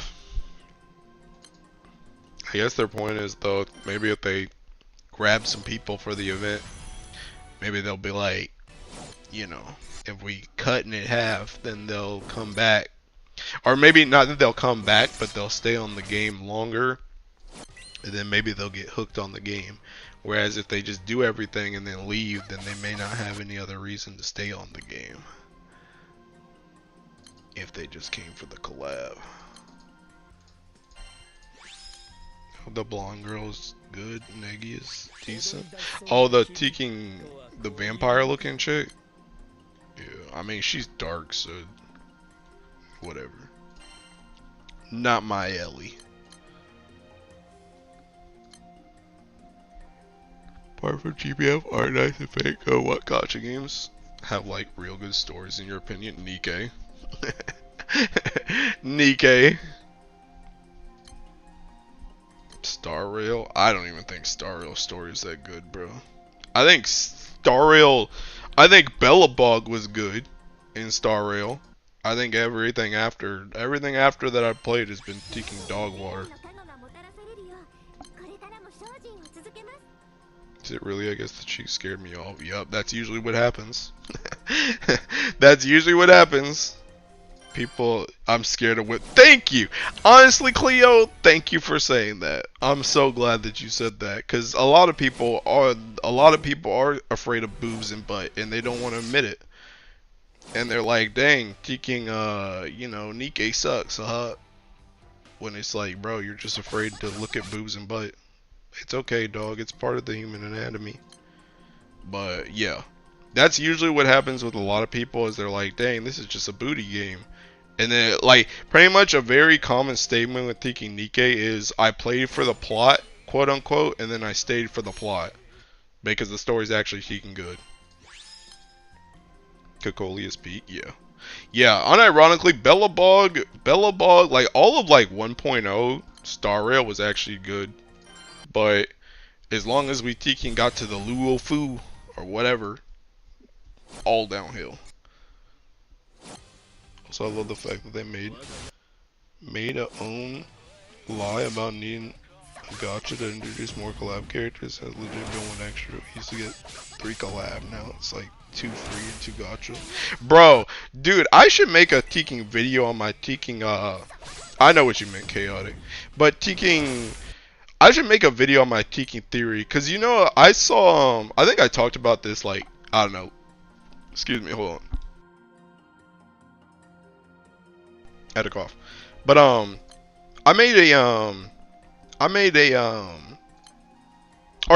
was watching teaking Granblue Ian's, like, their podcast or whatever that they put on YouTube, him and DJ, like, Sheep and DJ, and, they said the same thing. They said the same thing about teaking, about how the collab was supposed to be to give new characters and stuff, but they were sad about it because not only is it not really giving new characters, but it's also taking away from Granblue characters. And like high key, I'm telling you, I should make a teaking video about my theory, because I swear my teaking theory is right, where it's like they just teaking. Well, like I've told you guys before, I think they make too many teaking characters, like just in general, and teaking, I I think they need to stop making as many characters, and I think they're starting to realize it too. And I think what they're keeping doing is they're making keeping collab characters. They're making keeping collab characters, essentially so that they can slow down taking random Tekken characters that aren't really that great. That's what they're doing. They're essentially taking those random kits that they would put on other Tekken characters and putting them on Tekken collab characters, and then kind of like freeing up the freeing up the Grand Blue pool, essentially, so they can put more unique stuff on like Grand Blue characters. That's what I think they're doing, because I think that's the reason why the Gacha collab Tekken makes it so that there's no other characters. They're essentially making collab characters like how they always would, but now they're doing it in a way where they don't have to make new GBF characters too. So essentially they can because that's what I think DJ said that, where essentially now overall, because in the past we may get like, let's say we may get 3 collab characters in the past, and then we get 2 new Grand Blue characters, so in total we get 5. But now we're getting 4 collab characters and no new Grand Blue characters. So technically not only are we not getting new Grand Blue characters, but we're also getting less characters overall, right? So that's I think is their cheeking sneaky way of making it so that they do less characters. Just in general. Not for Grand Blue, not for collab gacha. It has nothing to do with that. I think it's just the fact that they want to do less characters in the game in general, because they're running out of cheeking ideas, because there's only so much you can cheeking do. So I think they're trying to slow it down a bit, and this is the way they're slowing it down. We're essentially just taking out Grand Blue characters and making gacha characters how they always would. Lufu is hot garbage. The Pinacone is great, but yeah, Bellabug P. I don't even think Pinacone is good. You missed it, Cleo, when I was playing through Tekken Pinacone. You can go back, like, I don't know, some streams from, like, December, I think. When I was playing through Pinacone, I had a whole slew of issues with that joint. That's the reason why I quit again. Well, okay, actually, no, I did finish Pinacone. Pinacone isn't why I quit again. The monkeys was why I quit again. Pinacone into Tekken Rappa's monkeys is why I quit again. But Pinacone wasn't good. That is still 4 new characters. Unironically, Raccoon is good though. It's so dumb though. They're the ones making the characters, not us. They decide to slow down the play. If they decide to slow down the players, I ain't gonna complain. They definitely will complain though.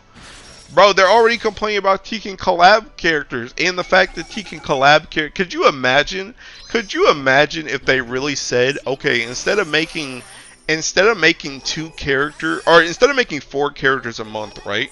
So 2 characters on Flash, 2 characters on Legfest. We're just gonna make 2 characters a month. It's gonna be 1 character on Flash, 1 character on Tekken Legfest. I bet you people would throw a Tekken tantrum, bro.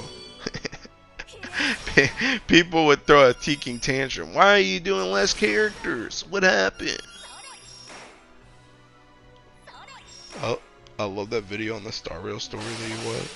Oh yeah, from that one guy that was like, Tekken Star Rail is the worst game I've ever played. Yeah, that guy was mad, bruh. But ironically, he was spitting though. He was spitting though.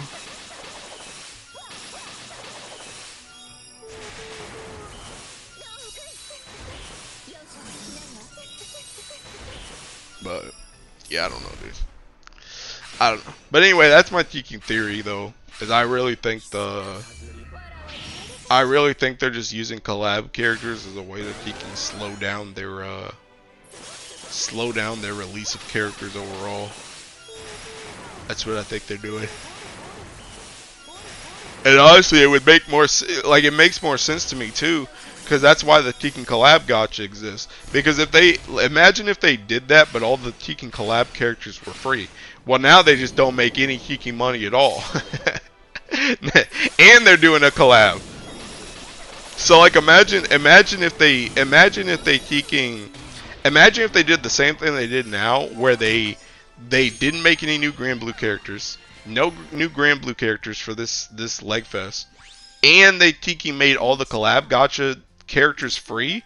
That's seeking. Now you have to pay for not only the collab itself, but you got to make the characters for the collab. All that joint's free, and you're not making new Grand Blue characters, so you're not even making money off of the random characters that are gonna come on the banner. So then, to me, it makes sense because it's like, okay, now that's the reason why that Kiki did the collab banner, because it's like, if they're gonna make Kiki collab characters, not only do the collabs themselves cost money, but if they want to cut down on characters, they gotta make money somehow. So they just put those on a Kiki collab banner. I mean, it's not the greatest, but it makes sense to me.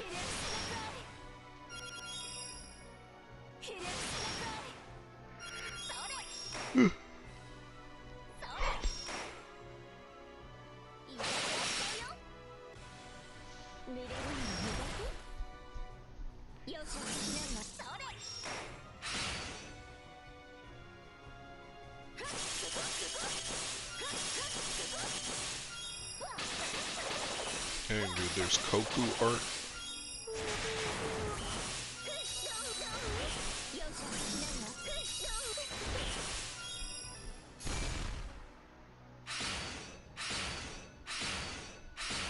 Oh dang, bro, T-King Hatsu was streaming. Dang, I should have just barred by myself, bro. I could have watched their stream instead. I would think people wouldn't complain as much for less characters on random months, but if they cut down during Annie, then they might complain. I don't know. I think people, Tiki, I don't know, cause it's like, I don't know. I feel like it's gonna be the same thing with the T-King collab thing, where it's just like, obviously people are mad because you have to roll on the collab banner and stuff. But I've seen so many people complain about the collab banner where it's like, thinking we used to just always have this stuff for free. Like, people don't like change. People don't like change like at all. So like I feel like as soon as they make less than Teaking 4 characters a month, they're gonna be like, yeah, we used to always have 4 characters, now we only get 2. And then people are just gonna say that, parrot that. And that's what I feel like's gonna happen. Even though honestly that's what they did to Shiki too.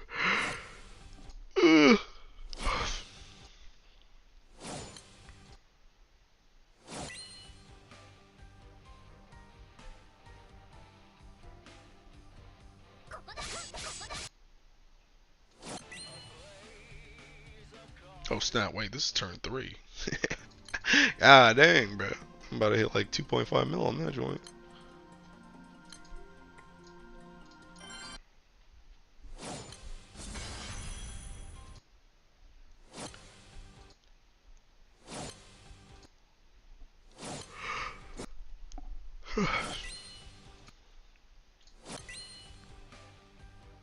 Bro, I think I'm falling asleep. I'm thinking doing stupid refreshes now. I'm like seeing a bit of lag on thinking refreshing. Even though it's literally turn 2 and I always have to sit on that. Internal rebalance can't come quicker. You just see what trash I cooked up. Dang. I'm keeping that joint so far off my mind, bro. I literally forget about it unless one of you guys bring it up. I'm gonna be real. I literally just don't even think about it. Cause I'm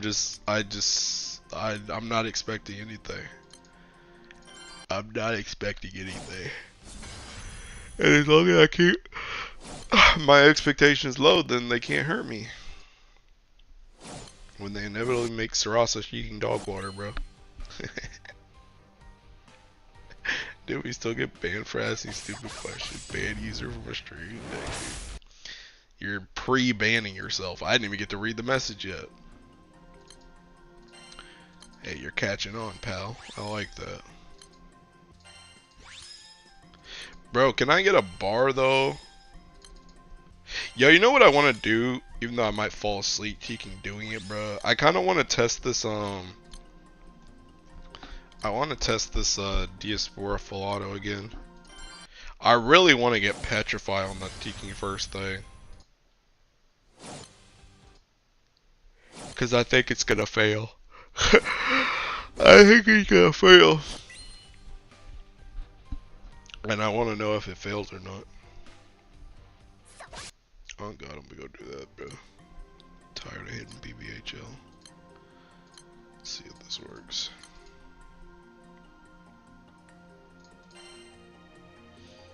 I think everybody's stuff should still be how it is supposed to be.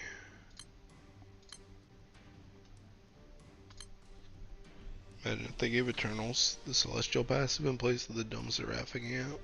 I mean, that'd be pretty good.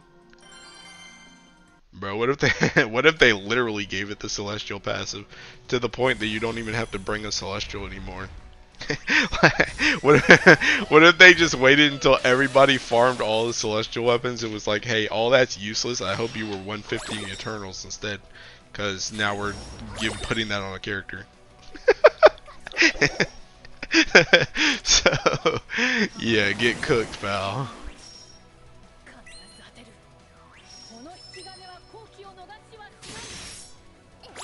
I'll beat you. That's gonna cost you 10 gold bars for that passive. Yeah, bro. I'm gonna refresh this. Actually, maybe I should have just let this go. I don't actually know how long this is. Let's see. I guess it's one refresh, take off like 20 seconds. Or add like 20 seconds whenever this ends. Assuming it ends successfully. We about to find out.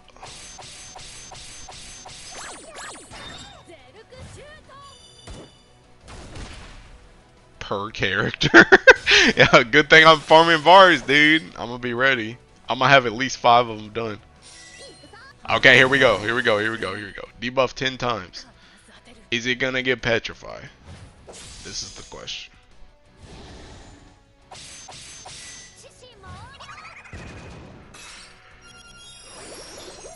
Yeah, I was thinking. Also, is my Sidala gonna tiki die, by the way? Because my Sidala almost died last time.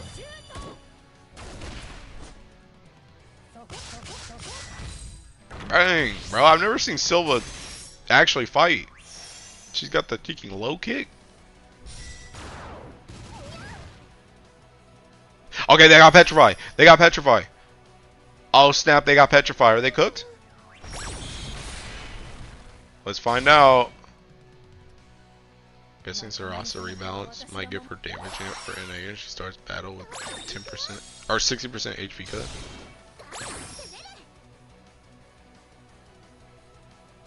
Do they get cooked? I feel like they get cooked.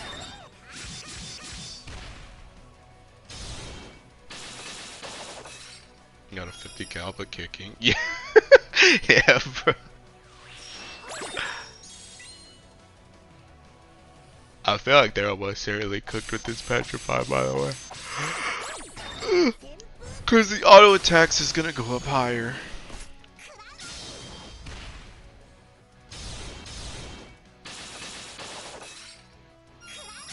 Also, they're probably gonna fail this next one too. Or maybe not. Actually, I don't know. They might still fail this actually because Mikala doesn't attack. Oh no, I think they made it. Dude, there's no way. The auto attacks is gonna be way too kicking strong. Auto attacks is way too high.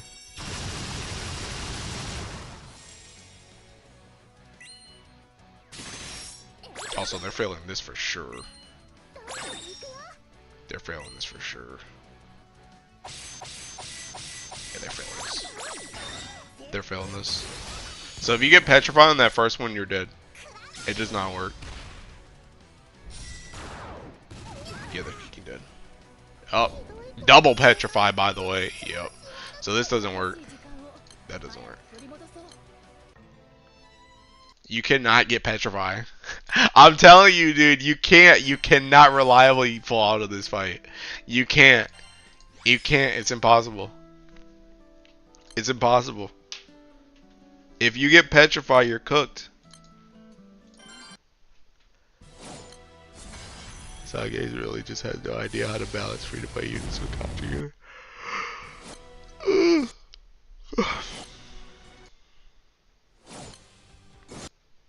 Don't you love God's side with petrify that can't be removed? Yeah. Yep. But yeah, it's just not. He had another one, but that one is so jank. Dude, that one is so jank. The other one. You just wait for the power creep that will allow you to fall out of it, like another recon. Yeah. I mean, the issue is just. I mean, like, yeah. It's just. I mean, I said that before when I was testing it. I was like, there's not a combination that can. That team gets really close, by the way. Pretty much the only one that matters is that first one. Which technically, the crazy thing about it is it's literally, it's a 50-50, which is whether or not you get debuff trigger versus 36 hits into a taking 2 out of 8 chance to get petrify. But if you fail the 50-50 into the 2 out of 8 chance and you get petrify on that first one, you're cooked. But every other one after that, you cancel. Because I did it earlier. It's only that first one. But I haven't, like, pretty much every full auto I've seen cannot. The only one I saw was the Alexial one that guy put out, but I don't know how sturdy that one actually is. Maybe I should try that one actually. Because I'm pretty sure like I can do it, because I had Tiki Andromeda to throw in my grid. Let me find it. I posted in Tiki crew chat. Anyone tried ball for debuff clear? Oh yeah. Okay, let me see what Tiki. Yeah, this.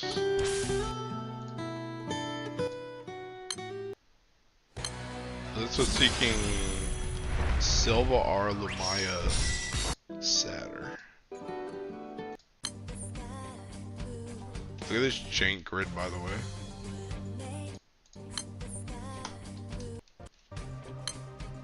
Look at this jank grid.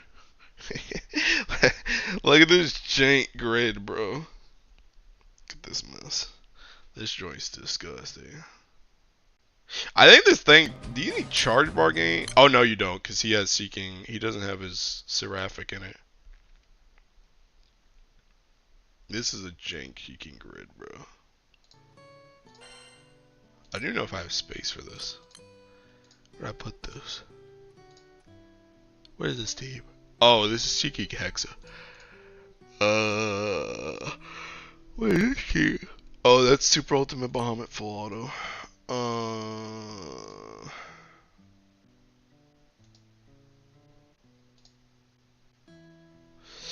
I ain't got space. Are any of these Earth? I don't have space. Oh, wait. I don't know what the heck this is, but it's Earth and Wind. Okay. Can use this. Is that Andromeda as a grid piece? Yes. That's why I said it was whack. That's why I said it was whack, bruh. That's why I said it's whack.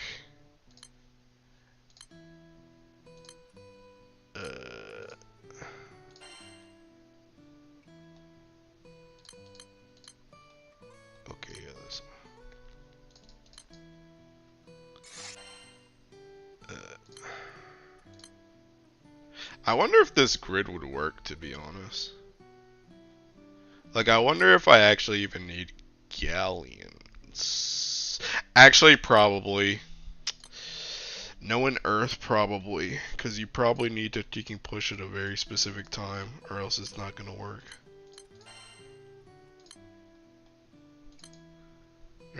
We should be getting new classes for Annie, right? Probably. What was this again? I'll put this over here. World Ender. This is Triple Galleon. This is Triple Galleon.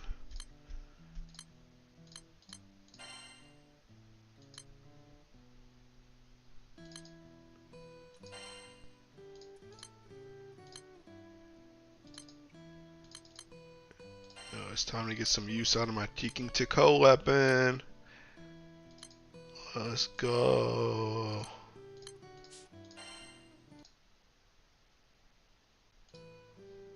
Okay, right here. Tickle weapon.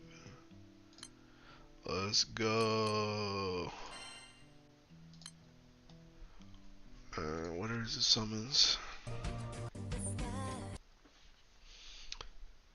Actually, wait, hold up. He showed us seeking. Whatchamacallit? Is this extremity? Is that the same? What is that? What is that? I can't read. What is this? Which one is this? Is that extremity? How do I even tell from this, by the way? Which part of the text tells me?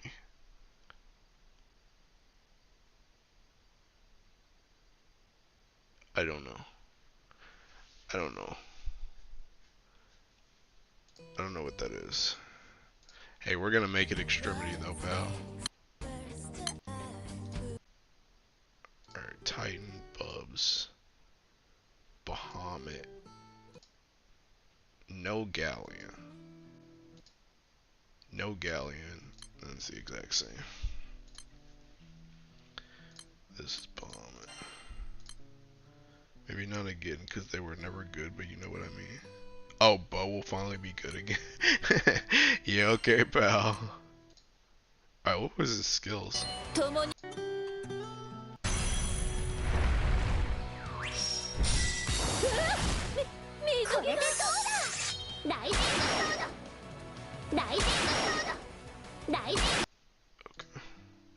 So instead of this, he has this. Okay. Okay. And this is Satyr Arlumaya into Alexiel. And I'm guessing. Wait, did he show his back line? Hey, scroll down a little bit. Hey, scroll down a little bit. Oh, it's to go. Okay, it's to go. It's to go. Okay. Alexiel.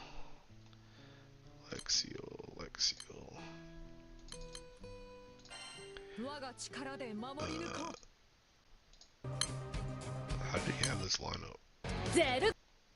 Silver in front. Arlumaya.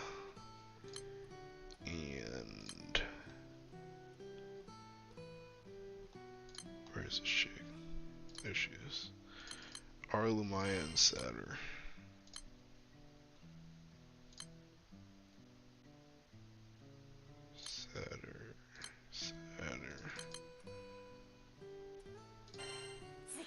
Okay, any skills off. Arlumaya S3 is off.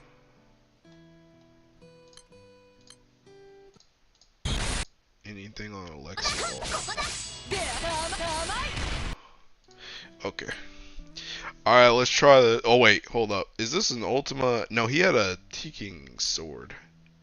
I guess Satyr is sword. Okay. Fine. I will change it.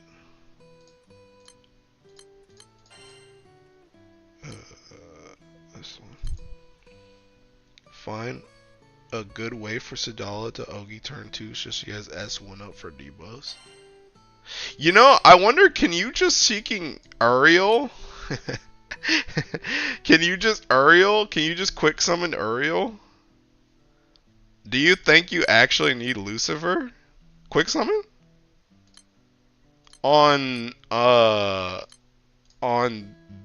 Not this one. This comp. Do you think you can just survive with Vikala heals? Without calling Lucifer? You really don't get hit. To be honest. Maybe I should try that. Hold on. I just made that whole Teaking comp. Why didn't you say that like 10 minutes ago, Munching? Why did you say that like 10 minutes ago, pal? Is that even gonna work though? Because she's not gonna have she's not gonna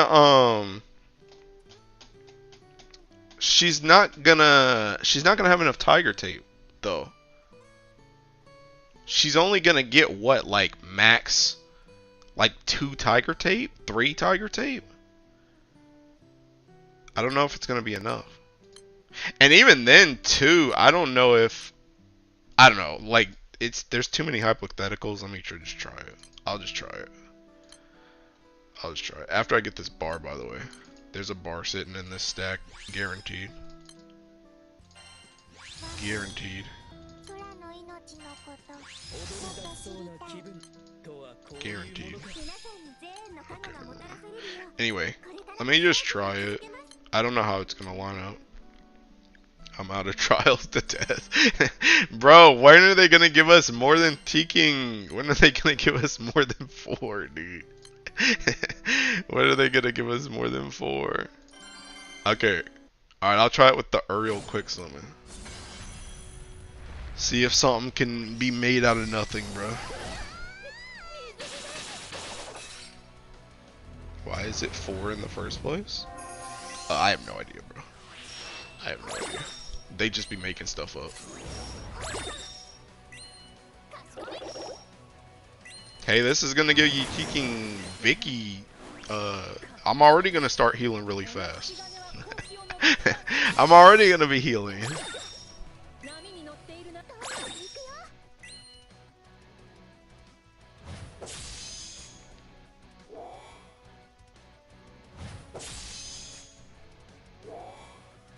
Oh, wait a minute.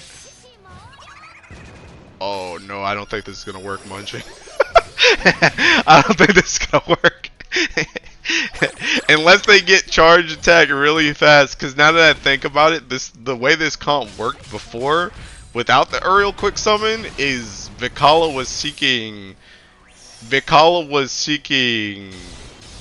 She was always like ogging the time when the triggers came up for like the hits triggers. So I don't know if it's gonna work. Also, she just used her debuff thing right there, and she's not gonna get charge bar again anyway. So if it's debuffs, I'm still cooked. Yeah, I'm still cooked. You don't have enough hits. I don't know. I just know Vicky's thing always lined up with it always lined up with the actual trigger time. It always did. Oh, I guess it's still lined up. It's still lined up. But Sidala's thing didn't line up. Yeah, see, like, well, I guess it doesn't matter now because Silva's gonna do her thing. But yeah, Sidala doesn't have her thing here regardless. Even if you get her to charge attack turn 2, she's just gonna use it early. So it's still cooked. So I don't know. I don't know.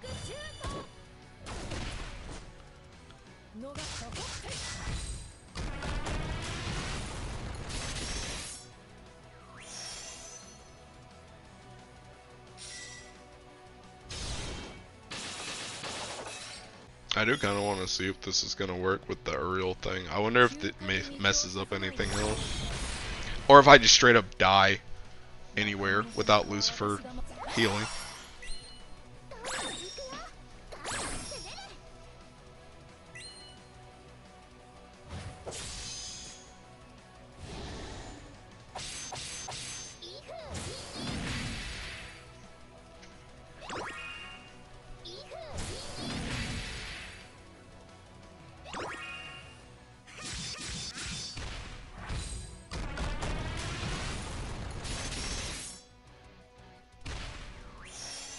Forgot Tico lowers Vicky CA steal.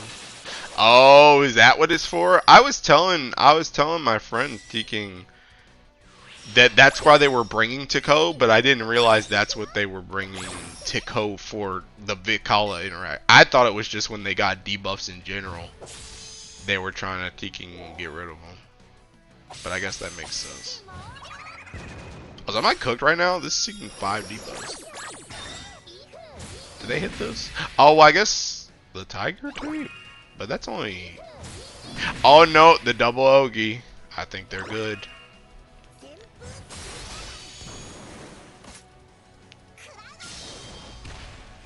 Oh yeah, and another debuff right there. Another 2 debuffs right there. Okay, yeah, they're good. They're good. Oh my god. They're good. They're good.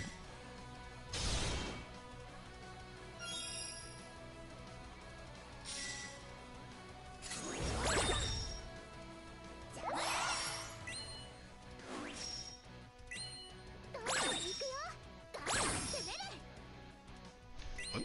Timer on Uriel. 4 minutes. Or 4 minutes, 4 turns. Jesus Christ, I need to go to sleep.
Yo, I like this comp action I use this freaking Vekala and Monica though.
So you can watch the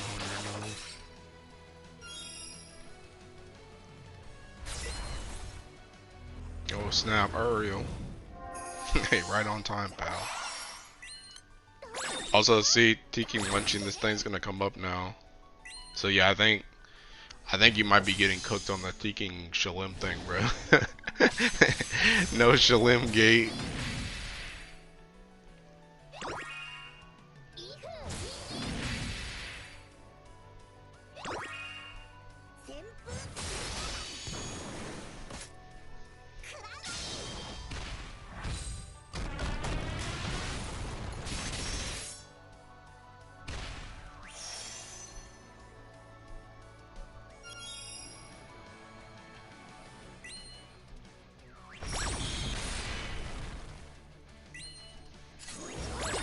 Getting debuff first actually sucks so much, yeah. Yup. Yup. But like I said, I survived with deking. I survived with debuff earlier when I did my original run. But it's just if you get petrified, it's cooked. That's the one. I'm like good on any other debuff. And honestly, I think that's probably what Lucifer matters more for. Actually, it might matter for Vicala's HP too, by the way. But I think it matters like if you get burned or something, so you just don't Tiki fall over. But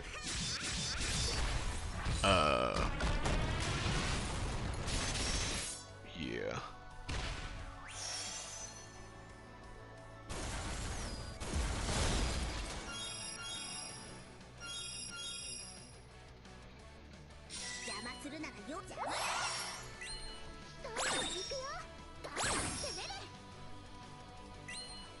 Not using Vicala S4.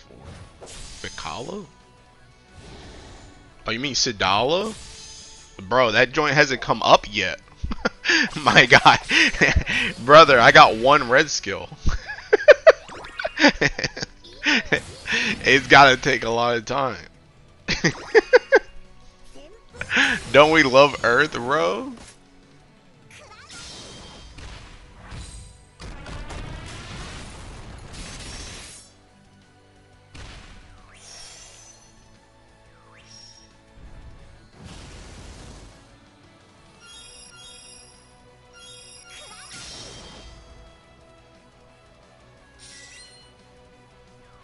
Yeah, we finally got our Teking third red skill. And she's not even gonna use it this turn anyway, because it's a freaking yellow skill, so it's gonna go afterwards. That's the Earth Nozzle. Have you tried Reina Arrow instead of Miss? But getting it early might push you further to 100A if you have it up. I mean, I haven't. I've only done this like 3 runs. But I don't know though. I mean, I don't think you're really gonna get it. I don't think you're gonna get it too fast, to be honest. Because even Reina Arrows is seeking what, 5 turns, right? So I got this seeking. I'm gonna get it on turn 14. With Reina Arrows, you get what? It comes back up on turn 6, and then it comes back up on turn 11. Like I think you still would have probably got it. You still would have probably got it during the 97 hits. Before you actually get to use this move. So it would have been a little bit faster, but I don't think it's going to negatively affect it. But I also don't think it's going to positively affect it. I mean, with 2 red skills? Oh, I don't know about that. Oh, I see what you mean. I see what you mean. No, I haven't tried that. Bro, am I dead, by the way? Wait, Vicala didn't whatchamacallit. Am I dead? Am I dead? Vicala didn't whatchamacallit. Oh wait, no, I'm good. I'm good.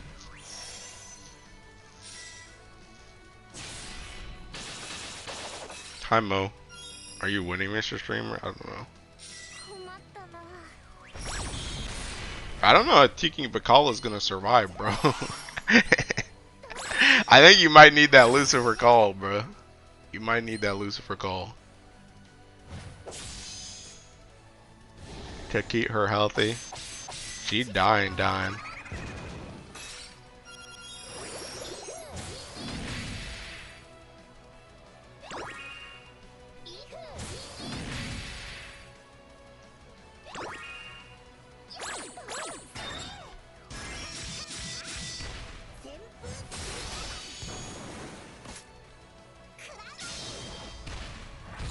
Also, I'm just saying, by the way, any other Ellie besides Seeking Earth, that hit that Sidala does when her S4 is active, like that last like hammer slam, that joint would have done like some type of debuff if that was any other Seeking Ellie. I'm just saying.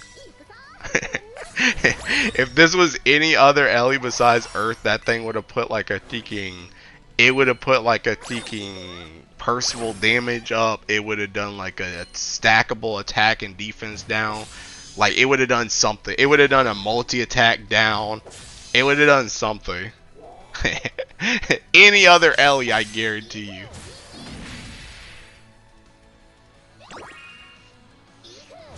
No shot. Yeah, I was actually expecting it for some reason.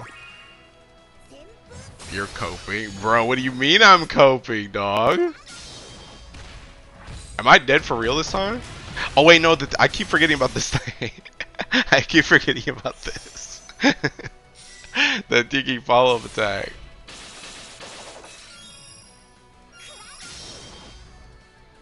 Dude, will Vakala survive, bro? You're not coping. I know I'm not coping, bro. Any other Ellie, you would have had some type of tiki damage on that joint. I swear to God. Or some type of debuff, not damage. You would have had some type of debuff. Some type of debuff or some type of buff.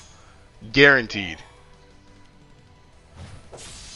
Like, look at Couture, bro. I thought they would make her S3 usable. Bro, you can't bring wind into the question. Wind's just as bad. Okay, I correct my statement. Any other element besides wind, that would have given you some type of buff or debuff. You can't bring in wind. You're moving the goalpost, man. Sorry, I misspoke. If it was dark, they definitely would have got something, bro. It would be worse, man, bro. Bro, what do you mean it would have been worse? Seeking, bro, Sidala in dark literally does that. What do you mean? Sidala in dark literally taking attacks and does a nuke that taking debuffs. What do you mean? The exact same character in that Ellie does that. But her FLB in Earth does it? Bro, it doesn't even give Tiger Tape. It doesn't even give Tiger Tape. I don't have V Sidala. Well, that's your problem. So that doesn't count. Okay, now who's moving the goalpost? Now who's moving the goalpost, bruh? Oh, bruh. Yeah, because the debuff is on S1. Alright, we'll put some type of debuff on S4, which requires me to use seeking 3 red skills and 3 yellow skills on my MC. I think it deserves a little debuff. You're moving the goalpost back, Kika. How does a free-to-play get Valentine's units? Roll. Sometimes it really sucks when the season load better than the OGs sometimes. I have a legit reason. That's the great part. They don't. Oh, I'm just saying, dude. I'm just saying.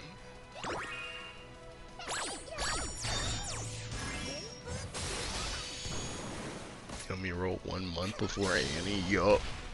Bro, just, well, I guess if you're free to play, you can't even Annie ticks, huh? Dang, you might just be cooked. You might just be cooked.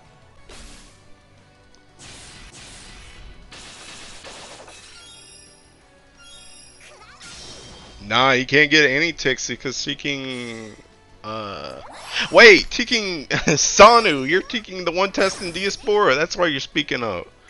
Hey, can you release your Diaspora thing already, bruh? Trying to see that. Can get them a year later. No, but he's free to play. I'm off tonight, dude. I'm gonna do it. Good work. Proud of you. I was gonna have to start hunting you down like Keek and Toadcast, bro. I work nights and work 7 days in a row. Oh snap.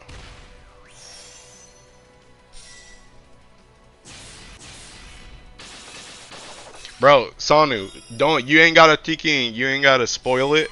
But does your setup use any weird characters? And by weird characters, I mean somebody outside of Vikala, Monica, Alex, or Lumaya Satter. Does it use anybody else? I want to know if there's somebody weird in there. Simply get lucky when they come back in September. I'm here because I'm finally day off. No, I did test Silva though.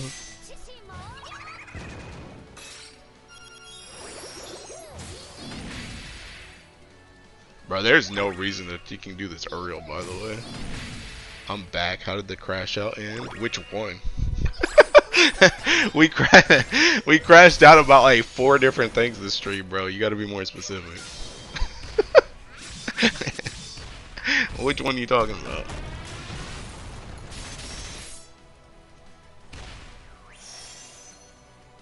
Oh, I was gonna say, why doesn't my Vicala use the S1? She doesn't have HP. She's got no HP. Bro, I'm gonna heal her, dude. I'm gonna heal her. I gotta intervene. I'm intervening. How many gold bars so far, by the way? For the week or for the stream? I meant the nikke one. Did you quit? I don't know if I'm quitting, bruh. I don't know, bro. You don't need it. Shut up, Munchie. You just want me to fail my run, bro. Fake run invalidated for your goal in general. For my goal, I already got 5 this week, Mo. I got 5 this week. You know, with the 16 talk, I completely forgot about you quitting nikke. I didn't, bro. It's still in my mind. But I don't know, man. Goldpack would have had faith. No, he wouldn't have, because Goldpack used Lucifer Tiki Quick Summon. I got Tiki Uriel because Munchie was like, "Hey, Tiki, get Sidala to Ogi turn 2, or turn 1, so she has seeking." Well, I guess it is turn 2 still. Was it? I don't even remember. Ogi faster, so she gets her seeking debuff thing. So I tried Uriel, but Tiki, what's his face? Goldpack had Tiki Lucifer main, or not main summon, Quick Summon. Sounds like a you problem, bro. Anyway, Tiki nikke, dude. I don't know, bro. I might quit. I might not. I ain't been on today. Well, I did get on early. I haven't done my anomalies today. She need to Ogi turn 2, so she has her S1 up for S1, but it didn't work either way. Yeah. Whatever Munchie just said, but yeah, it didn't work. So I don't know, dude.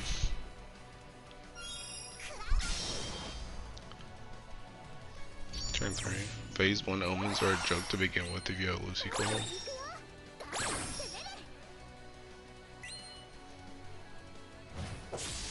Dude, this is so long, by the way. This is so long. This joint's like taking 5 to 7 minutes more than Mugen, bruh. Oh, my poor Ellie. My poor Ellie. Bro, unironically though, for taking Sidala, I'm so glad that they put Tiger Tape on their Ogi, man. That's one thing I am happy about, cause god dang. No taking Tiger Tape on Ogi was god awful. Tiger Tape in general was god awful.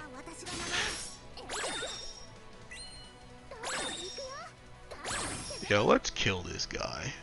Let's just kill him. Just take him out. That's what I say. Bro, it's crazy. Yo, you know how crazy Seeking Fronting is, dude? I just realized as I was looking at it.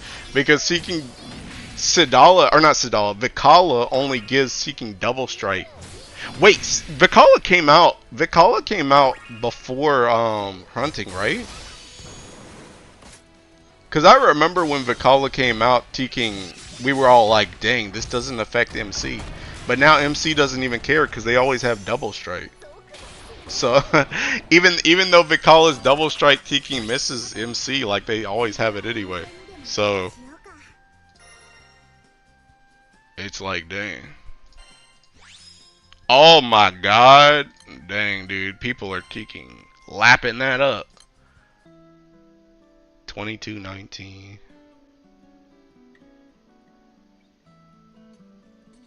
Well, just with a fast one for sure. Better than the Cosmos full. Bro, Munchie, have you gotten any of those to work, by the way? I tried like 3 of them, and I swear none of them can cancel, like, they can't cancel like 2 triggers. Like, I'm pretty sure I tried 3 of them, and I think 2 of them failed because they couldn't cancel triggers, and they got the like, you know how if you fail through triggers, she just does final detonation? Like, that happened because they just didn't cancel any triggers. And I was like, well, well, like, the phase change basically stopping damage. There's no helping on time. Do your anomaly right now, bro. Creep, I don't want to log in, bro. I feel like she's an ancient unit. Bro's awakening to his inner LTG, bro. Let's kill this guy. 40 mats easy, at least it worked. I'm not doing any of them. I'm not changing my dark keys. Oh, that's fair. Look, man. DM. Wait, Munch. I just realized you said I'm not changing my Tiki dark keys, but you told Umikin earlier to change her Tiki fire keys. Umikin can change it for her main Ellie, but Munchie not changing it for his. DMM stockholder perks, Luxac is insane. Maybe if you log in and you'll join the game. I won't. You know what? Because it's like, unironically, as soon as I log in the game, I'm going to remember, hey, my helm is sitting at Teking level 13 doll that I can't get to level 15 to get her favorite item. Hey, Teking solo raids going on right now that I can't even compete in because I have Teking 4 characters behind. Hey, I can't level up my Teking. Well, actually, you know what's funny? I actually was I got kind of salty earlier because I leveled up my Quincy first, right? And then I went and I was watching Sky's stream and I saw him using guillotine and I was like, dang it, I didn't Teking upgrade guillotine stuff. And now I used all my stuff on Quincy, so I logged back in the game just to see if I could salvage something on Teking guillotine. Can you tell me why when I went to look at my guillotine she was already Tiki overloaded? I forgot I even overloaded that Tiki character, but she was already overloaded. That's the power of my Tiki partner, bro. But yeah, I was like, well, I guess I'm actually good on guillotine. The only thing I needed for guillotine was her Tiki skills. I never upgraded her skills, but I overloaded all her gear. So she was already good. But anyway, yeah, if I log in that game, I'm gonna just see stuff that I don't want to see, and then I'm gonna be sad. Yeah. Bro, should I try this one? The Seeking Whack one, bro? Oh, it's not you. You. Should I try this whack one? He's a guillotine drawer, by the way. I am. I love guillotine. Critomeda? Yeah. I'm gonna try it. I'm gonna try it.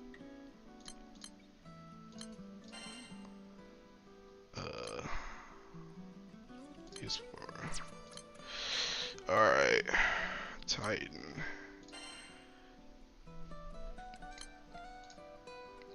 Here. Okay. Let's see.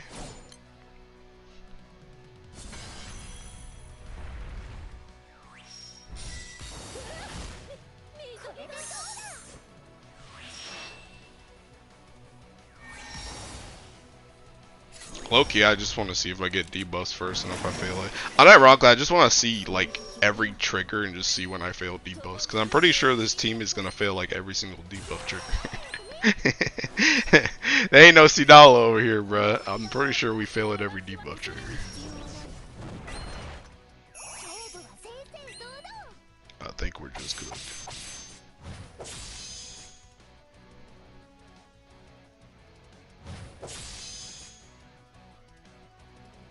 Is there even a point in this water switch, by the way? And this earth attack? Well, I guess the earth attack plays into Alexial, huh? Maybe that's why.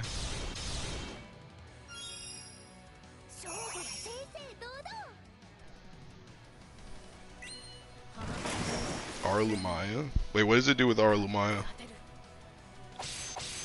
Omens do wind damage later on. What? Oh, because this team just tanks everything, huh? I see. I see.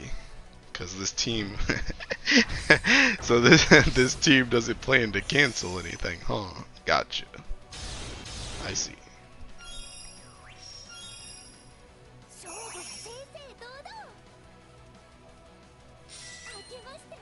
Oh, it's 37. I'm probably gonna fail this too, right? They're not gonna Teking double strike. Ain't no Vikala on here. It's only MC.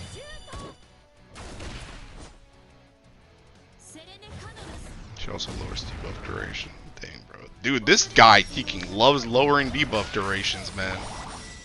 Arlumaya and Tico.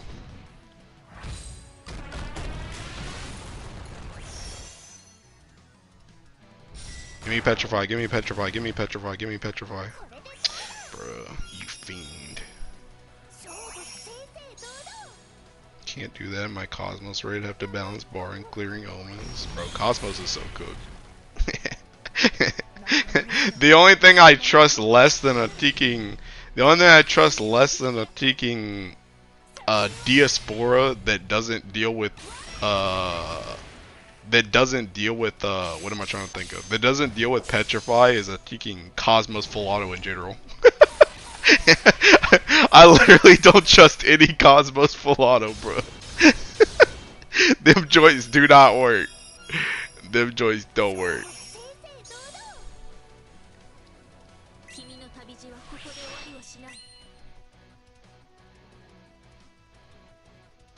Dang, bro, it's gotta load in cheeking Alexi's ultimate. Gotta load in this big cheeking crystal, man.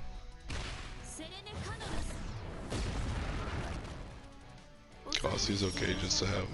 Just have to pot, which is annoying.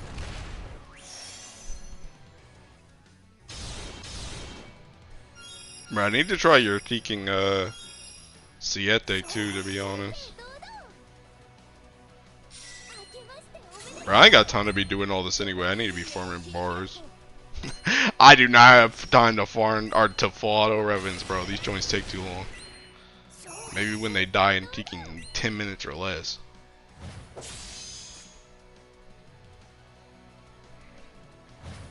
Holy, I think we can cancel this trigger, boys. I think we finally got one.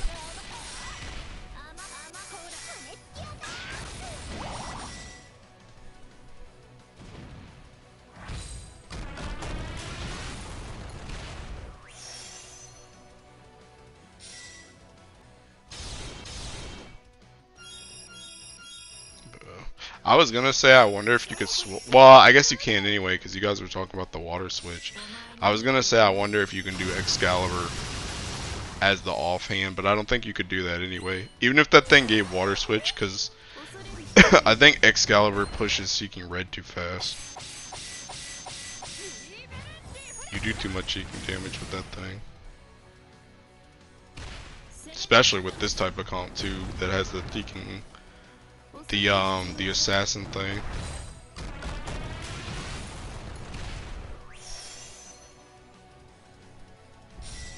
Oh snap, we failed. Petrify, petrify, petrify, petrify. Oh my god, bro.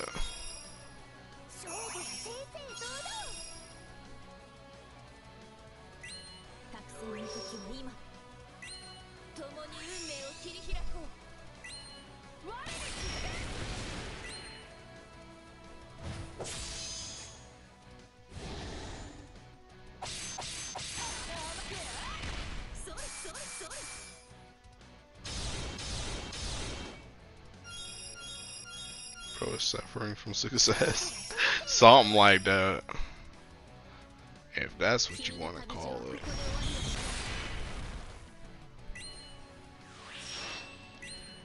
Alright, I need y'all to get this Ogi up, bro. We're doing a little bit too much auto attack damage.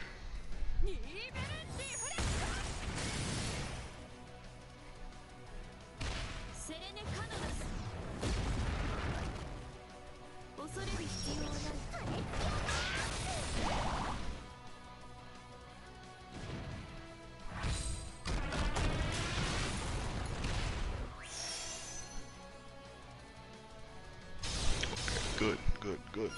Although the auto attack damage is seeking 60. Bro, is this gonna make it? Is this gonna make it, dude? That seeking auto attack damage is creeping right on up. Also, we about to fail another thing, bro. This will be Petrify for sure. Honestly, I think if you get Petrify right here, I think this loses. I'm not even kidding. Oh my god, you're so freaking lucky, bro. Since we're gonna be here for a while, time for a new yap session. I don't know what to yap about, bro. I need a topic. I'm too lazy to come up with something myself.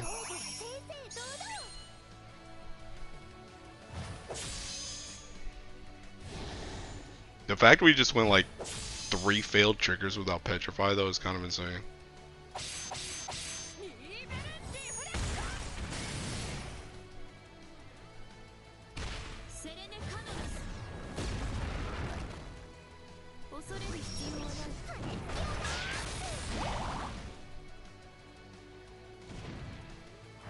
Bro, when are we getting seeking Medusa in here, dude?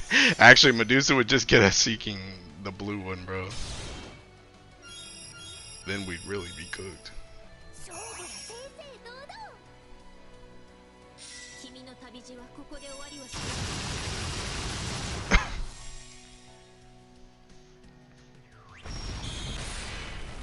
Actually, I think this will make it. I still have double Ogi on. And I should Ogi this turn.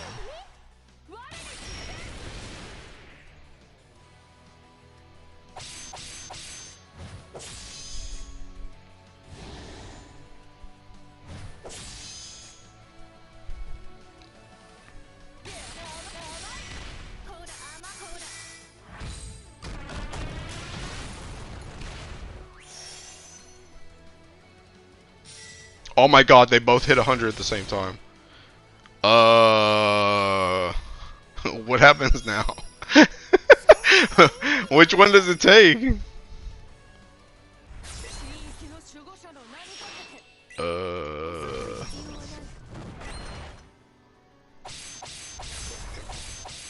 You get alpha? Uh-oh. Uh-oh. Yeah, that's supposed to happen?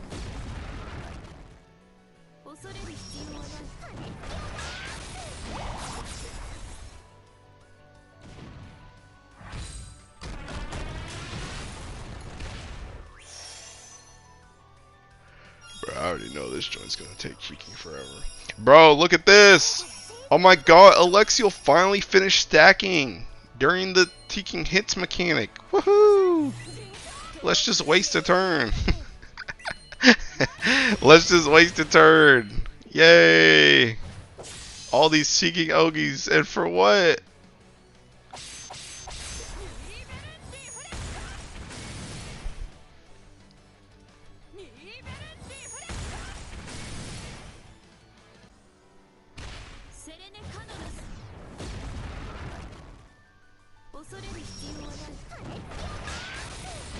Truly wonderful. Sasuga Alexiel. Couldn't have done it better myself.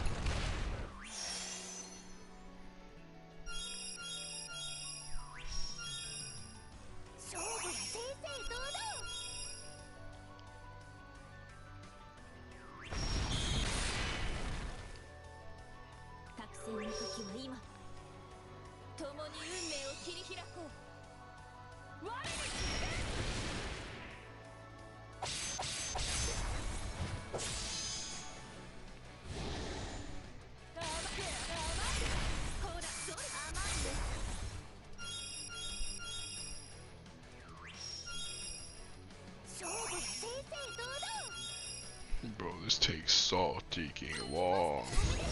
It takes so long. I feel like I was supposed to be out like this turn, or next turn, when that thing came up, but I guess whatever. I guess they just tank the hit when they come out. I don't know.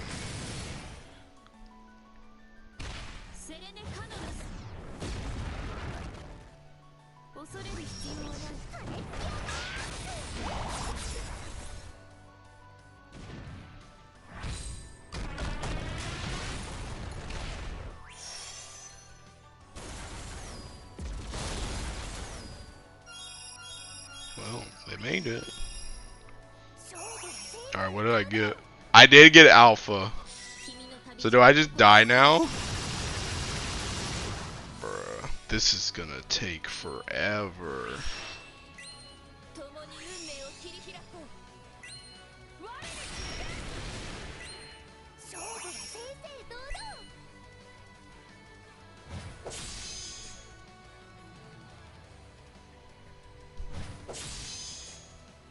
Wonder if you're gonna crack under pressure and just quit. No. I mean, it's a trial run anyway, bro. If I die, it's whatever. All the times I've hit 100 on multiple, I've gotten alpha. I mean, alpha is an A, so it does go first. Bro, what's even the point then? Why'd I build a cheeking Ogi comp? Oh. I built an Ogi comp just to end up doing more auto attacks anyway. Isn't that backwards? I might as well just built a freaking auto attack comp and got to alpha 100 faster and then just let him Ogi. That would have made more sense. Also, we're failing this too, by the way.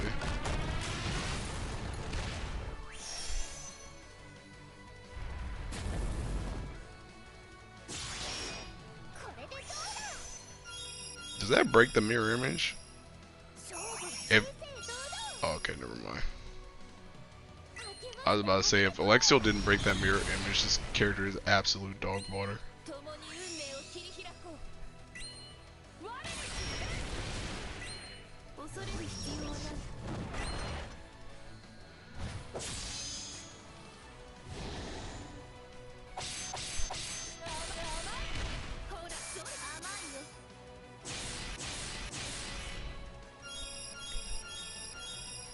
Chillin' Alex, she's trying her best. Bro, if she was trying her best, she would get her stacks up in half the amount of time it takes. Unlike Rakan, she's not serious. Bro, I might as well have brought Rakan in here. Actually, now that I think about it, I should have brought Rakan in here. T-King, at least he would have been doing skill damage. And he has Ogi every turn. If we're gonna hit alpha anyway, we might as well just get Ogi every turn. He could help build the charge. We're failing every trigger too. So it don't matter that he ain't got hits or debuffs. We're gonna fail every Tiki trigger. This is so stupid. Let's see the Rakan run after this jaw run. I don't even know who to replace. I feel like you probably replace Satyr, I guess. Because Alexiel still does have the defense considering you're failing kicking everything. And Arulumaya has the defense thing when you also fail everything. So, even though Satyr tanks stuff. Although, Satyr is your kicking debuffs though. Clear my Gaussian before you even got to 50%. Dang, that's crazy, bro. And we want to say Earth is good? Yeah, okay, pal. Okay. Give it up, pal. Give it up. Nice Ellie.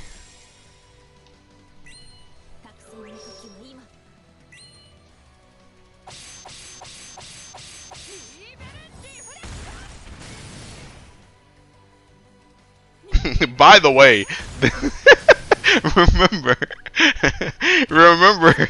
that this is a Tiki. This is a 300 gold moon grid, by the way.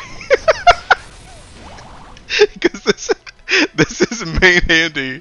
This is main handy hunting, and has a grid edge dropping up. And somehow it still failed the Tiki Y100 too, by the way. Satyr also has a 2-turn cut to debuff duration. Yeah. I don't really know who you replace for Rakan. 300 gold moons is actually nuts, man. Yo. All that just to fail another trigger right here in a second. Splendid work, Earth. Couldn't have done it better myself. Oh snap, they finally got petrified. Guess we're sitting here for like 10 minutes. Hey, wait, maybe the debuff cut, dude. Hey, how long is this? Hey, let me click on the character, bro.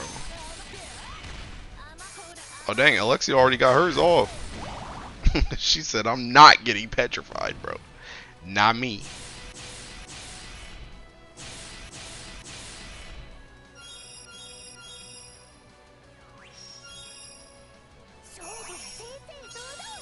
Go ahead and get that double strike on off, pal. Oh snap, MC broke out too. Just in time to fail another trigger. Oh my god, this seeking element. Oh, just in time to fail another one. Oh god. Trying to petrify the disciple, Angel Earth. Ah, dang, man. Oh, let me guess. Petrify? Oh my god. Oh, I'm gonna go insane, bro. This element's not real. This element's not real. Oh snap, my MC's out of it though.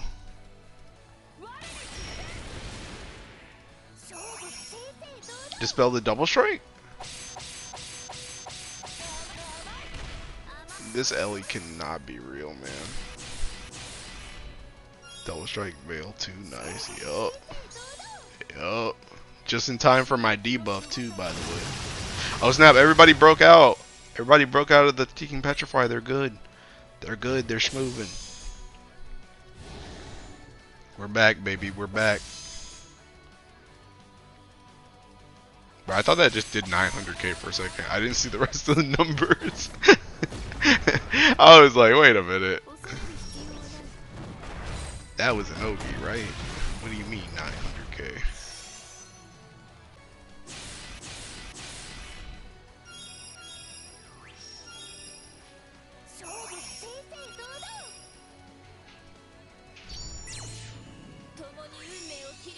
Yo, they can do this one, right?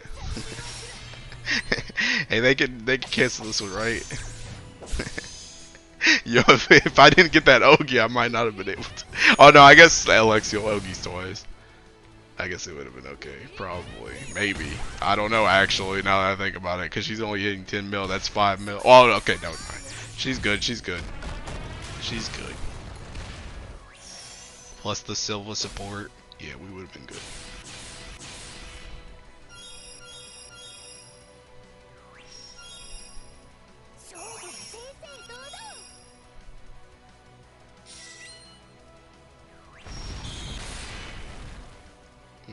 Time to fail another trigger, boys. Prepare yourselves. Hey, Arlumaya, just you can take that veil on off, pal. It's not gonna do anything anyway.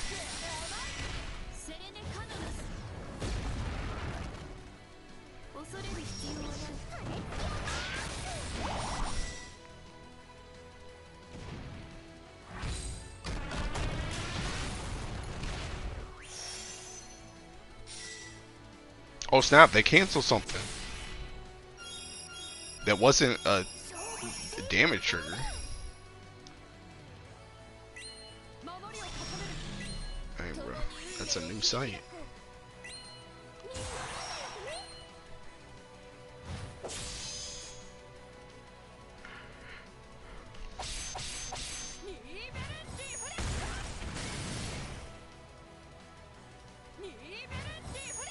Honestly, now that I think about it, what's even the point of taking using the what's even the point of using the assassin thing on this one? Unless I'm supposed to get alpha. I need to check once this finishes. I need to see what he got in his. Cause I feel like if you if assuming you're supposed to get Y, I feel like there's no point in even bringing the assassin thing. You might as well bring a different move. Like I could have brought the that one move that hits after the chain instead. Although to be honest, that joint might slow you down even more, and this one's already about a timeout. Maybe it's not worth it. I don't know. Season way is full. If you get A, chop your damage anyway. It's not like you didn't benefit. Yeah, that's what I'm saying. That's exactly what I'm saying. So unless the plan, the only reason I can see for it is that you're supposed to get A, and that's helping you get A while also doing an Ogi comp. But if you're not supposed to get A, then I don't see the point in it.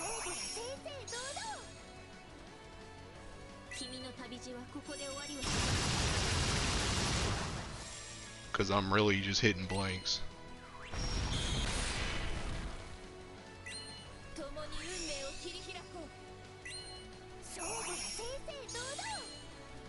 Bro, 15% on the clock, pal. Or, what did I just say? Bro, I need to go to sleep. 15% HP, 7 minutes on the clock.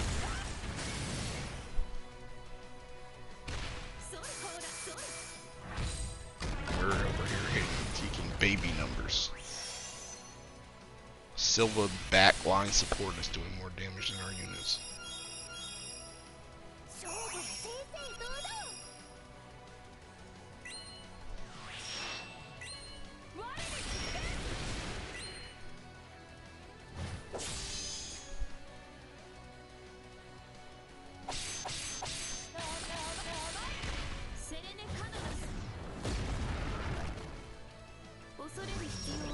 Yo, please at least just get the 10%. Thank you. Bless you, Satyr.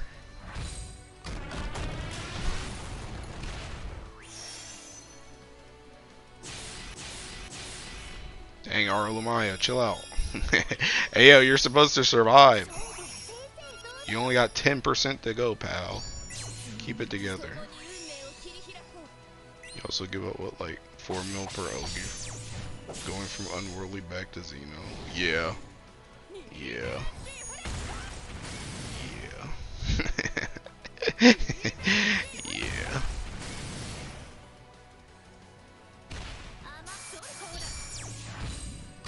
Yeah, I don't think, I mean, I think that this one obviously, well, I don't even know.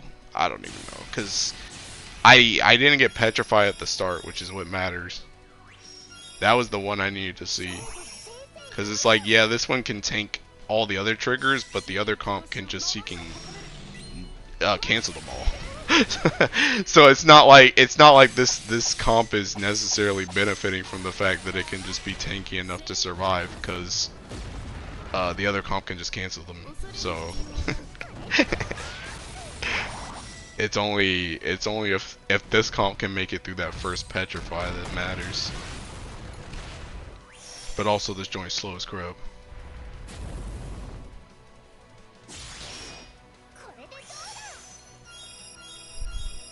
I don't understand this one if it was just way better somehow, but it ain't. Yeah. Yeah, like I said, the only way this comp is better is if it makes it through that first thing. If you get petrified, but I didn't get it, so I don't know. And honestly, I don't feel like full autoing this thing for another 30 minutes to find out. So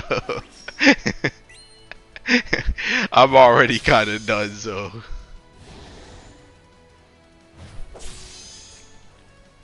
Welcome to my life. Listen, pal. Listen, you're doing your teaking duty. You're doing your duty. I already did my duty. My teaking duty was seeking Belial full auto.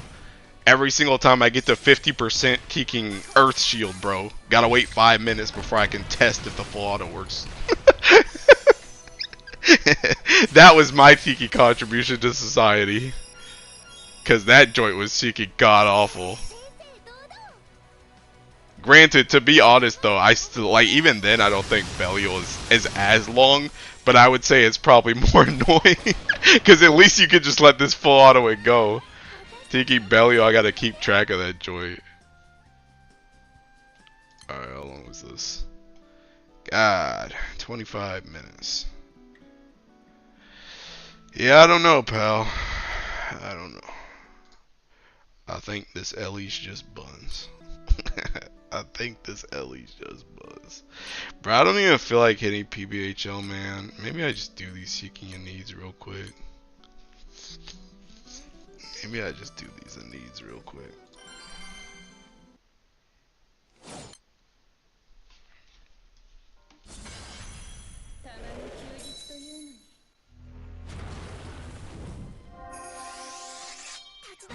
This was like, would have been different, just say. Bro, it literally was. Scroll up. Taking munching full auto to Gostia before I got to 50%. It literally was different.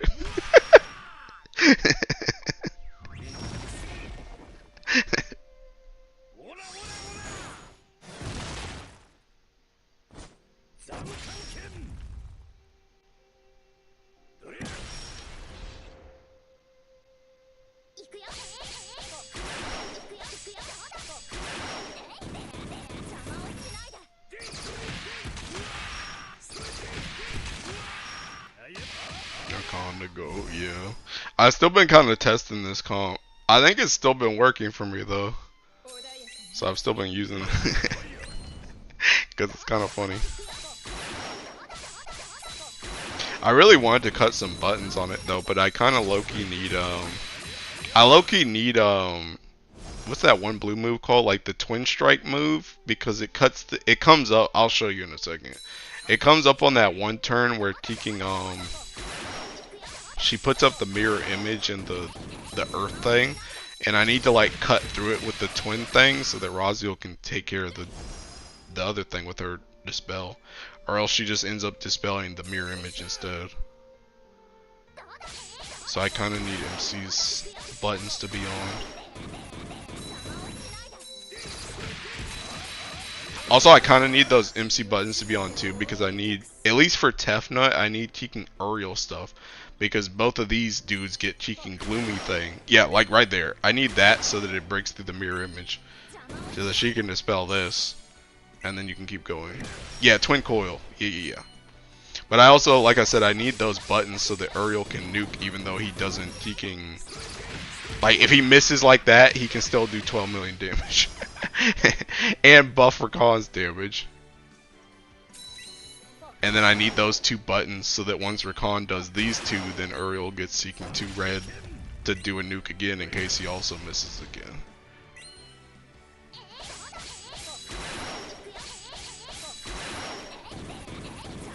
Because dudes may or may not hit. Like that. Oh my god, bro didn't triple attack. Oh.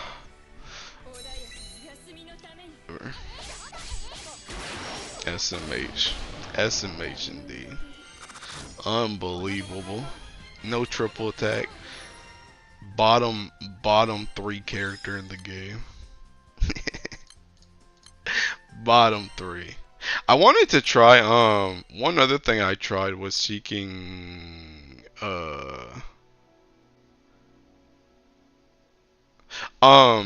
wait, what was it? I think I took out Titan. But I don't know if this kills all the time either though. Where the heck is Freyr? Oh. The other thing I tried was just bringing in Freyr for that part so that they don't get stuck, but I don't know if this works either all the time. I'm glad they didn't try to make Rakan's kit very lore accurate. I would have had a yeah, that word.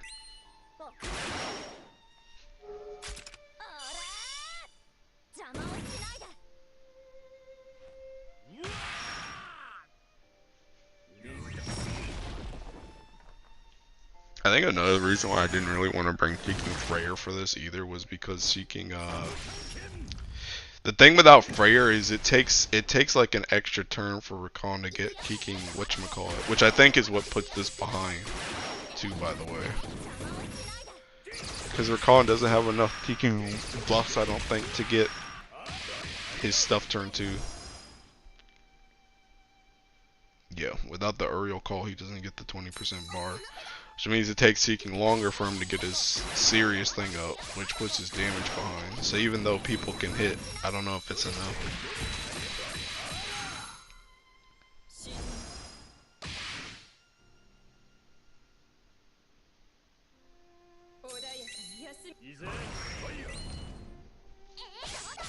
Which is why I think I took this off.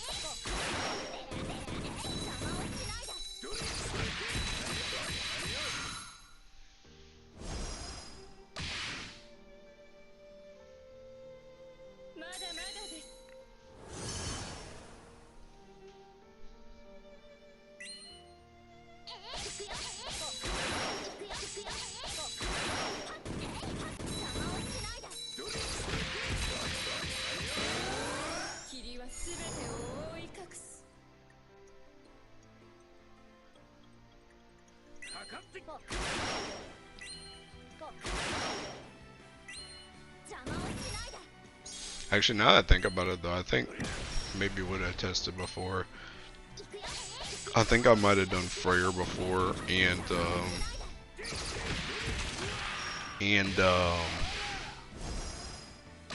taken off MC skills, because this is like kind of overkill.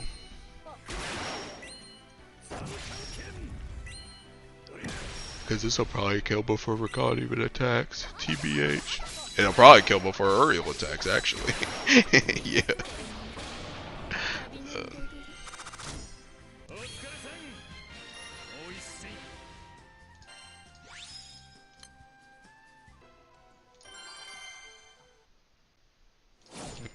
it works, I guess.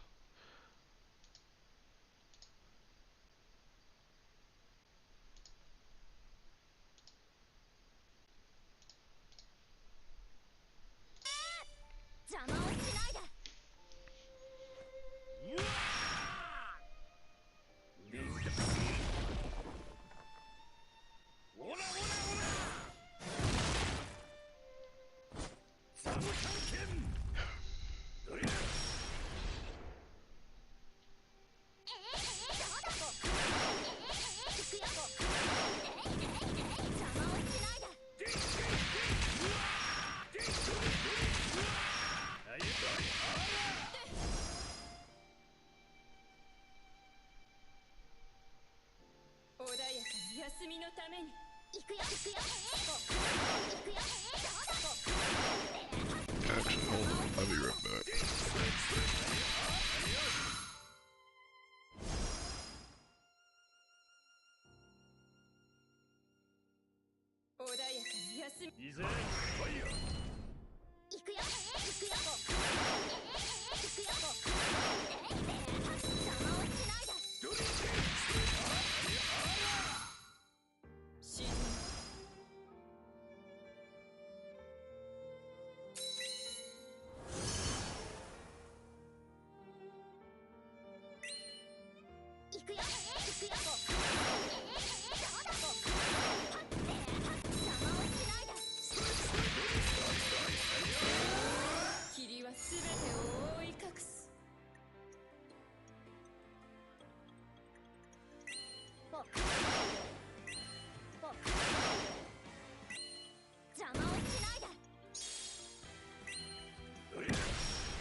Oh yeah.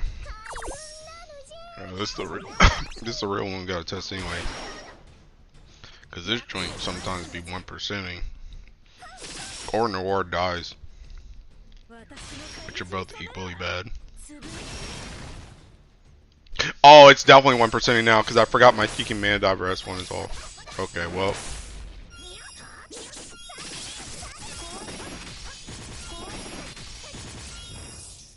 Ah, dang, bro. Bro, why everybody be talking in Tekken Dark chat, dude? Where's the people talking in Earth chat?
till I go back to BBHL.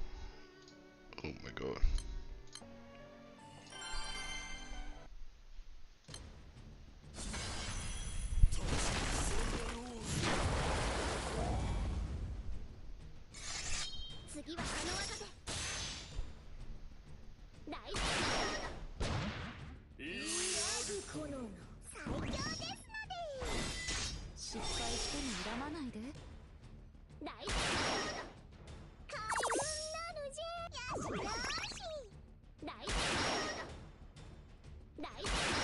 What are we crashing out on today? Take your pick from the itinerary. You can choose from up to like 10 options.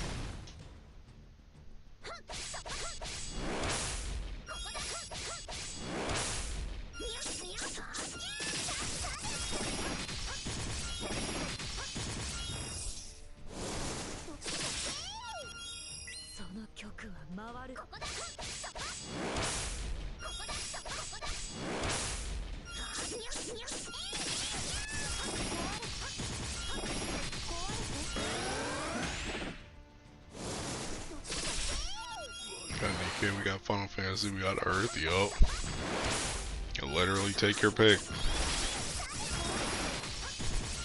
There is a lot to crash out about.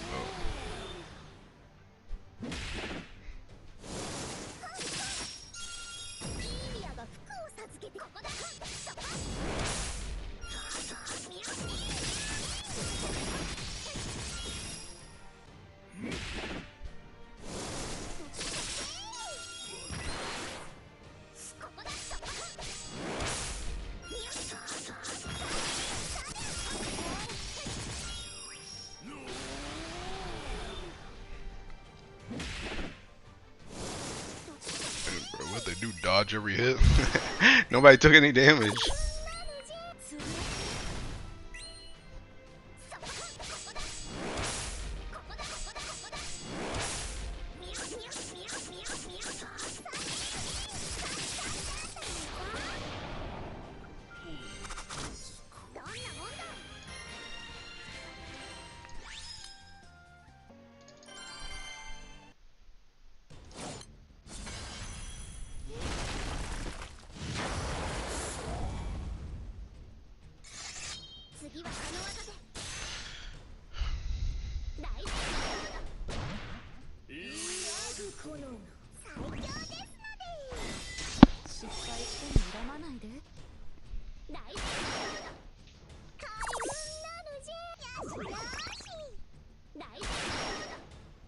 Is that Noir in use? Yes. And assuming she doesn't, she can fall over. It's actually been better than Naru so far. Or at least it's been more consistent than Naru. I think Naru used to kill on the same turn too. But, it wasn't as consistent. I say that and now I'm probably gonna fail this one, but Naru wasn't as consistent.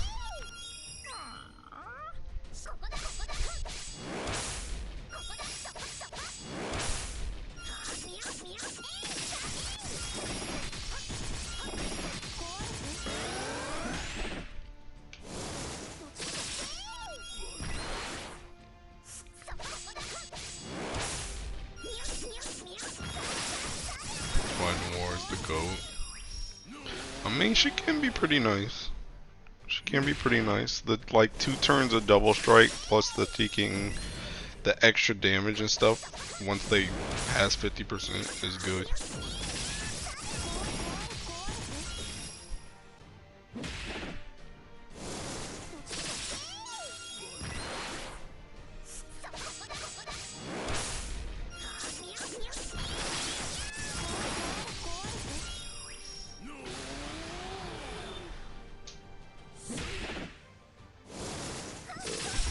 Bro, I need to go get a Teking Embody done this weekend, by the way.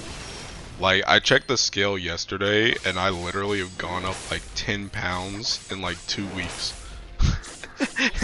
There's no way all of that is fat, by the way. I finally got my Go high level setup done. Then got Summer Bub gated. 11.6 mil honors or something. Wait, 11.6 mil? Huh? 10 pounds of muscle or fat, or is it 5 of each? I don't know. I just went up 10 pounds. Like I was like 170.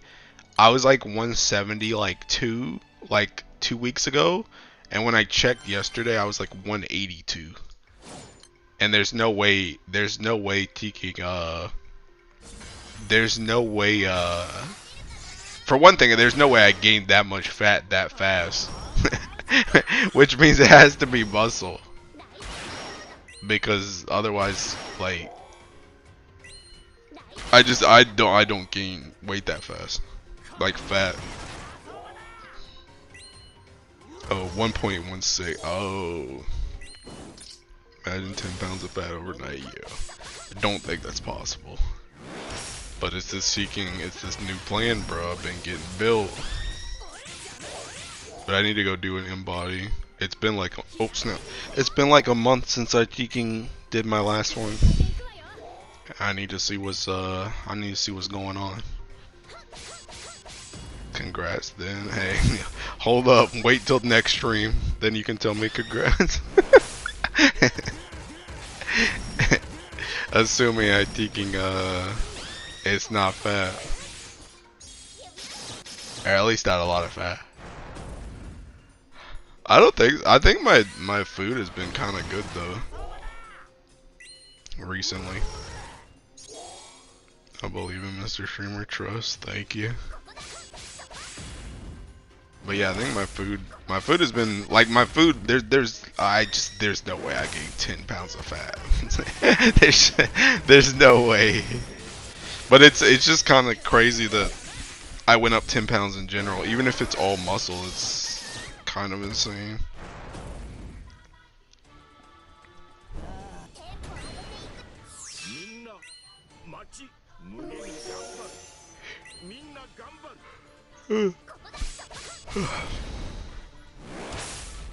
Bruh, I don't even know if I feel like full autoing all these in these. I need to, but god dang, I don't feel like full autoing all of them. I guess I only got 3 more to go. And then I can go to sleep.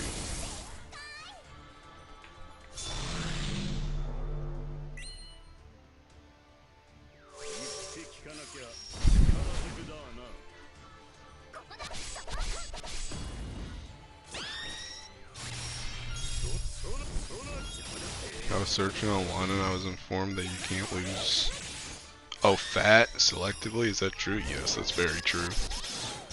Bro, if that was true, like if that was true, thinking everybody would have 6-pack, because everybody would just lose all the fat around their stomach first.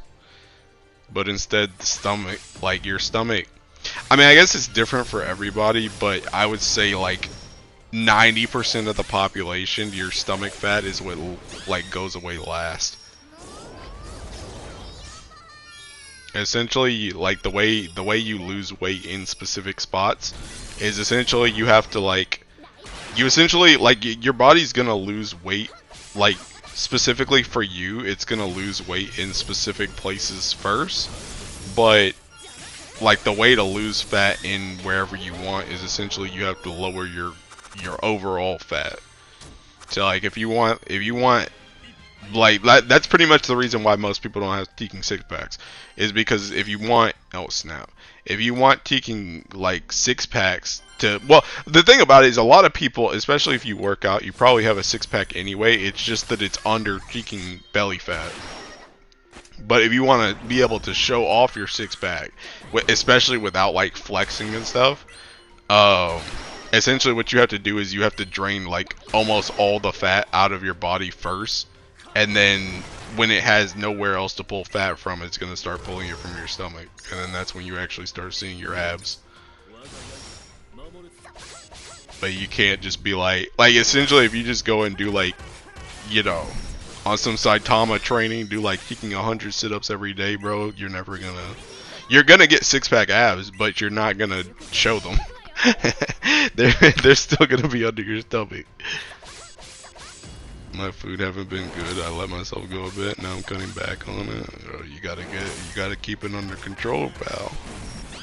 Gotta keep it under control.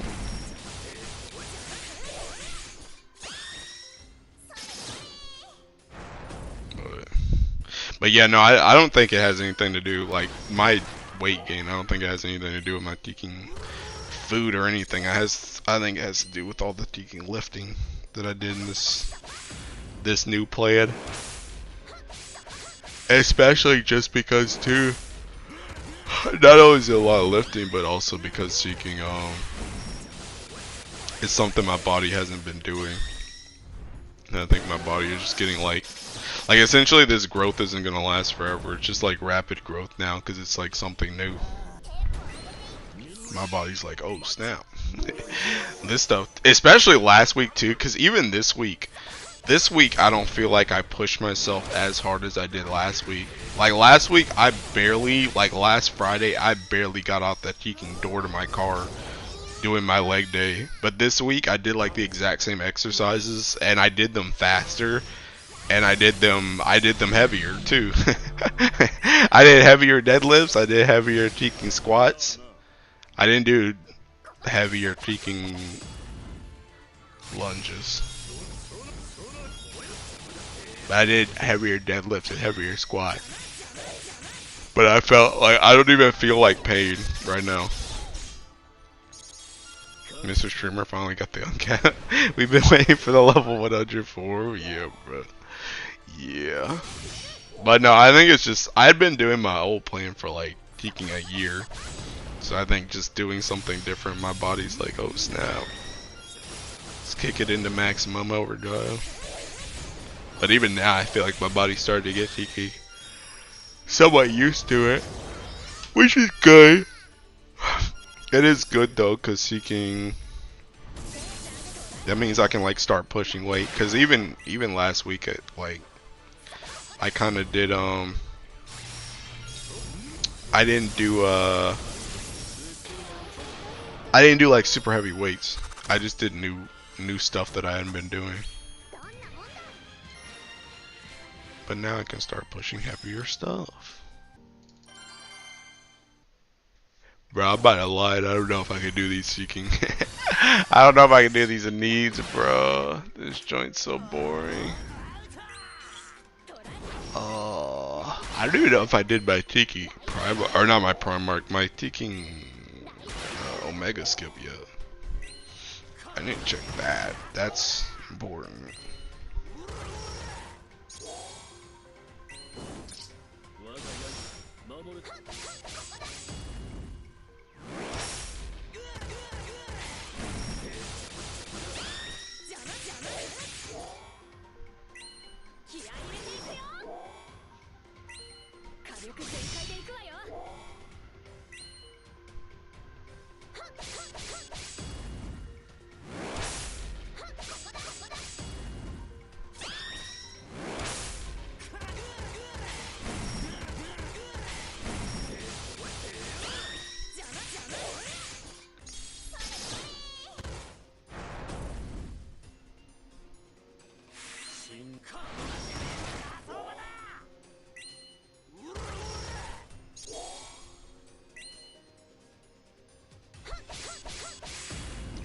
Followers on X for Mr. Streamer body reveal. That sounds weird.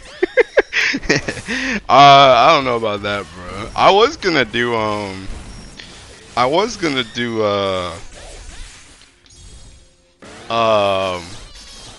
like progress pictures, cause I took progress pictures from when I started at the gym to like in December, cause that was gonna be a year, but I just didn't post them on Twitter. I'm afraid of posting my teaking. I'm afraid of posting myself online, cause seeking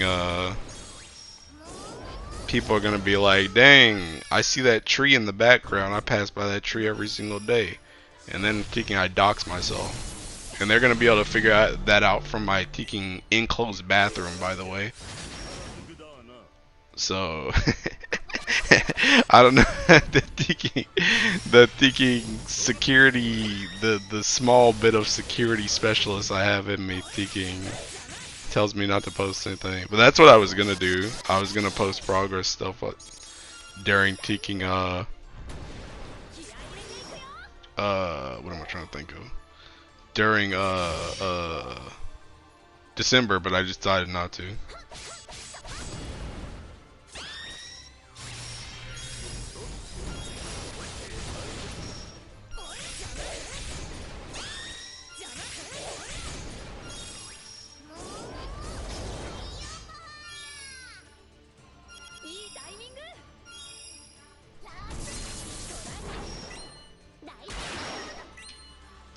But yeah, I don't know.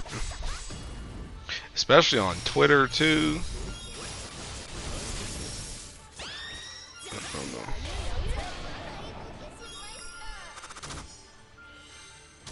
I don't even know how close am I even to 1,000 teaching people on Twitter, bro. I don't really look at my followers.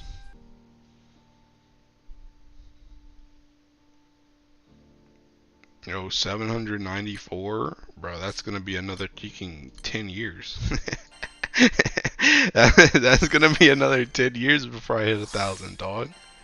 Hey, maybe I'll feel comfortable by then. That's gonna take forever.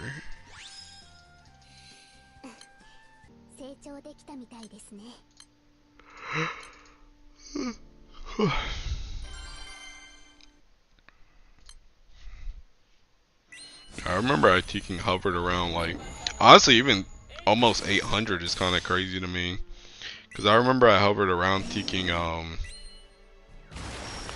hovered around like 300, 400 for like, I don't know, like a couple years on God. It throws me off that people even follow me like this now.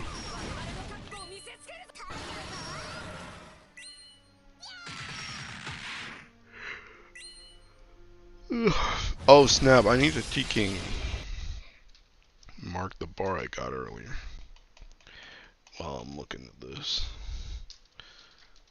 Oh snap. February 7th. Blue chest. Okay.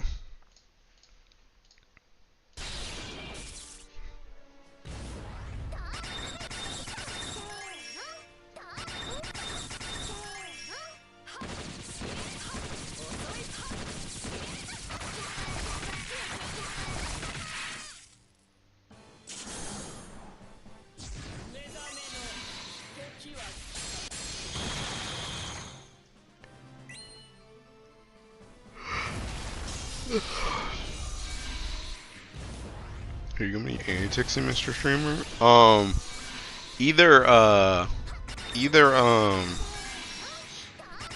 Either Valentine's Medusa or Summer Mars. One or the other. Assuming I don't get Valentine's Medusa randomly during Valentine's, then it really doesn't matter which one I anti-ticks because the other one's gonna get links mated. So it's just one of those.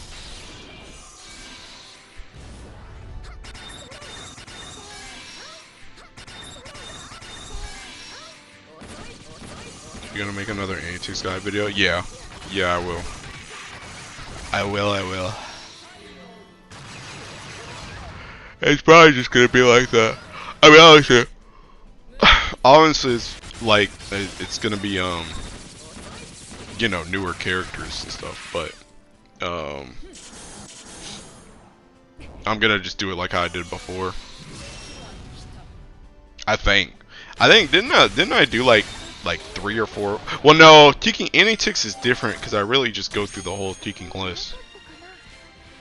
Yeah, anti-ticks is different than teaching whatchamacallit.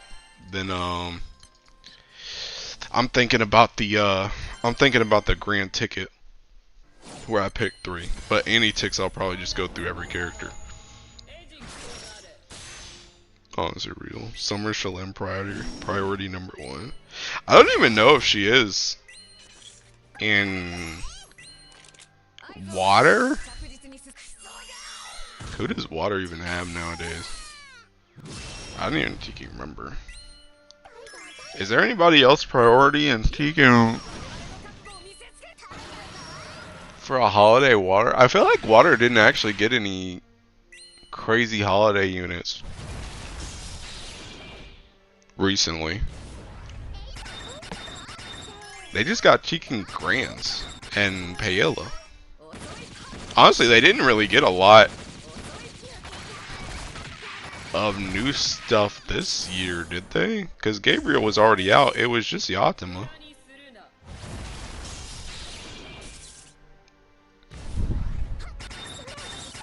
This cure makes me cry because it needs max Oro. Hey, just max your Oro. That joint is gonna be so long, you might as well do it on stream.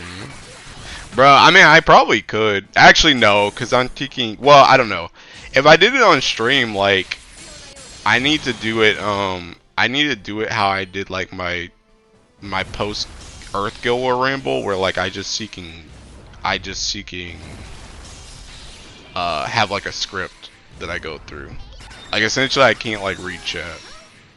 But I don't know. I kind of like recording a video like that though, because recording a video like that for me doesn't really take that long. Alright, not the recording doesn't take like long. The editing doesn't take that long, because pretty much the way I do it is I'll record, like essentially my shadow play can go up to 20 minutes, right? So I'll just record like a section of characters, and then I just save that video, and then once I save that video, I essentially just put that video in the editing software, and I just do that for every video in order, and then I just render it. And that's pretty much it. Like there's not a lot of editing to go into something like that, because it just kind of happens. It just kind of happens as I press record. So it's not that bad.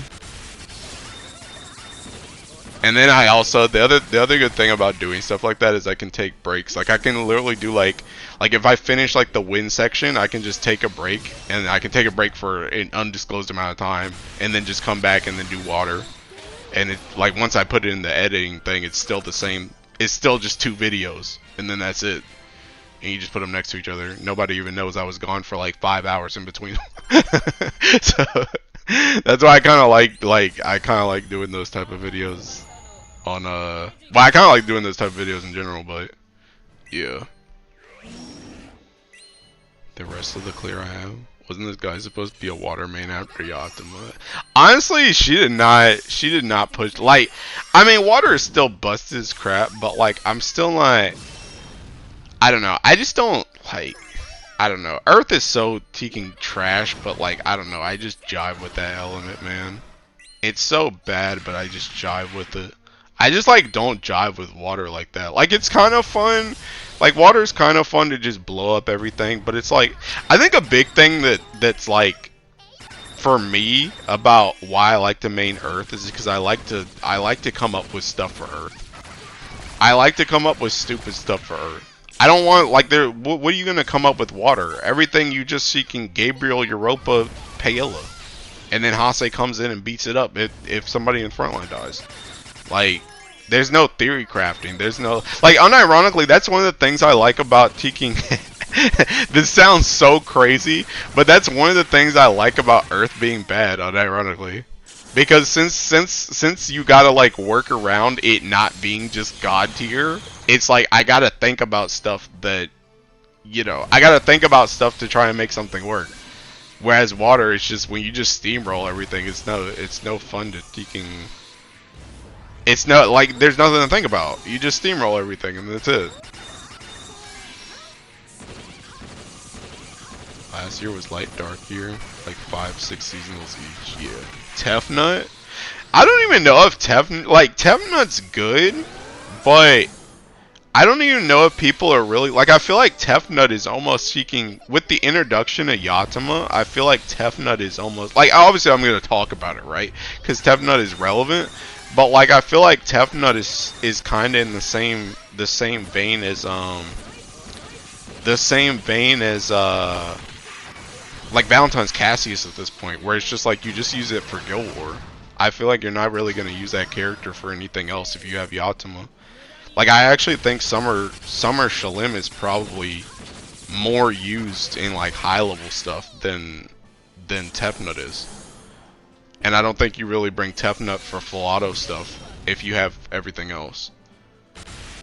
So it's like I'd probably still talk about Tefnut because she's still relevant, but I don't think, pretty much I think she kind of just died with Yatima coming out, because that was kind of the main spot that she had, was the now Yatima spot. But you still use them for Guild Wars, so, and I guess she still matters if you don't have Yatima, but otherwise I don't know. Edge Macma 000. I'm not like you, where I'm sitting on 8 sunstones. I'll come syndrome be like that. This streamer is quite simply an M. But you don't realize how much God tier Earth is until you play Dark, bruh. Bruh, Dark's easy mode too. Even Dark, I mean Dark isn't as strong as Water, but Dark's the same thing. Dark is literally, can you bring a rush to this? Okay, the comp is some combination of Ilsa 6, Valentine Sadala, and Bowman. If you can't bring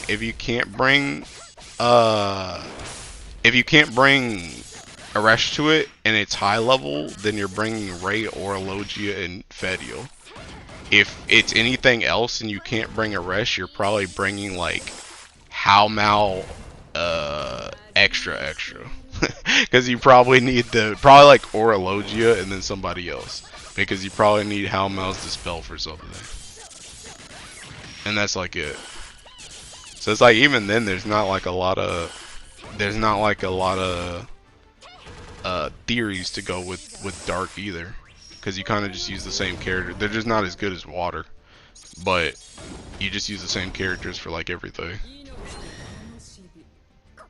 So I'll post a Rush Fall 0. I wasn't crazy, it was Fall. Yeah.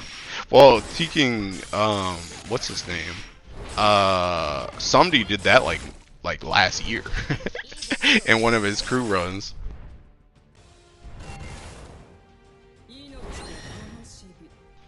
But I think that a rush Fall 0 thing is that's like the speedrunner territory. I don't think you just take that in. But somebody was doing that last year. Bro mentioned like 7 characters. Yeah, but it's like you always use those characters, bro. And even then, I mentioned 7 characters, but it's still like, you know, for the vast majority of content, you just bring a rush, and it's like some form of like Ilsa, Sadala, 6, and Bowman. And 3 of those characters can always be in the front line. So, I don't know, there's not a lot of, which I will give you, Dark doesn't have a lot of wiggle room to use characters outside of those. But it also makes it not as fun to theory craft about. Doesn't that apply to Earth? I don't know.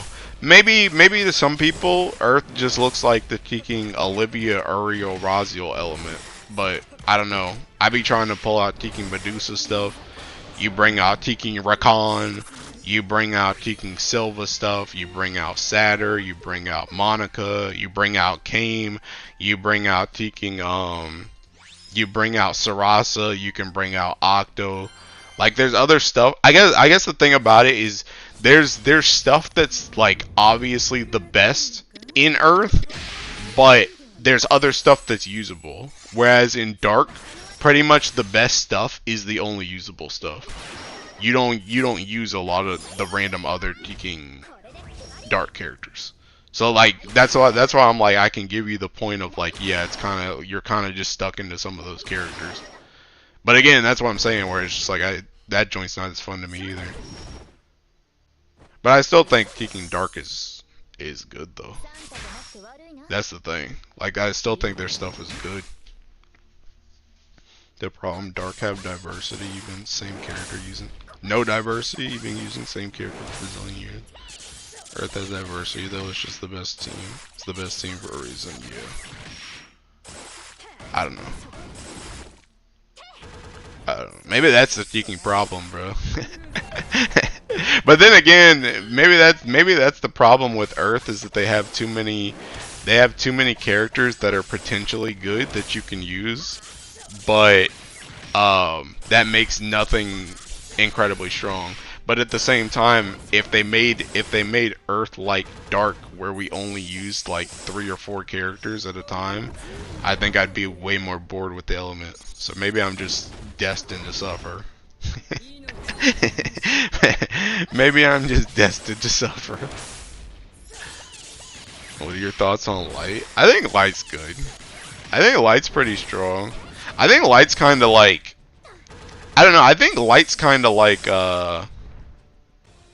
I don't know. Light. Honestly, Light is kind of like, it's kind of like a mixture of Dark and Earth. I think right now, cause like, you know how I just talked about how like Dark has like really set in stone like best stuff. It has like really set in stone best stuff that you use for like almost everything. But the thing about it is, I think Light also has seeking like sleeper picks, right? Like right now, this front line is seeking Makara, Kumbira, Ilnat, right? And it's like, okay, that's good. But then Kiki Makara is about to swap into Tiki Nihon. And then you take Nihon and it's like, hey, Nihon could also be paired with Tiki Mugen. And then it's like, hey, you could also pair Nihon and Mugen with Tiki Florence. so like Light has stuff that is like, it has stuff that is like usually the best, but it also has like sleeper picks that it can just like call on at any time. Like if you need a sleeper pick, you can just pull out a sleeper pick. You have like good characters that you could still use. Like you have good like random characters and random holidays and stuff like that that you could still use.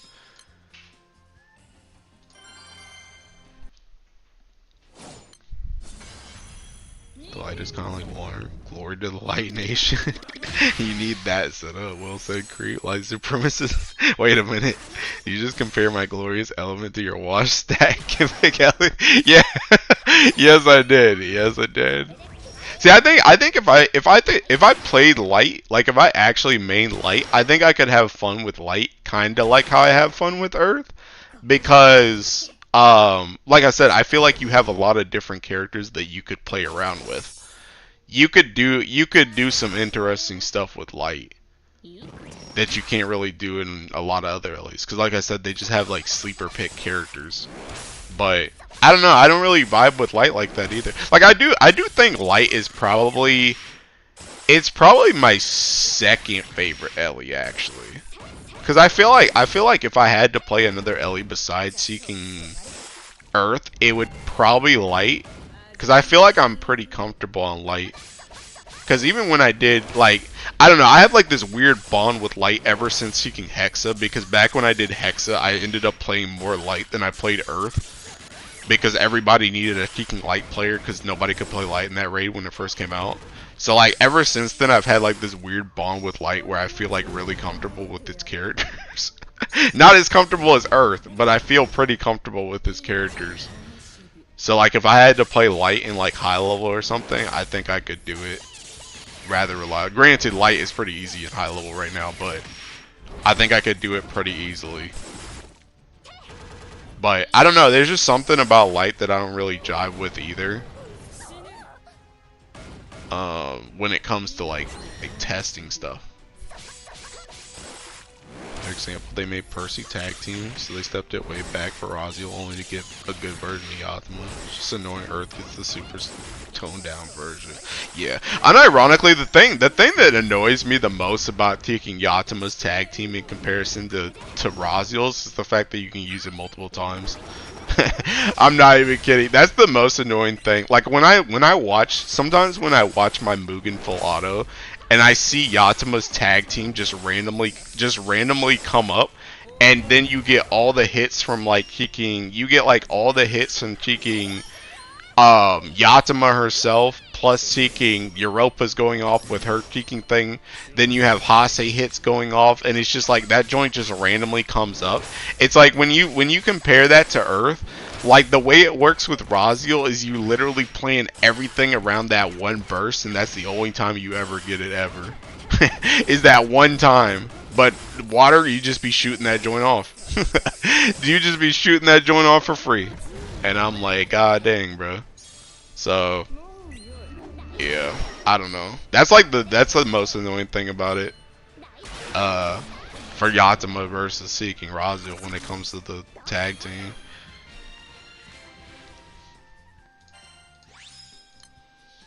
I just like chick that has been everyone at one point. Everyone was a light main at one point. Exactly, it's so trash. At least they could have done was give Razio a second red skill so that for team building she starts 2-2. Even Yukata Noah tag team comes back and she cuts cooldown. Oh yeah. Yeah, it really throws me off that Teking Razio's can't be used multiple times. And I know, like, I'm pretty sure I know why. I still don't remember who told me this, but it's probably because she can came double deal. But I don't know. I just feel like there's no reason why you couldn't just you can give Razio's S3 like a Percival type requirement where you just need to Ogi to get a buff that allows you to use it again to at least slow you down with it. Just so I could use it again, but just make it completely unrecastable is just insane to me, honestly. And it's the thing about it is even to this day, I really don't think that move is that strong. Like I think that move is strong, don't get me wrong, and that move is also really strong when you pair it with her S2, especially when you have like the supplemental buff thing on it. But it's like that move is just it's not strong enough in the current game to be unrecastable. that joint is just crazy to me. Only in Earth. Only in Earth. Literally no other Ellie. You can't with Percy anyway. You still have to take an Ogi turn again. Yeah. And then you had to get it to 10-10. Check your DM. What'd you send me? Oh yeah, the teaching, yeah, the mental gymnastics. Yup. Don't even last a whole turn. Yeah, that's also true. It's literally a self-contained move. A self-contained move, bruh. Self-contained. Once you use it, you get all the benefits then, and then it's just gone. It just doesn't exist anymore. It's just, I don't understand. I don't get it. I don't get it. I don't even really, the thing about it, you know what's really crazy about it too? Even more so, like the more I think about it, you know what's even crazy? We're talking about, we're on some cope, like, hey, give it a teaching Percival, a Percival requirement, right? So that you can reuse it again. Bro, why do we even need a Percival requirement when it takes like kicking 20 turns to get up in the first place? Because you need all the stacks to even get it up.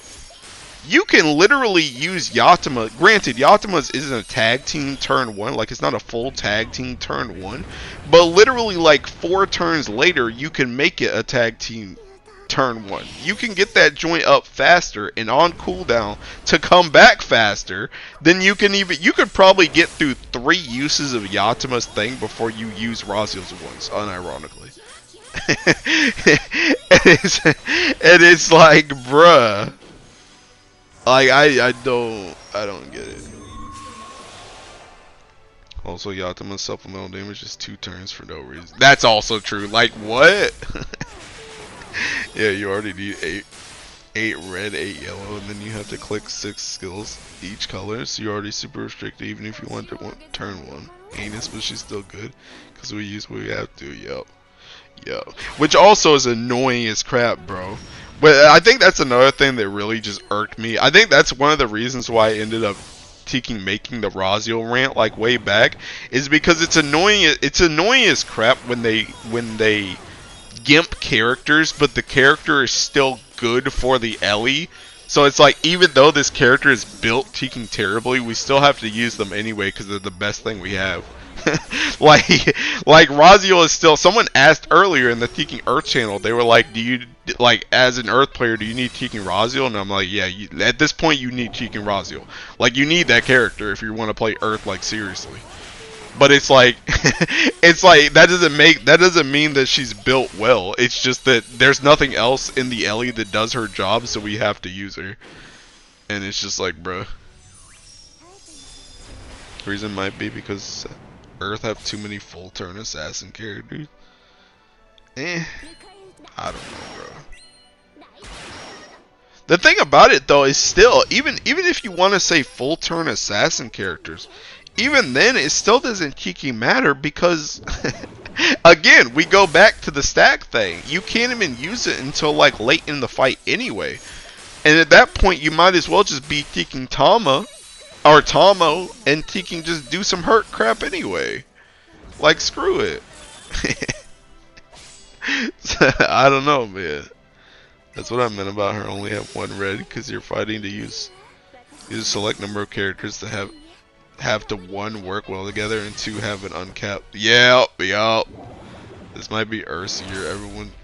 Every time Dark gets trash, Earth gets better. The hoops and ladders you Earth players gotta do just to be on everyone else's level is crazy to me. I feel so sorry for y'all. Look, Mo, that's what we call being delusional. Nah, I'm being so for real. Nah, bruh. See, that's the same thing. Who asked me earlier about Tiki? Who asked me earlier that was like, why aren't you using Tiki Sadala's S4? It's like, bro, I'm trying to use it. I just gotta wait Tiki 20 turns for my one red skill on Chrysler to come back up. What other Teeking Zodiac needs your MC to bring red skills and yellow skills so that they can use their S4? Like, what other Zodiac needs that? Only in Earth, bro. Only in Teeking Earth. Nobody else does that crap. Like, what do you mean? It's not gonna be Earthseer. Y'all got Olivia and Rosio last year. Let it go. Despite all that, I love Rosio. Satisfying when you make her work. Yeah. And see, I mean, that's another thing. Maybe it's just, I don't know, some type of weird masochism. But Teeking, that's another thing I kind of like about Earth too. Like, when you pop off in Earth, it feels earned. Because it feels like you just Teeking fought through all this stupid crap so that you could actually play the Ellie and do something correct. And then it's like, it feels like you Teeking earned that crap. Like a regular team has only 13 skills, which means best 6 out of 7 at best. It means 12 clicks and 9 clicks to hit the right stack amount, so 2 full CD rotations, meaning 10 turns minimum. Where you can't click Rosio as 2, some other casual skills. Or S3. Pain of no Razio. Leona! Oh my god, Miss Hatsu, please. Miss Hatsu, can I help you learn Fa Zero? Miss Hatsu, I wanted to help you learn Fa Zero, but I was too afraid to message you. So can we do a collab stream? I wanted to help, but I was too afraid. I mean, 6 red, 7 yellow, for example. Don't worry, every element will get there. Earth is just always the first one. Earth is the equivalent of slavery. You'll accomplish over the drop of water. I'll do a Lucci Zero stream at some point. Okay, I will help you. I can help you. I can help you learn. I can play Earth, but I can help you learn Light too. I don't think Light will be that that hard though, unless you're like Aku and you fail the whatchamacallit, you fail the debuff trigger with with Horus, and you don't hit all your debuffs. No, not entry. Teeking Aku, this was like 2 streams ago. Aku was doing Fa Zero with Light, and everybody was like, you're gonna fail. And he's like, we're not gonna fail. Then he got all the way to debuffs, and he used the debuff, and somehow Horus missed like 2 debuffs out of her 8 random ones, and he failed the trigger and died. So as long as you don't do that, you should be fine. Blight is free. Fail the 10 debuff omens with Horus. Yup. Aku's one. Aku will help and leave her body. but yeah. But yeah, dude, I don't know. Taking, I don't know. Like I said, I think some of the fun of Earth is fighting the uphill battle, and like I said, maybe that's the Taking masochism, but I don't know. Like I've gotten to the point where I do feel really good whenever I get to Taking. Like I know. Speaking of Aku always talks about on Taking Dark. He's like in Fall Zero when he gets to 900 mil or 99 mil trigger. He's like, well, can't deal with this one, my element. But I get there, dude. Taking release the special move, Raziel. Taking S2, S3, blow that crap up. You literally refresh sometimes, and that joint's just gone. You don't even have to press attack. It's just gone from the tag team, and it's like, okay, I felt kind of powerful. So, I don't know. I kind of like it sometimes, but I just wish I could use it more. I wish I could get that serotonin more, I guess. That's the issue. But it takes so freaking long, man. It takes so long. I'm telling you, play Dark Fall Zero, then play Earth, you'll know the levels. Bro, I did play Dark Fall Zero. I have it on my channel. I played that joint. I actually don't mind. I don't mind Dark Fall Zero though. But you gotta have Zosimos. That's the thing. If you don't have Zosimos, then you're cooked. You're not playing a real Ellie anymore. But if you have Zosimos, you're good. Zosimos is literally just seeking, just mash. You're just mashing like everybody else. You throw Teeking Ray S1 on MC, mash through everything. Debuff trigger comes up, throw that joint on Teeking Fedial, you're good. Do it again. Bro, I could do it again. I don't want to do it again though. 8 more gold moons till Zosimos and then we mash. I'm saying, bro. Zosimos or Aresh chat? Probably still Aresh. Aresh is seeking so nice, man. Aresh is so nice for the daily struggle. Bro, what else do I want to full auto, man? Should I full auto Mugen?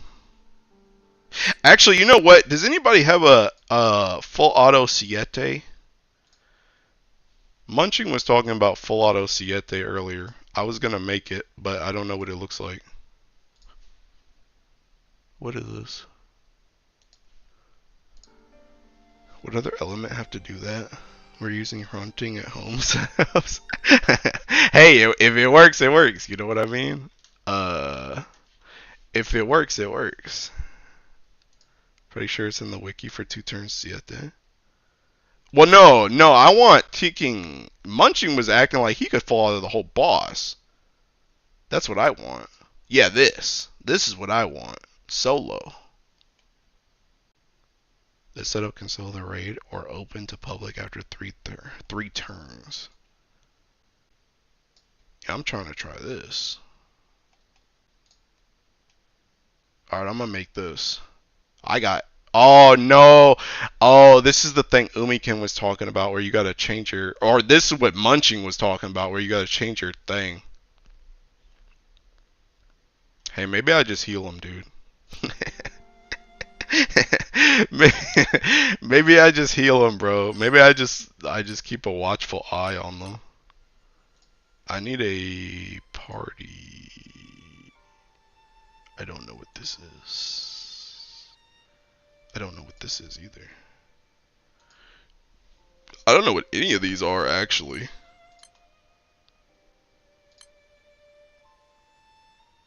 Actually, that might be my join Siete. I don't know what these two are, though. This looks like Keeking Awiar. This looks like Awiar. But maybe I dumped this Hexa setup. This looks like Join Siete. I guess I should update this, actually. What's the latest and greatest Join Siete? I think that's what this is. Actually, I don't know. I feel like these two are Arcarum setups. Actually, no, this is Siete. This was join Siete. Because I remember Fraud did that full auto thing. I don't know what you are, though. Actually, yes, I do. I do know what that is. I think both of these are join Siete. I think this one's older, though. I'm going to take this one out. Man, just change your key. I'm not changing my key, bro. I'm not changing my key. Although, honestly, I could, because I really don't even be taking fire into high-level stuff anymore. Oh, it's not. Wrong thing. I don't even take fire into high-level stuff anymore, but I still don't want to change my key, though. Alright, what is this? Seeking Percival, Zeta. Percival, Zeta, Fra, Michael. Oh, wait, what am I doing? Michael.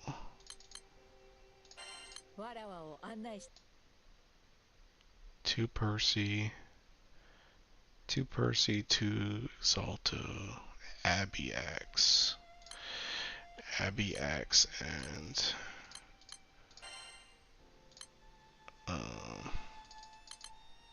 the pig thing.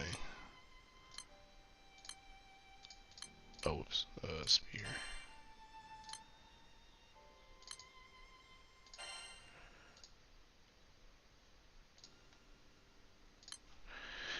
Okay.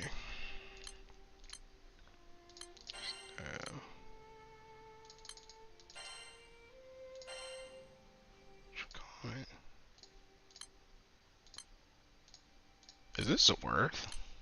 I guess it is damage, but this only affects like... Oh, I guess it affects Zeta too.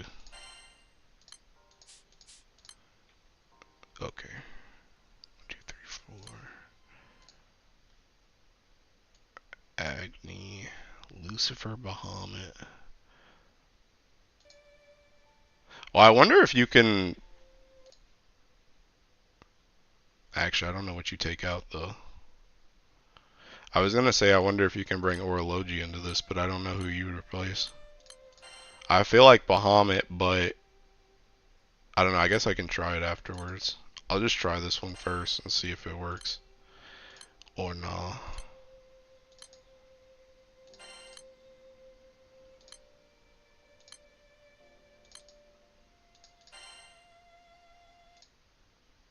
Triple 0.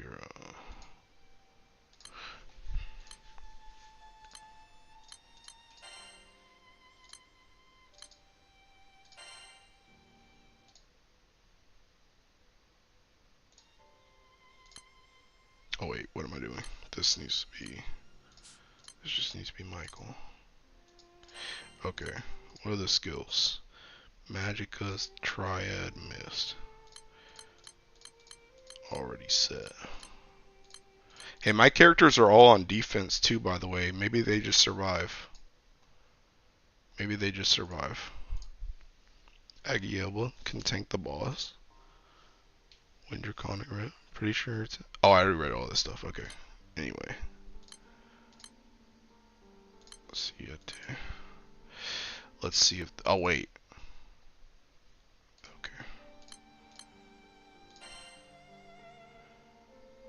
Okay. I guess that was my Siete host. I guess that's what that was. Hey, where'd that party go? Oh, I didn't swap my... I didn't put this on Finny staff.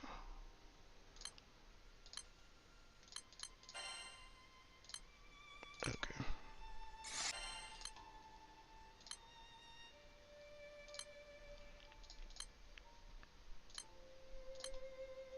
Oh, wait, I didn't set this quick summon either. Okay. Okay. Let's see what happens. Oh, wait, is this Ogi off? This is Ogi off. Oh my god, they're on Simi! Oh my god. Whew. That was close. That was close. Hey, this isn't a full auto guard, right? Okay. That was a close one, boys. Almost semi-auto turd one. Good thing Siete takes so tiki long.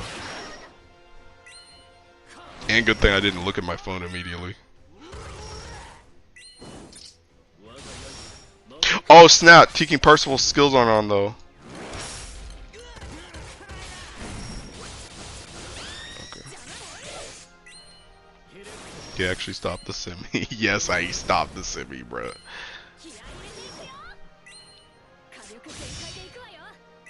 I haven't done Siete in months, by the way.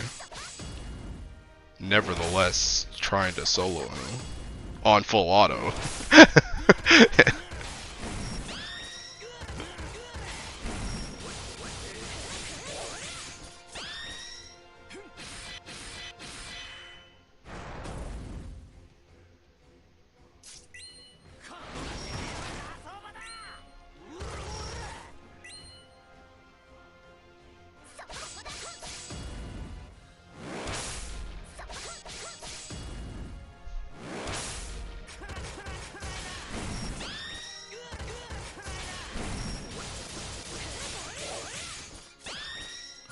We better get those Singe stacks to level 7, pal.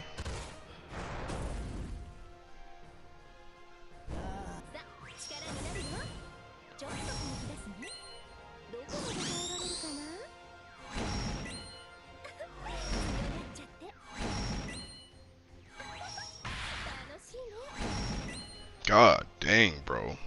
12k heals? Bro, that's better than my kicking Andromeda. What the heck? That's like kicking 4 Andromeda Ogies right there. What is this nonsense?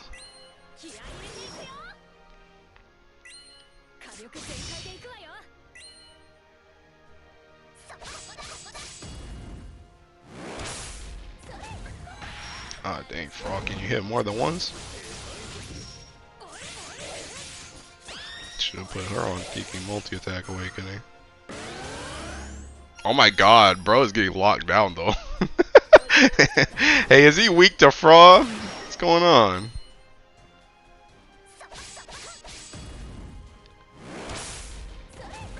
Oh my god, she cannot hit more than once. It's not possible. Frog's GOAT. I'm weak to Frog. Hey, nobody asked. Hey, wait, why isn't this? Oh, it doesn't have full auto quick summon on. Who wouldn't be weak to Frog? Aku. Call her a goat. She's not even doing a single triple. Bro, triple attack. She's not even doing a single double attack. Okay, there she goes. She heard us talking smack. Frog fully debuffed me? That's crazy.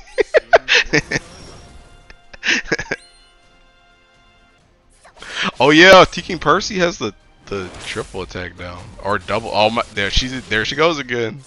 Single attack.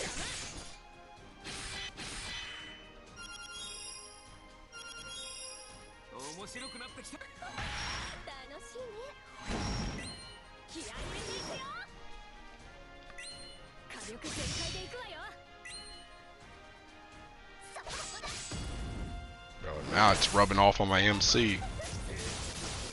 Bro, MC, don't you have a whole Teking staff Ultima in here, dude? How are you doing double attacks? Where's your triple at, pal? What are you doing to me?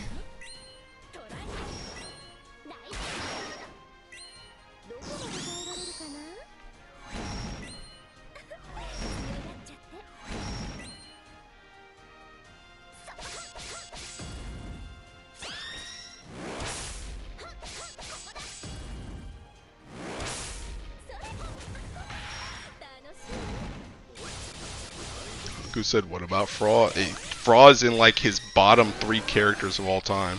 He hates how people simp over her.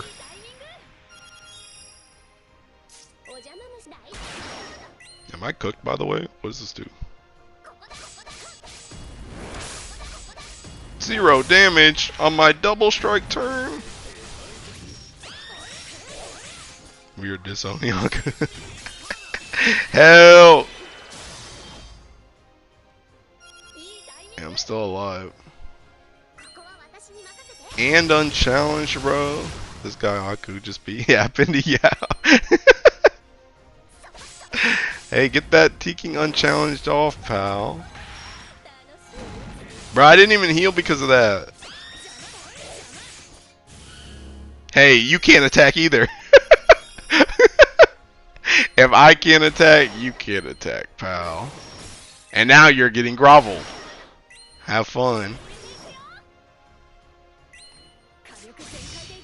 Oh yeah, Percy. I was like, wait a minute. Percy can't use his seeking thing, but he needs to Ogi. See, this could be Razio right here, dude. Already used her thing turn 1. Can't use it again. But that's too much to ask. Bro, did he really get Teking Froth thinged when he was groveled too? Can't you guys work better together? Oh, here we go. Double Strike City again. Even Fraud did a triple attack MC. Come on. Percy living Razio experience. Yeah.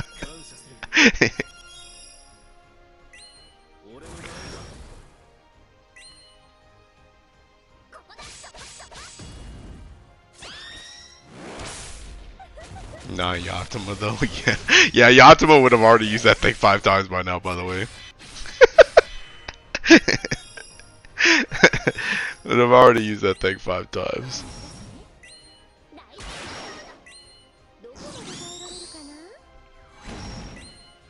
I really need to change the size of the bosses and raids. Why do they keep making them so big? Because they're supposed to be intimidating. Oh no, he's so big and scary.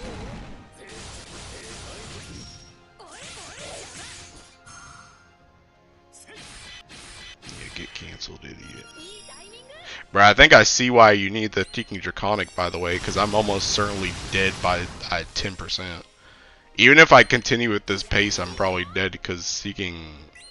I'm not going to have enough HP. Or at least my MC's dead. I guess the rest of them might survive.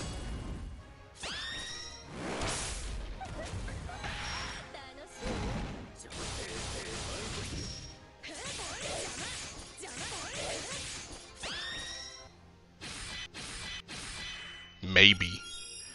I don't know, them triple attacks hurt. Bro, they cancel this? Oh, I don't know if they canceled that. Maybe if Fraud hit more than Teking once. Nope. Nope. Fraud has to multi-attack, bro. You have to hit more than once, my guy.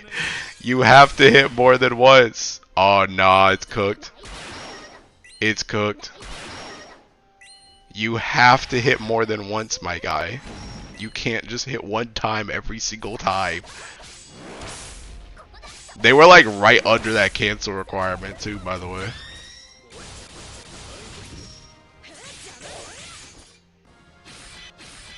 Nah, they're taking cooked by Percival.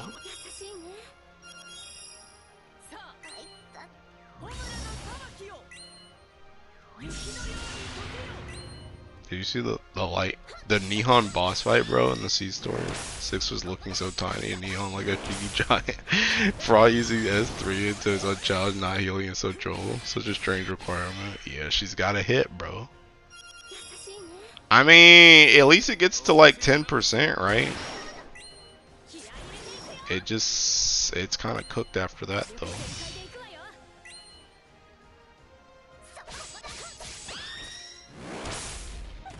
Who's gonna join a kicking 10% Siete?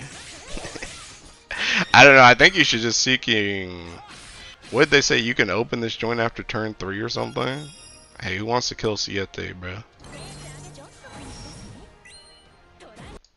At least my liege ain't farming bars now. I was about to say I finished cleaning up and all, bro. I should be farming bars, but I'm stupid.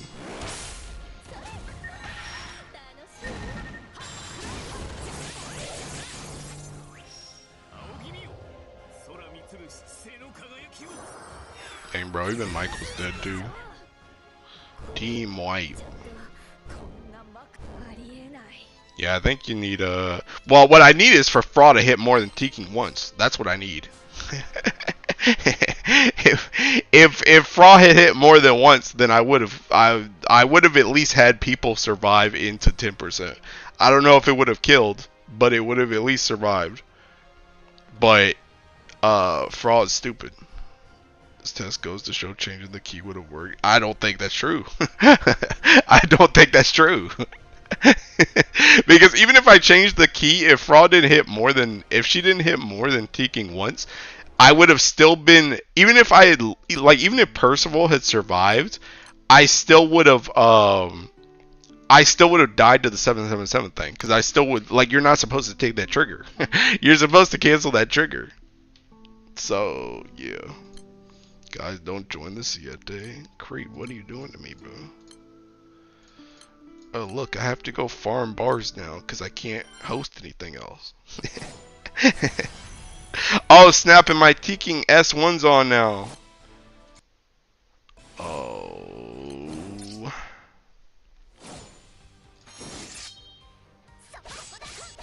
Holy, why are there 15 people in this joint? Why are there 15 people in this? Already here, thank you. Much appreciated. Sand's coming through. Okay, it's not a sand. Bro, look at my damage. How many, this is a better park than people can do in Guild War. Look at this joint. This is the best park I've ever had in my entire life. There's dead, that is wild, dude. That's crazy. Hey, bro. Dude, I should do these too, man. Oh, wait! I got the magic booster. Give me that. Oh, Celeste. Oh, Celeste. I keep forgetting this thing exists. Hand it over.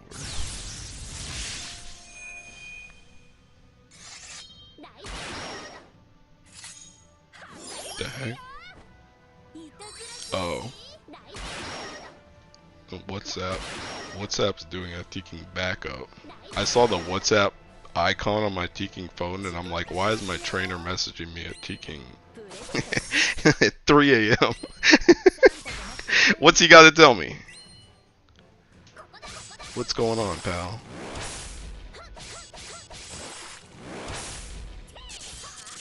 Bro, really taking steroid to beat Celeste? Sure am. Damage numbers with magic boosters are so funny to see. I wish they allowed these event boosters to stack with Ascension Prayer. Bro, they need to start giving like 10 of these. I need this for taking this boss and Luminera, so them joints can go faster.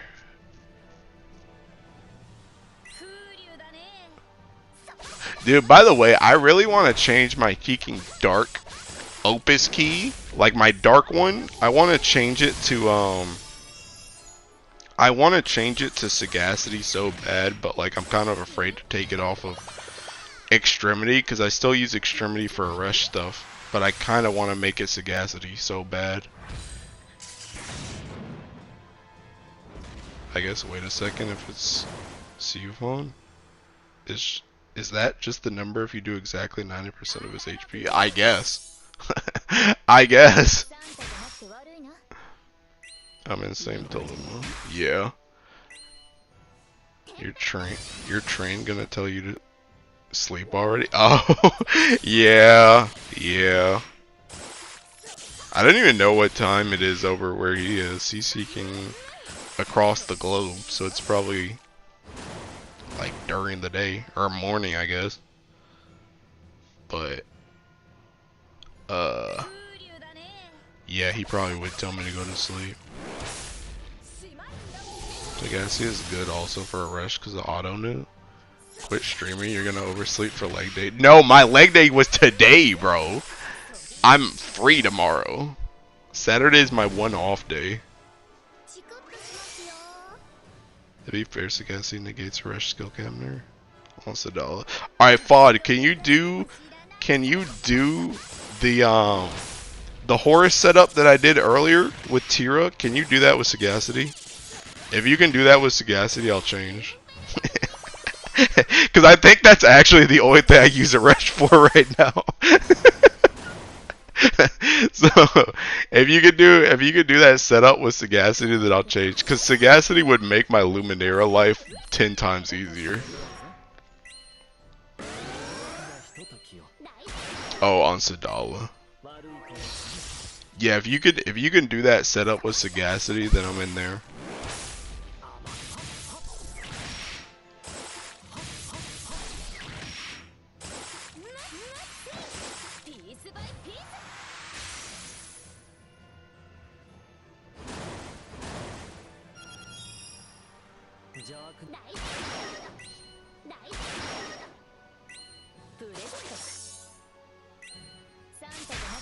Because the thing about it is I have a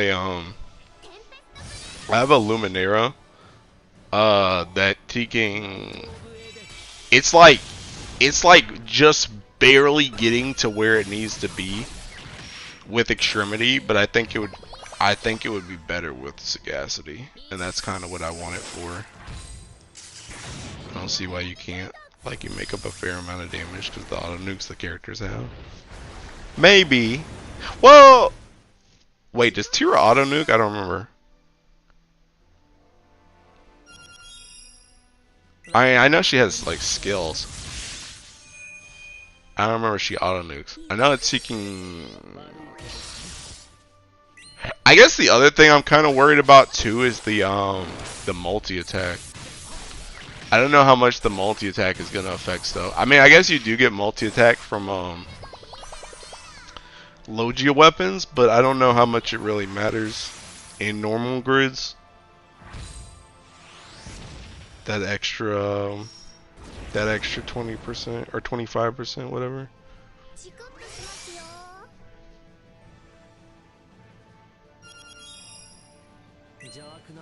She does after special attack. Well, she doesn't Ogi in that comp though. It's only MC with a rush. Oh wait, you mean when the whatchamacallit does attack? When the boss doesn't attack.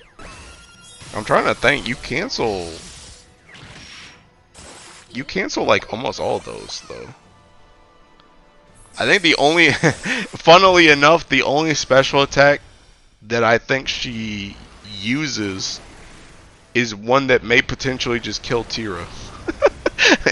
So I don't know if that's gonna help.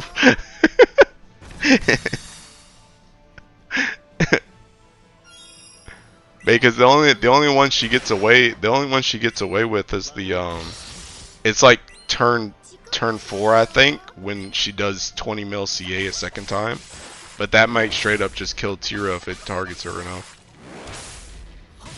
So she's not gonna counter anyway. All the ones before that you cancel.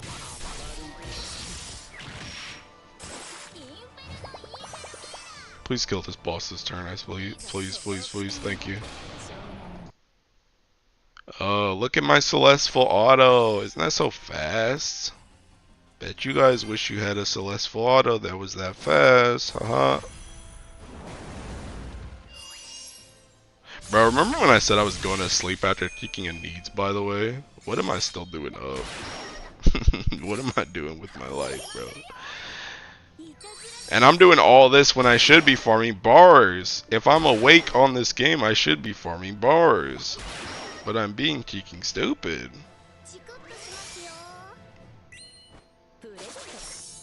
W steroids? I know not what you mean, officer. Bro, I still ain't got on Nikke either, man. Am I really cooked?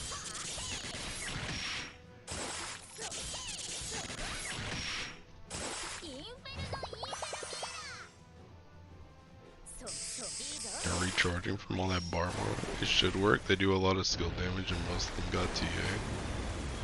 I don't know. Bro, you about to make me waste 10 fall feathers right now, man? Once did all have double? Don't worry, Mr. Streamer. Last night I spent 9 hours doing Hase 3rd domain expansion. The grind never stopped. It's just burnout. You'll be back to Nikke soon. Take the break if you feel like it. Else you'll hate playing it even more. Bro, but if I take a break, it's just gonna make me more mad. Because if I take a break, I'm just gonna get more behind. Which is gonna double up on my taking dislike. Nikke Nikke feels so dull lately. I don't know why I started skipping event story. It's because it's the same teaking crap every single time. It's seeking story event, union raid, solo raid, story event, union raid, solo raid, and then your same dailies that you do every single day. There is nothing else. That's the entire game. That's the entire game. Waste the feathers, bruh. Bro, my biggest fear is that I waste the feathers and it doesn't even make my Luminera better.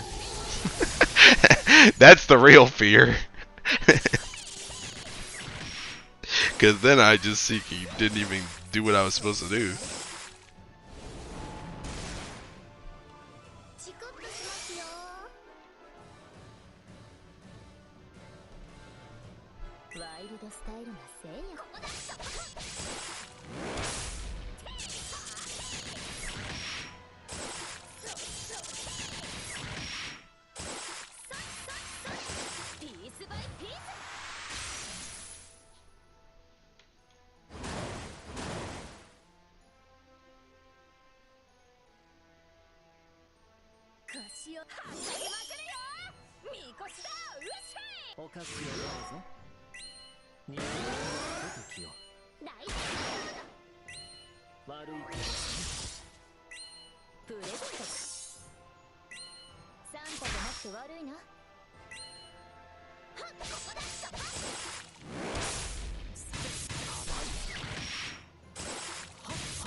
No snap. Wait, what did you guys say?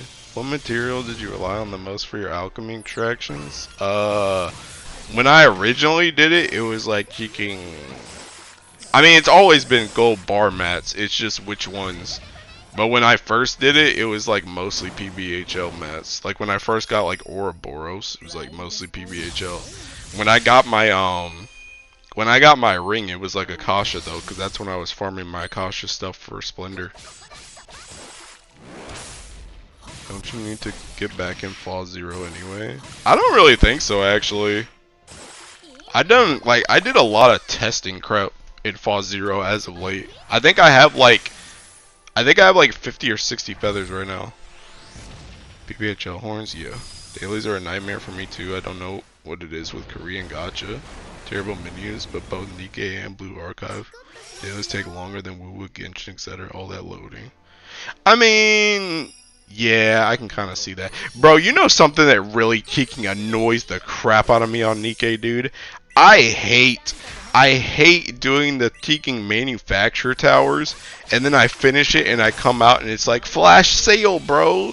Like, if you don't get this kicking menu out my face, dog, that joint's so kicking annoying, man. Like, I literally do not care. I do not care. Turn that joint off. And it's annoying too because it doesn't come up like as soon as you freaking leave. It takes like 3 seconds. So like you come out and you're already pressing like home, and it's like, why isn't the freaking home button working? Oh, I know. Here comes the flash sale. Then it comes up, and then you gotta close out of that joint just so you can go home. It's like, bruh, like, just let me out. I don't care. Like, it low-key makes me not even want to do the freaking. It makes me low-key not even want to do the freaking manufacturer towers just so I don't get flash sales. Like, it's annoying as crap. Probably have like 1 billion right now. I like clicking. Rupees. Rupees slowly popping out. Yeah, that's what I'm saying.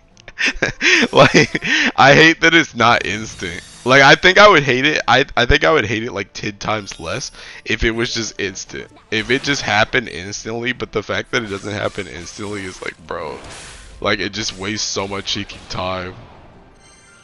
So that menu does annoy me. The rest of them don't really annoy me that much. Although the PvP that takes a lot of cheeking time for no reason. Alright, let me see how many cheeking Fall Zero feathers I have. Yeah, look. I'm stocked, bro. I got 63 of these joints. This is a whole Teeking weapon right here. This is a whole weapon in like Teeking five changes. Like I'm chilling. Like I said, I've been doing Fall Zero randomly, but I've been doing it. What is this collab? Why is everyone a sexual predator now? What kind of show was it? I don't know. I'm pretty sure it was like a horror show. But I remember I took one peek at DY's Seeking stream when he was Seeking playing through it at the start, and Negi was Seeking trying to kiss Lyria, and then he was about to kiss Seeking the MC, and then like V got in the way, and I was like, bro, what is happening? But he had taken like a love potion or something, and I was like, bro, what's going on? What's going on? Makes it feel like a cheap AI generated game, bro. Kinda, yeah. Anjima is a horror manga that slowly but surely turns into a 100% battle manga. Dang. V is a real one, took the bullet for the team. But yeah. So that's what I saw. I didn't really read the rest of them though.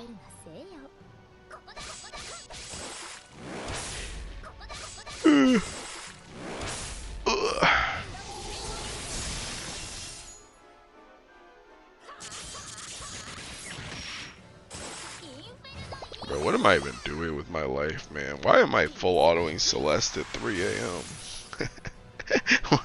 Why am I doing this?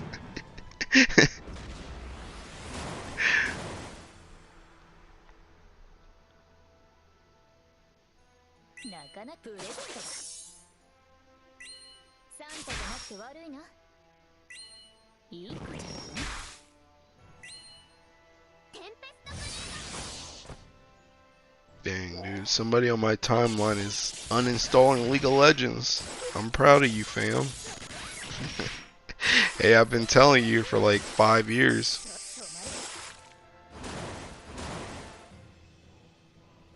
Nobody wants to listen, though.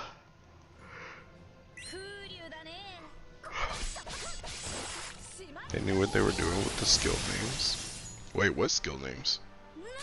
Nejima characters?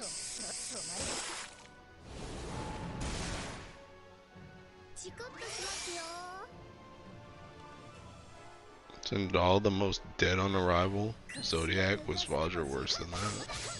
I don't know. Oh yeah, about Nejima character. I don't know. I'm trying to think. Which ones was I even around for? I was around to Indala, Paella,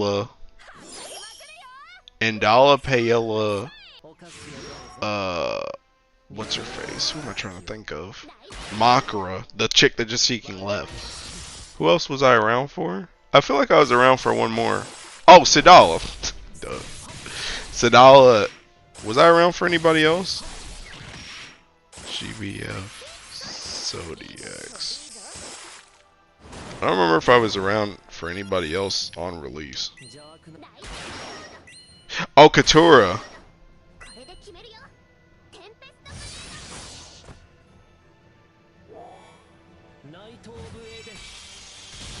I don't think I was around for Fikala, actually.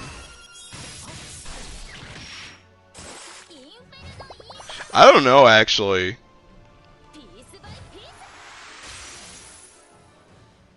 I feel like... I don't know, actually. I feel like Katura and Kumbira also kind of sucked before their FLBs. I feel like both those characters kind of suck before their FLBs. I think the biggest thing about Katura pre-FLB was like... I think the biggest thing about Katura pre-FLB was like that she had all the hits on her S2. And that was kind of it. And then I think Kumbira, half her stuff didn't even work like right? Like I think the best thing about Kumbira was just that she had the buff, right? Like the pig Zodiac buff. I think that was it. I don't remember anybody really using her before FLB. So you need to go back to the gold bar mines in the next 5 minutes. The court martial will have to sign a restraining order on you for the full auto button. Bro, I use full auto button in PBHL. What do you mean? Hey, I need that thing, dude. That thing speeds me up.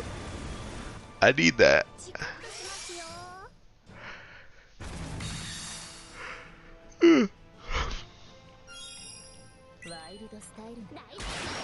Bro, what am I gonna do in PBHL anyway? Get some rings. Some rings. And ironically, I kind of want to re-roll some rings on my Sidala, actually. I want, like, higher... what I really want on them is I really want taking, like... I want, like, 3,000... 3,000 attack and whatever the highest HP thing is. Like, max skill cap, and then, like, defense is the last slot. That's what I high-key want. Cause they be dying. They be dying, bruh. That's what I want. Where the heck are they? Oh, this is by oldest, not EMP.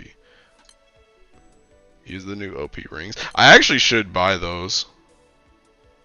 See, like, I have this right... Ow, I bit my tongue. I have this right now, but, like, they need more HP than this. And I high-key want this to be defense. I'm not even lying. Well, I got the first two. I got the first two, but not the last two. Don't really want that either. Yeah, well, I got 3 out of 2, or 3 out of 4. Alright, now we're just trolling. Hey, skill damage cap, but everything else is garbage. Woo. Could just cage them. What would caging them do, bro? Taking this defense, my guy? My guy, please. Oh, this is actually kind of good. I don't know, I still kind of want that skill damage cap. I'm kind of afraid to lose skill damage cap now. Because there's a lot of times where I hit like exactly 2 mil with that joint in Hexa. And I kind of want that skill damage cap.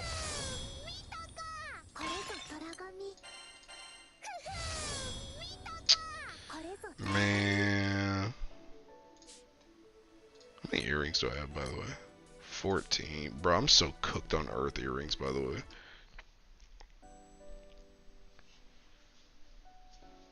When will Vajra be available, if ever, or will I forever be robbed of the good doggo? Should be available in March. Huge, wish me luck. Yeah. Yeah, all the Zodiacs are available to spark in March. Otherwise, they are available at random times on Legfest. Pretty much the way Legfest works with the Zodiacs is whoever its year is, they're on the banner every single time for Legfest, and then the next Zodiac is a random one. And they like rotate every Legfest throughout the year. But yeah, March is your best time because they're all available to spark then. So, oh snap, I forgot to turn off my Teeking S1 again. And this joint's about a Teeking fill. It's probably already dead. Oh no, there's only 7 people in here, never mind. It's probably still dead though, yo. Yeah, see, this is why I need full auto, bro. I don't even know if I feel like Kiki doing this, bro. I don't feel like farming anymore tonight. Bro, I'm gonna go back. I'm gonna do this last Celeste and then I'm gonna get off. Actually, I'm gonna do a Celeste and I'm gonna do 1 Luminera because that'll finish my whatchamacallit. That'll finish my my magic boost. So I'll do this in 1 Luminera and then I'm just gonna go to sleep. I'm tired.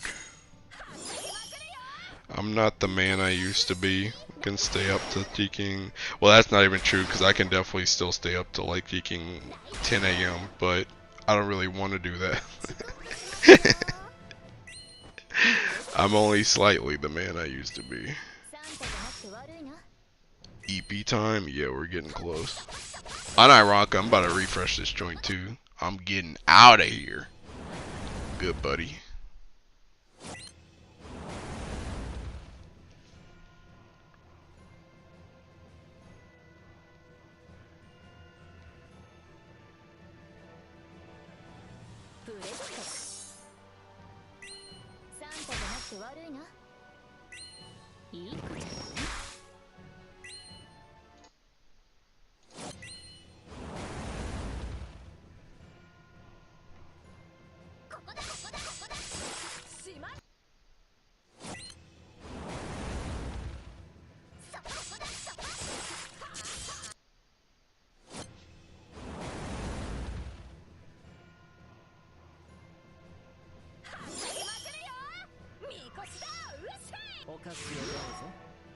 Damn, bro, they got a lot of TKing.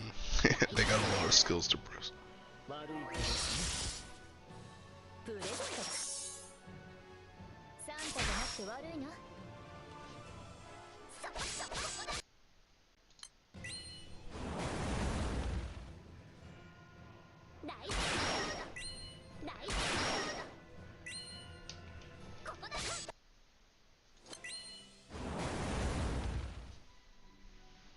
Damn, brother. Kinda dies fast when you refresh it. At least with the TKing. At least with the buff. It's almost Seeking Dead.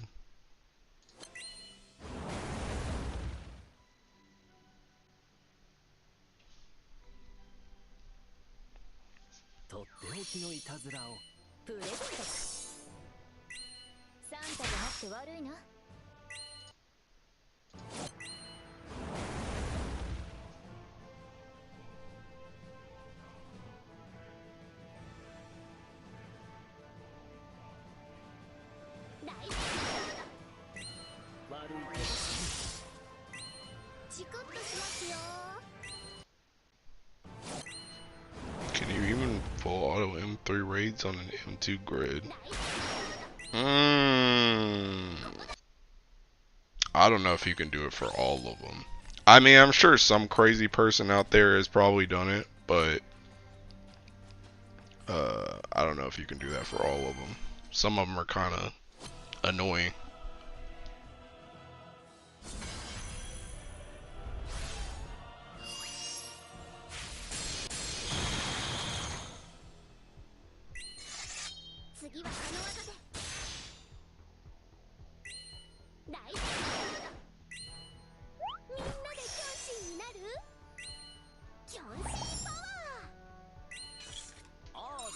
Probably could for TMI, yeah.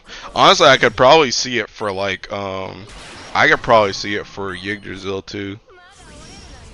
I feel like Yggdrasil, if you take like Chaos Ruler, Vampy, and Lich, you can kind of like destroy Teeking Yggdrasil. Pretty much Yggdrasil's main thing is the Teeking, the buff she gets at the end. But if you can, as long as you can take like 2 hits and you can actually push at the right time on Yggdrasil, you can probably do it on Yggdrasil. Low-key, you could probably do it on Colossus too, actually. if you had like everything, like if I took like my stuff into Teeking Colossus and I had an M2 grid, you could probably do Colossus with Teeking like with like Hase, Gabriel, Pela, and I don't even remember who I had last on that team, bro. I don't even remember what the last character is. Is it Tabnut?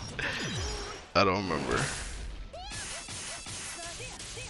Asker kind of trash. No Lich. I've been using Shiva staff and swords for that joint.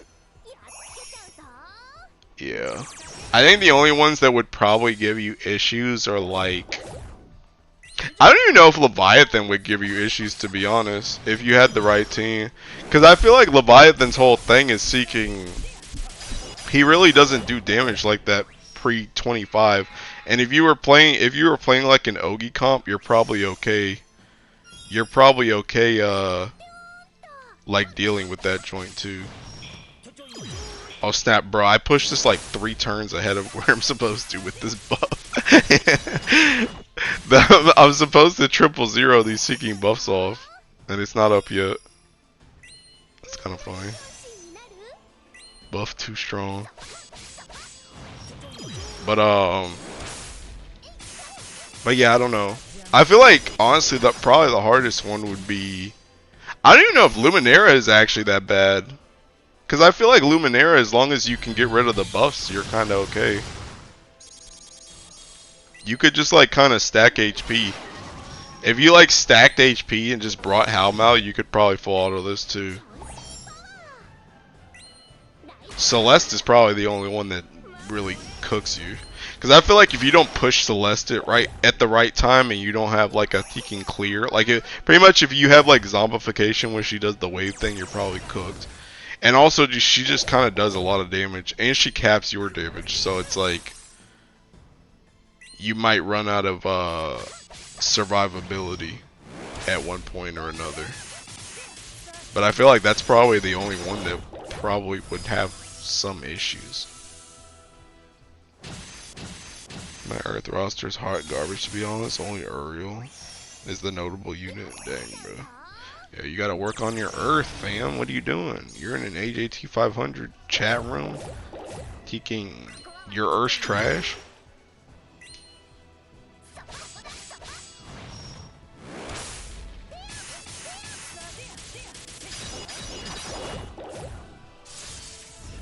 Really need notable units for Levy. Just a team that can OG consistently. Yeah, that's what I'm saying. Like literally the entirety of Levy is just seeking. Can you survive Devorio? if you can survive Devorio, you'll beat the boss. That's pretty much it. He doesn't do enough besides that move. Pretty much if you can survive Devorio and you can keep your stacks like low, then you're good. And you'll keep your stacks low if you're playing a Tekken Ogi comp. So you really just gotta worry about Devorio, which you could probably do with an M2 grid. Especially too if you supplement that M2 grid with like Rev and stuff. Like it ain't gotta be M3, but if you did Rev and stuff, like if you took like Sieg axes in that joint, or like that Arcarum heart, my magic booster's gone, bro. I'm so sick of these Seeking katanas. Leave me alone. I want guns. Alright, I did this today, right? Yes, I did. Okay, I think I'm done. Wait, hold up. Actually, did I do this week? I think I did, actually. Yeah, I did. Yeah, I did. Alright, once I finish this Arcarum thing, I'm done. Which is gonna take like 2 cycles of my kicking your rush.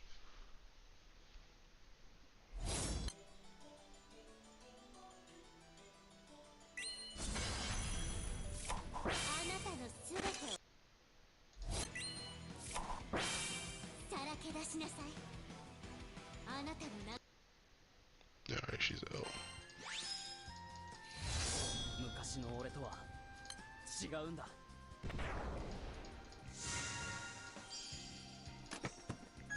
You're still alive? Not for long. Not for long. That was the last thing on my agenda. Hey, I'm at 69 tickets. Righteous, brah. Alright, I'm going to sleep. And by going to sleep, I mean I'm probably going to get a snack. And then I'm going to go to sleep. Anyway. I sleep. I don't know. Maybe I stream sometime this weekend again. I still need to farm bars.